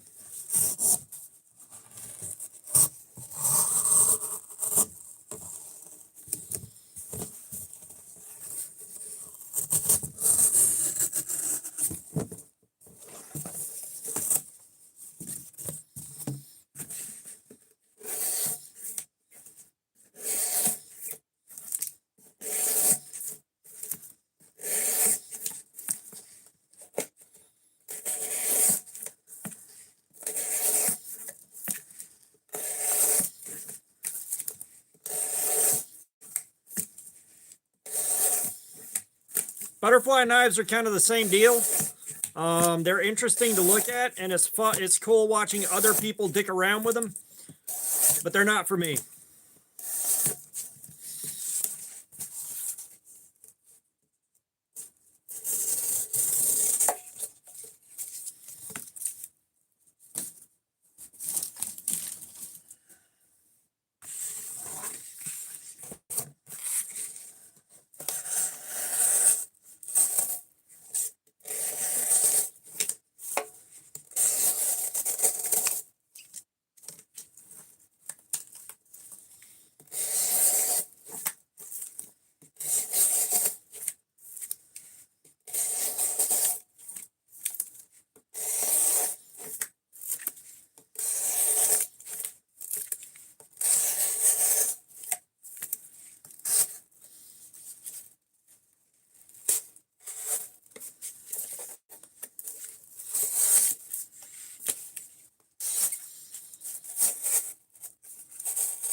Mad Yako, what's up, man? We are 4 hours and 45 minutes in.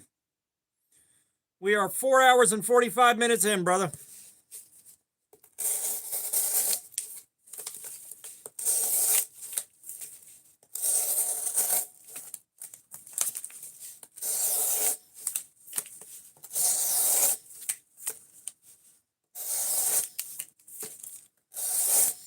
But how you doing, Yako?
Yako, I'll be happy to test it out. I'll be happy to test it out, man. I'd love it if you did a folding knife.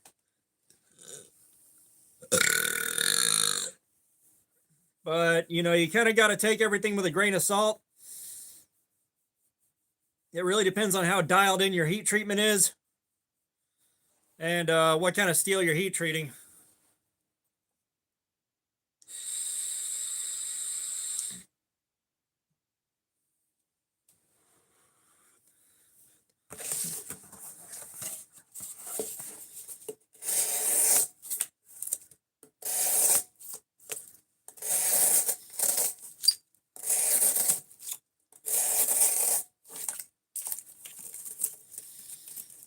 I think we're hitting the end of this edge's life cycle.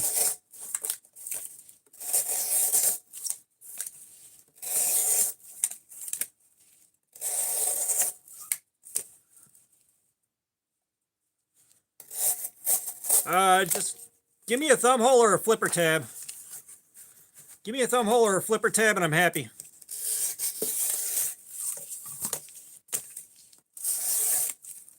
And of course, if it's centrifugal opens, that's where the butter zone is for me.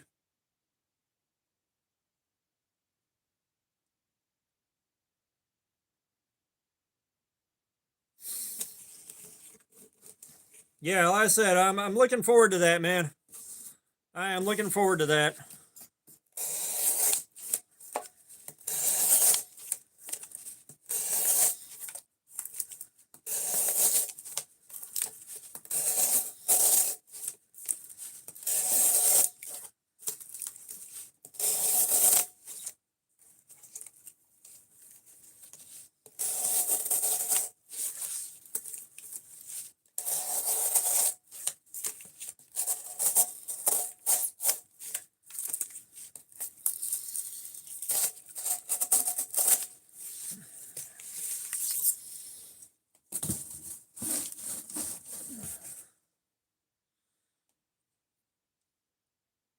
Nylon, it depends on what you're doing with it. If you're in a really dirty, nasty environment where stuff gets packed into your blade, washers or bushings are definitely a pro.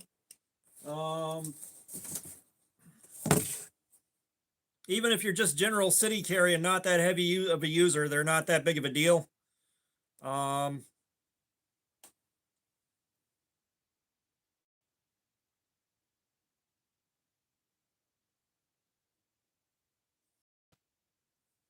I can't see what kind of washers I'm on this. Oh yeah, no, I sharpened this to 3000 grit. I got it very, very glassy.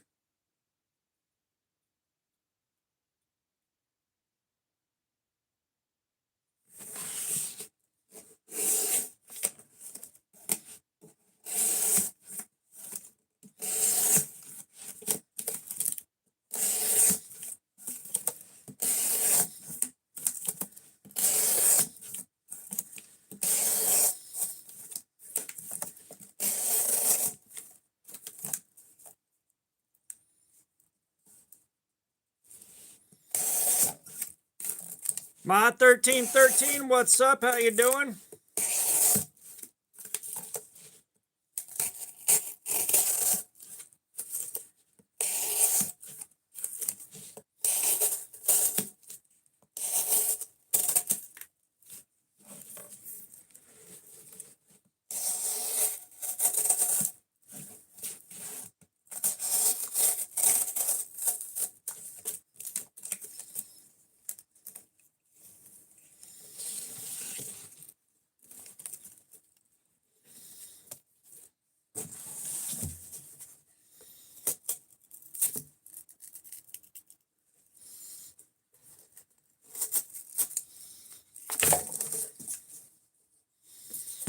Yeah, I'd say this edge is done for.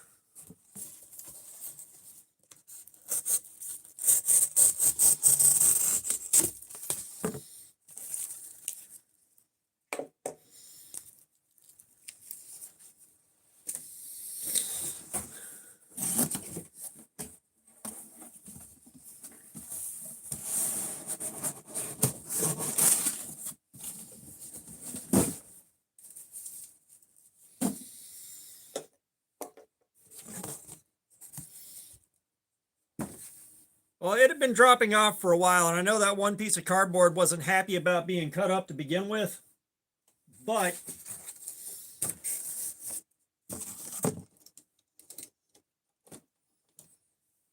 you get an actually sharp knife on it, it cuts just fine. The edge did the same as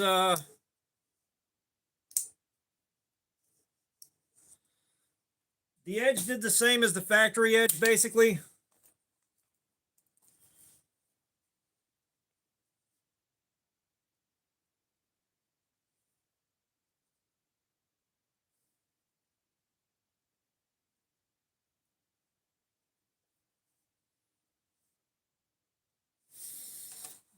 No, it didn't do as good. It didn't do as good as the factory edge. Yeah, 154 cm is some good stuff.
Chris, dude, thank you for that. Holy shit. Holy shit, Chris, thank you, man. Yeah, we'll definitely get another one on you. We'll find something to pick out. I'm not sure what, but we will pick something out.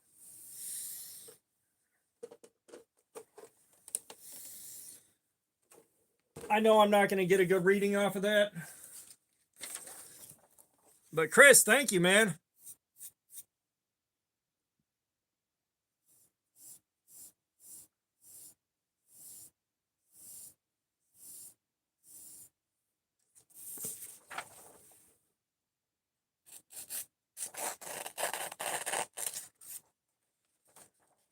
Yeah, that is fucking awesome, dude.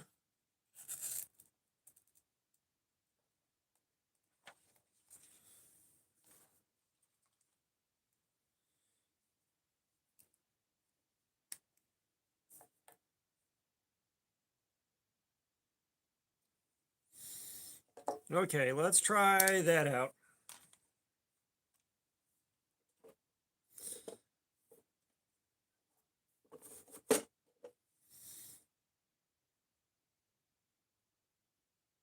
Yeah, we definitely need some better emotes.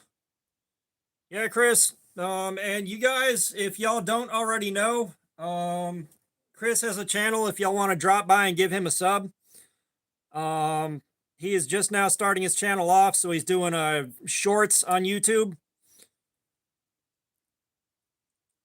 But he's working on building towards long form videos and live streams. So y'all go ahead and sub and get in the door early.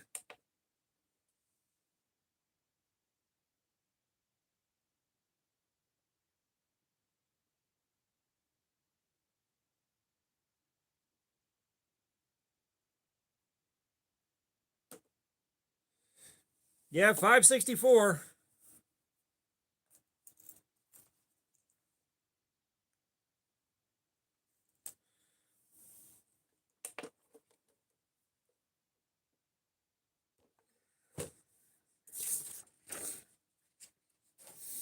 Okay, so Chris, now we are gonna do the sharpening on the Worksharp that you have. Forbidden Moonshine.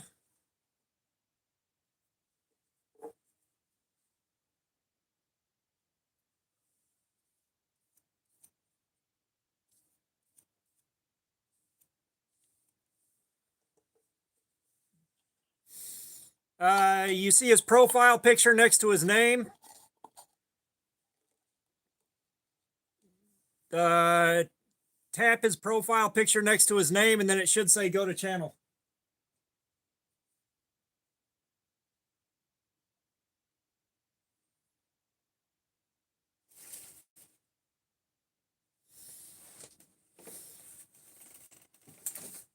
Okay, so now, Chris, we got the same Worksharp that you've got.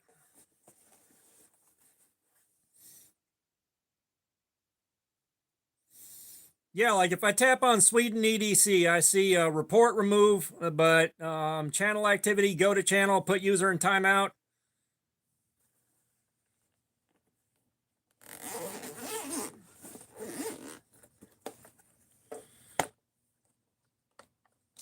I haven't used this thing in forever. I think we're going to take the edge up to 600 grit.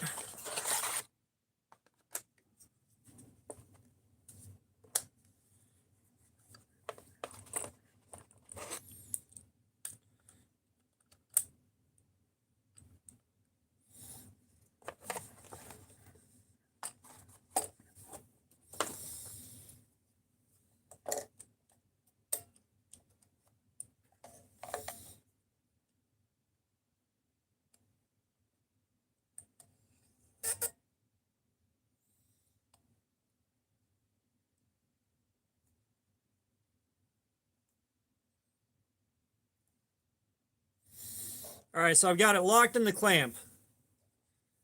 And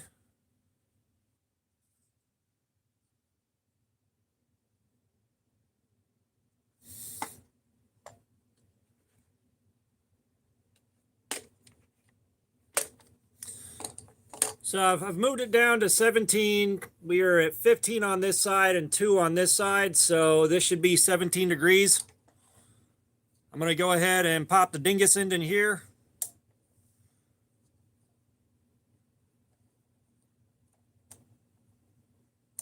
Going to switch over to 220. No, you just clamp it in there. However, it's going to hold it the tightest. Like you're getting, you're kind of spitballing the number that you get on that, because there are going to be other things that affect your edge angle, like how wide the blade is. Will have a particularly how wide the blade is going to have an effect on the angle. Like I can take my angle finder here, and it's probably not going to read exactly 17 degrees.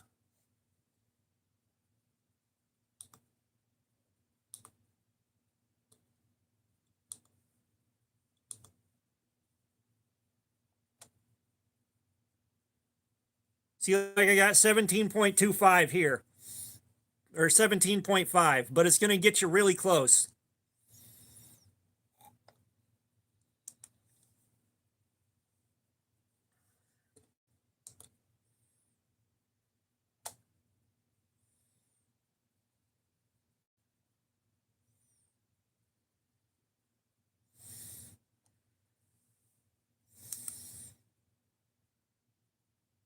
All right, Joseph, have a good one, man. Appreciate you swinging by.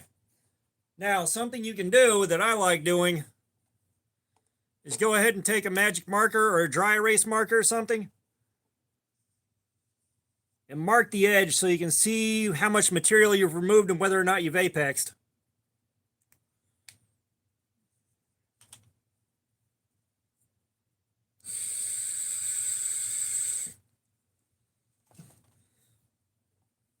And then it's just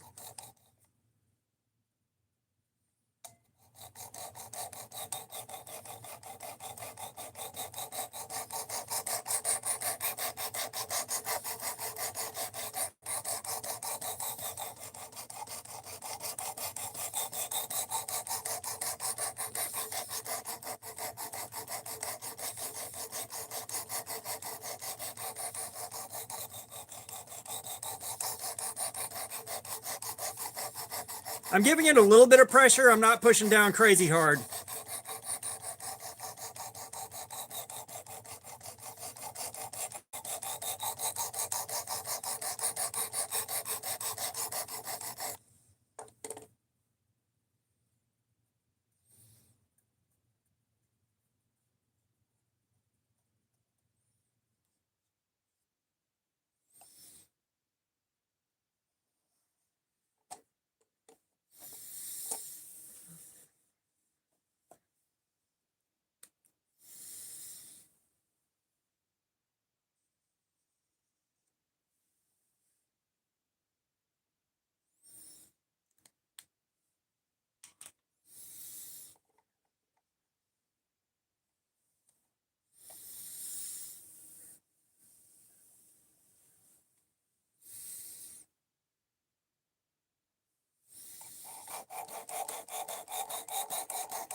You might be able to sharpen wet with it, but I wouldn't advise it.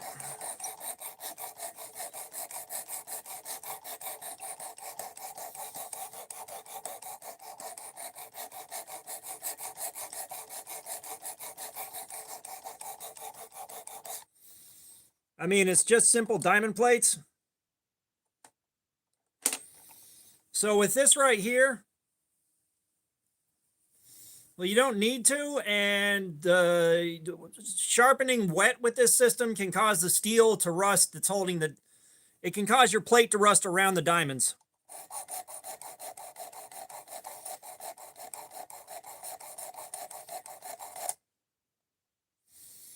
Okay, so I can clearly see that I have apexed here. I can feel the tiniest trace of a burr. So now I'm going to switch to 300 or 320. And we'll flip the blade over.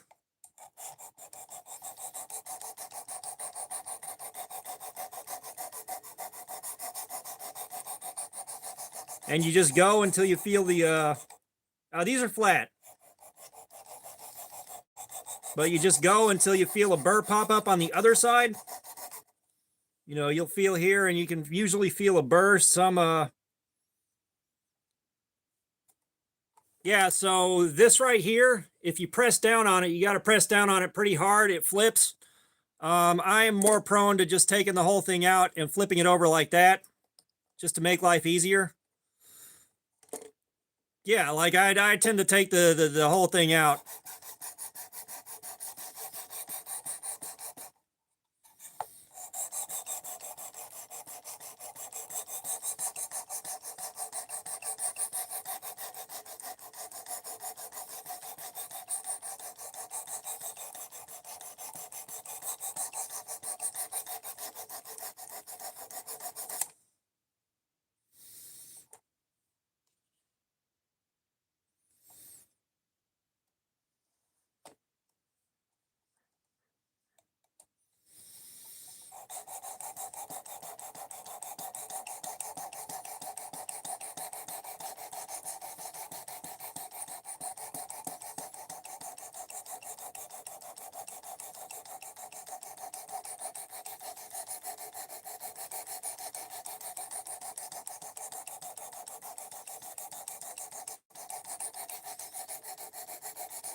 And see, this stuff, this steel doesn't really create a burr, so I'm having to guess. I'm having to guess at what I'm doing here. But my knife changes every week, Chris. I'm carrying a different knife for review every week. This week we've got the 704 gear Urban Ranger Light. That's what I'm carrying this week. Next week is going to be the Christmas carry.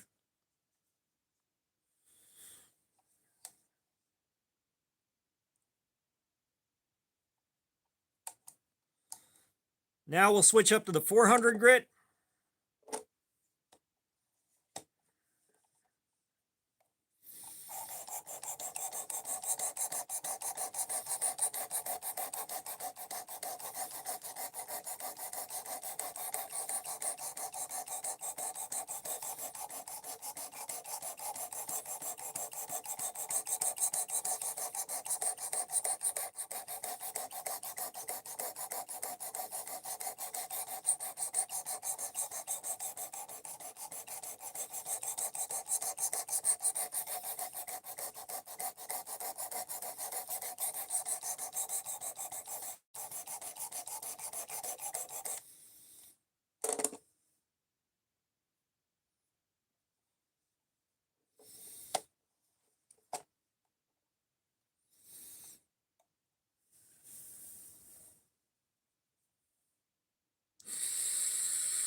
So that's 400 grit knocked out.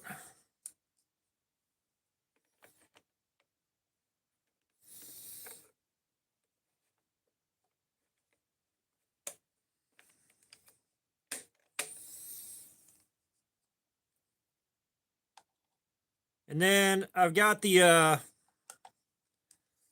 strop right here that it came with, because that's probably what you're going to be using to start off with until you get some diamond emulsion.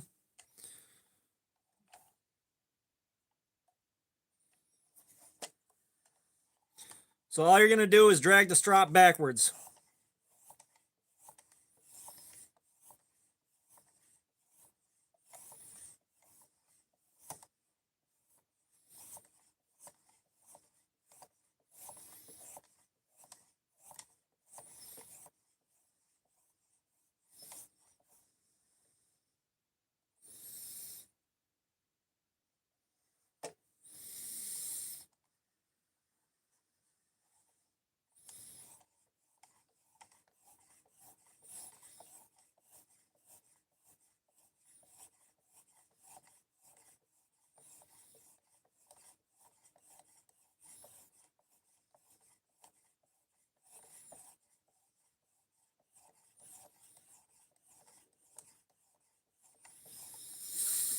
So when you know how to feel for a burr and you're stropping, you just feel to make sure the burr is gone.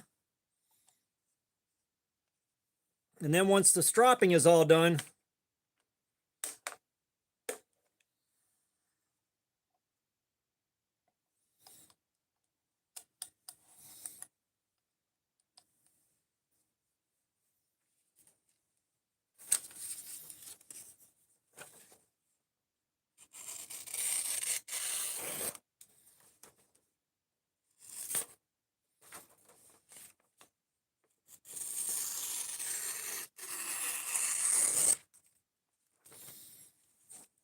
now see, that is with a 400 grit edge. It could use a little bit more refinement, but we're going to keep it at 400.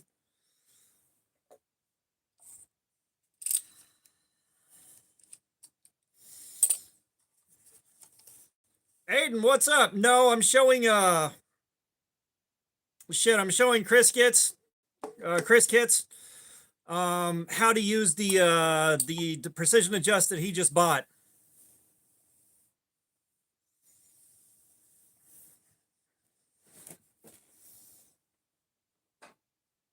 Now, personally, I prefer using my own strops.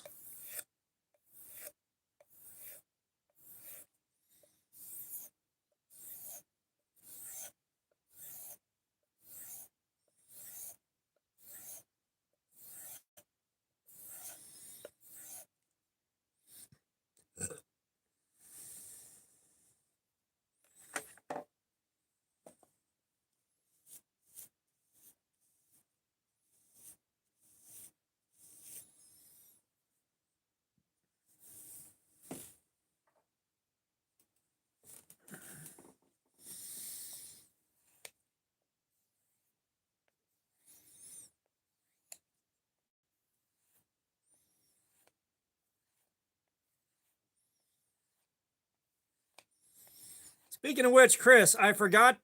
Do you want to pick a figure out? You can pick between the robot, the knight, the Frankenstein, the mummy, the alien, the ninja, the scuba guy, or the alien.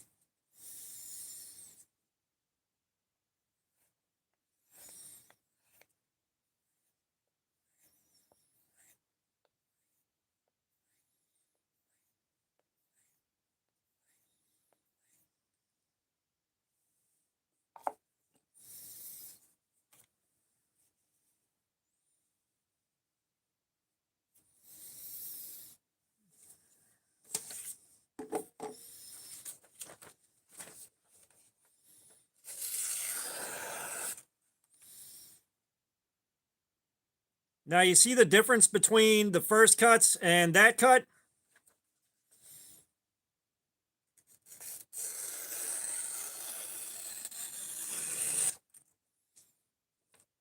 I can still feel the toothy 400 grit edge.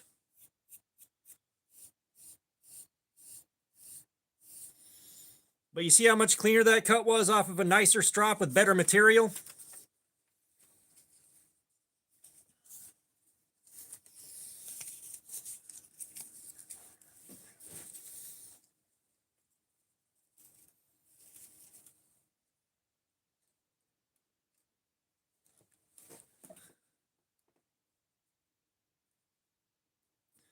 But I use diamond emulsion. These are sprays that go on your strops.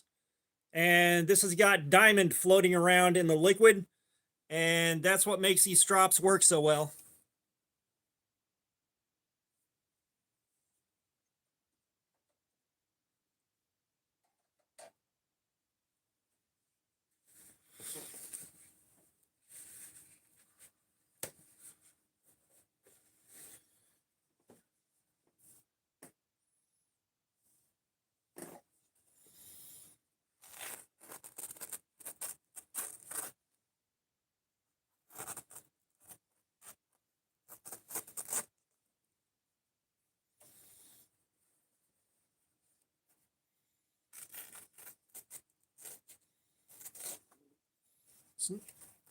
It's not quite cooperating on the paper towel cut, but it is cutting it.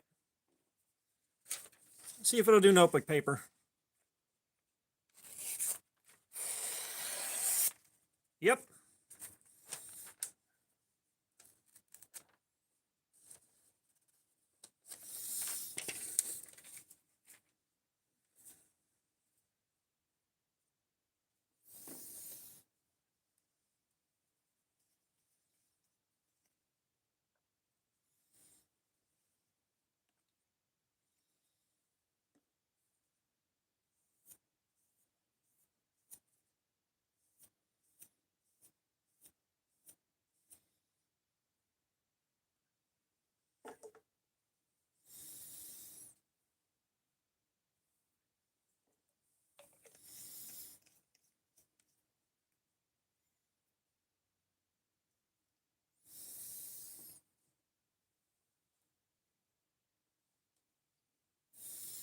But yeah, I mean, that's all there is to it.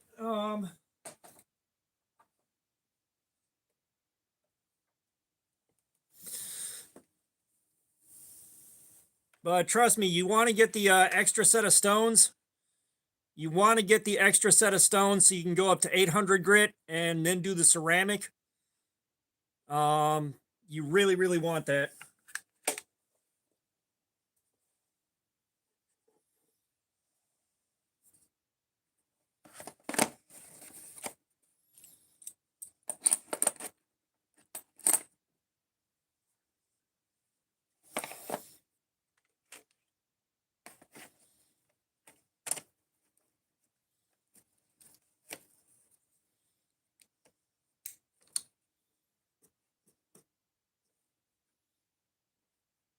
Oh, what's up with coating the blade? Because I've had that blade uncoated for, no, I had that in my pocket for months, like 2 months, and nothing happened.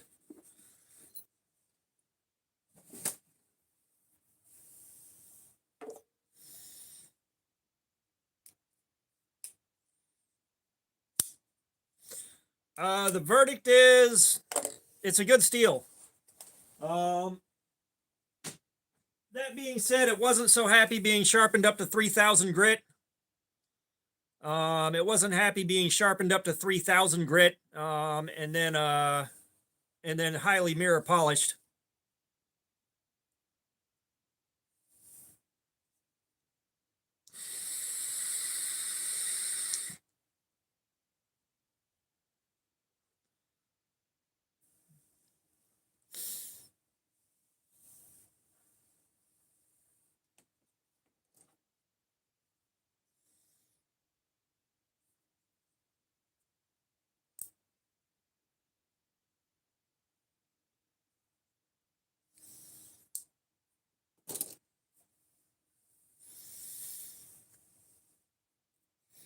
Chris, you still in here with me?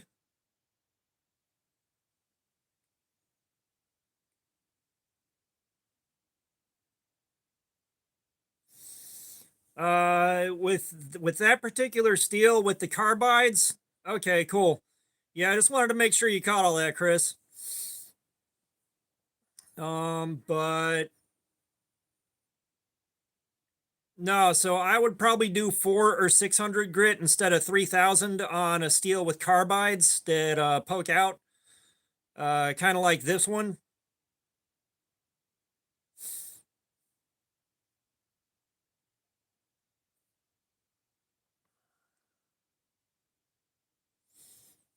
I don't know if I can get a single hair.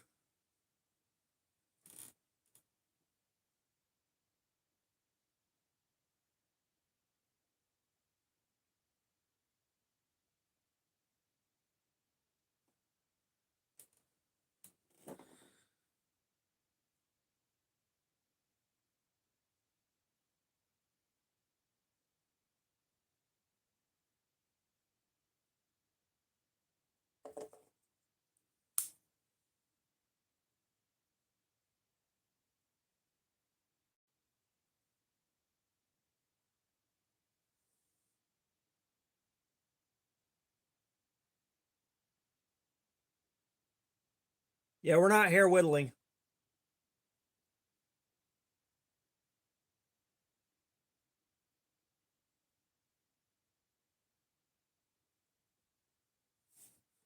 We're definitely not hair whittling. Will it shave?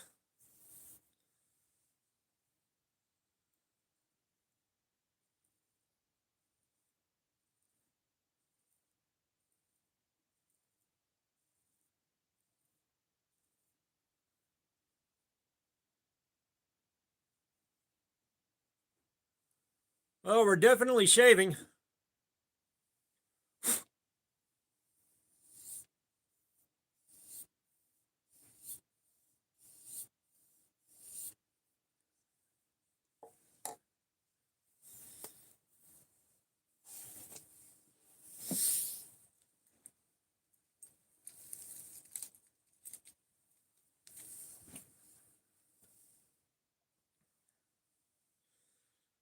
Oh man. Okay, I'm not sure what else to do, but I do want to go upstairs and eat something. So in a couple minutes here, we'll wrap the live stream up. Chris, hopefully that helps you get the hang of using your precision adjust.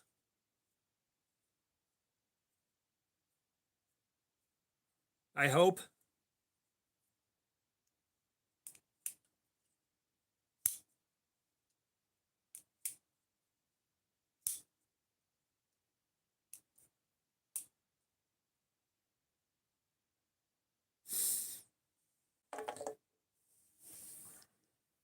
Yeah, maybe throw a long form video up showing you learning how to use that thing. And let us see how you do with it.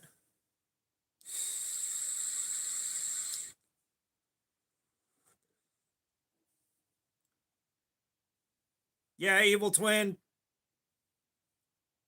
Definitely you guys have a Merry Christmas too. Maybe I'll see y'all before Christmas for another live stream. Maybe not. I don't think I'm off work again until Christmas Day. So it'll probably be after Christmas.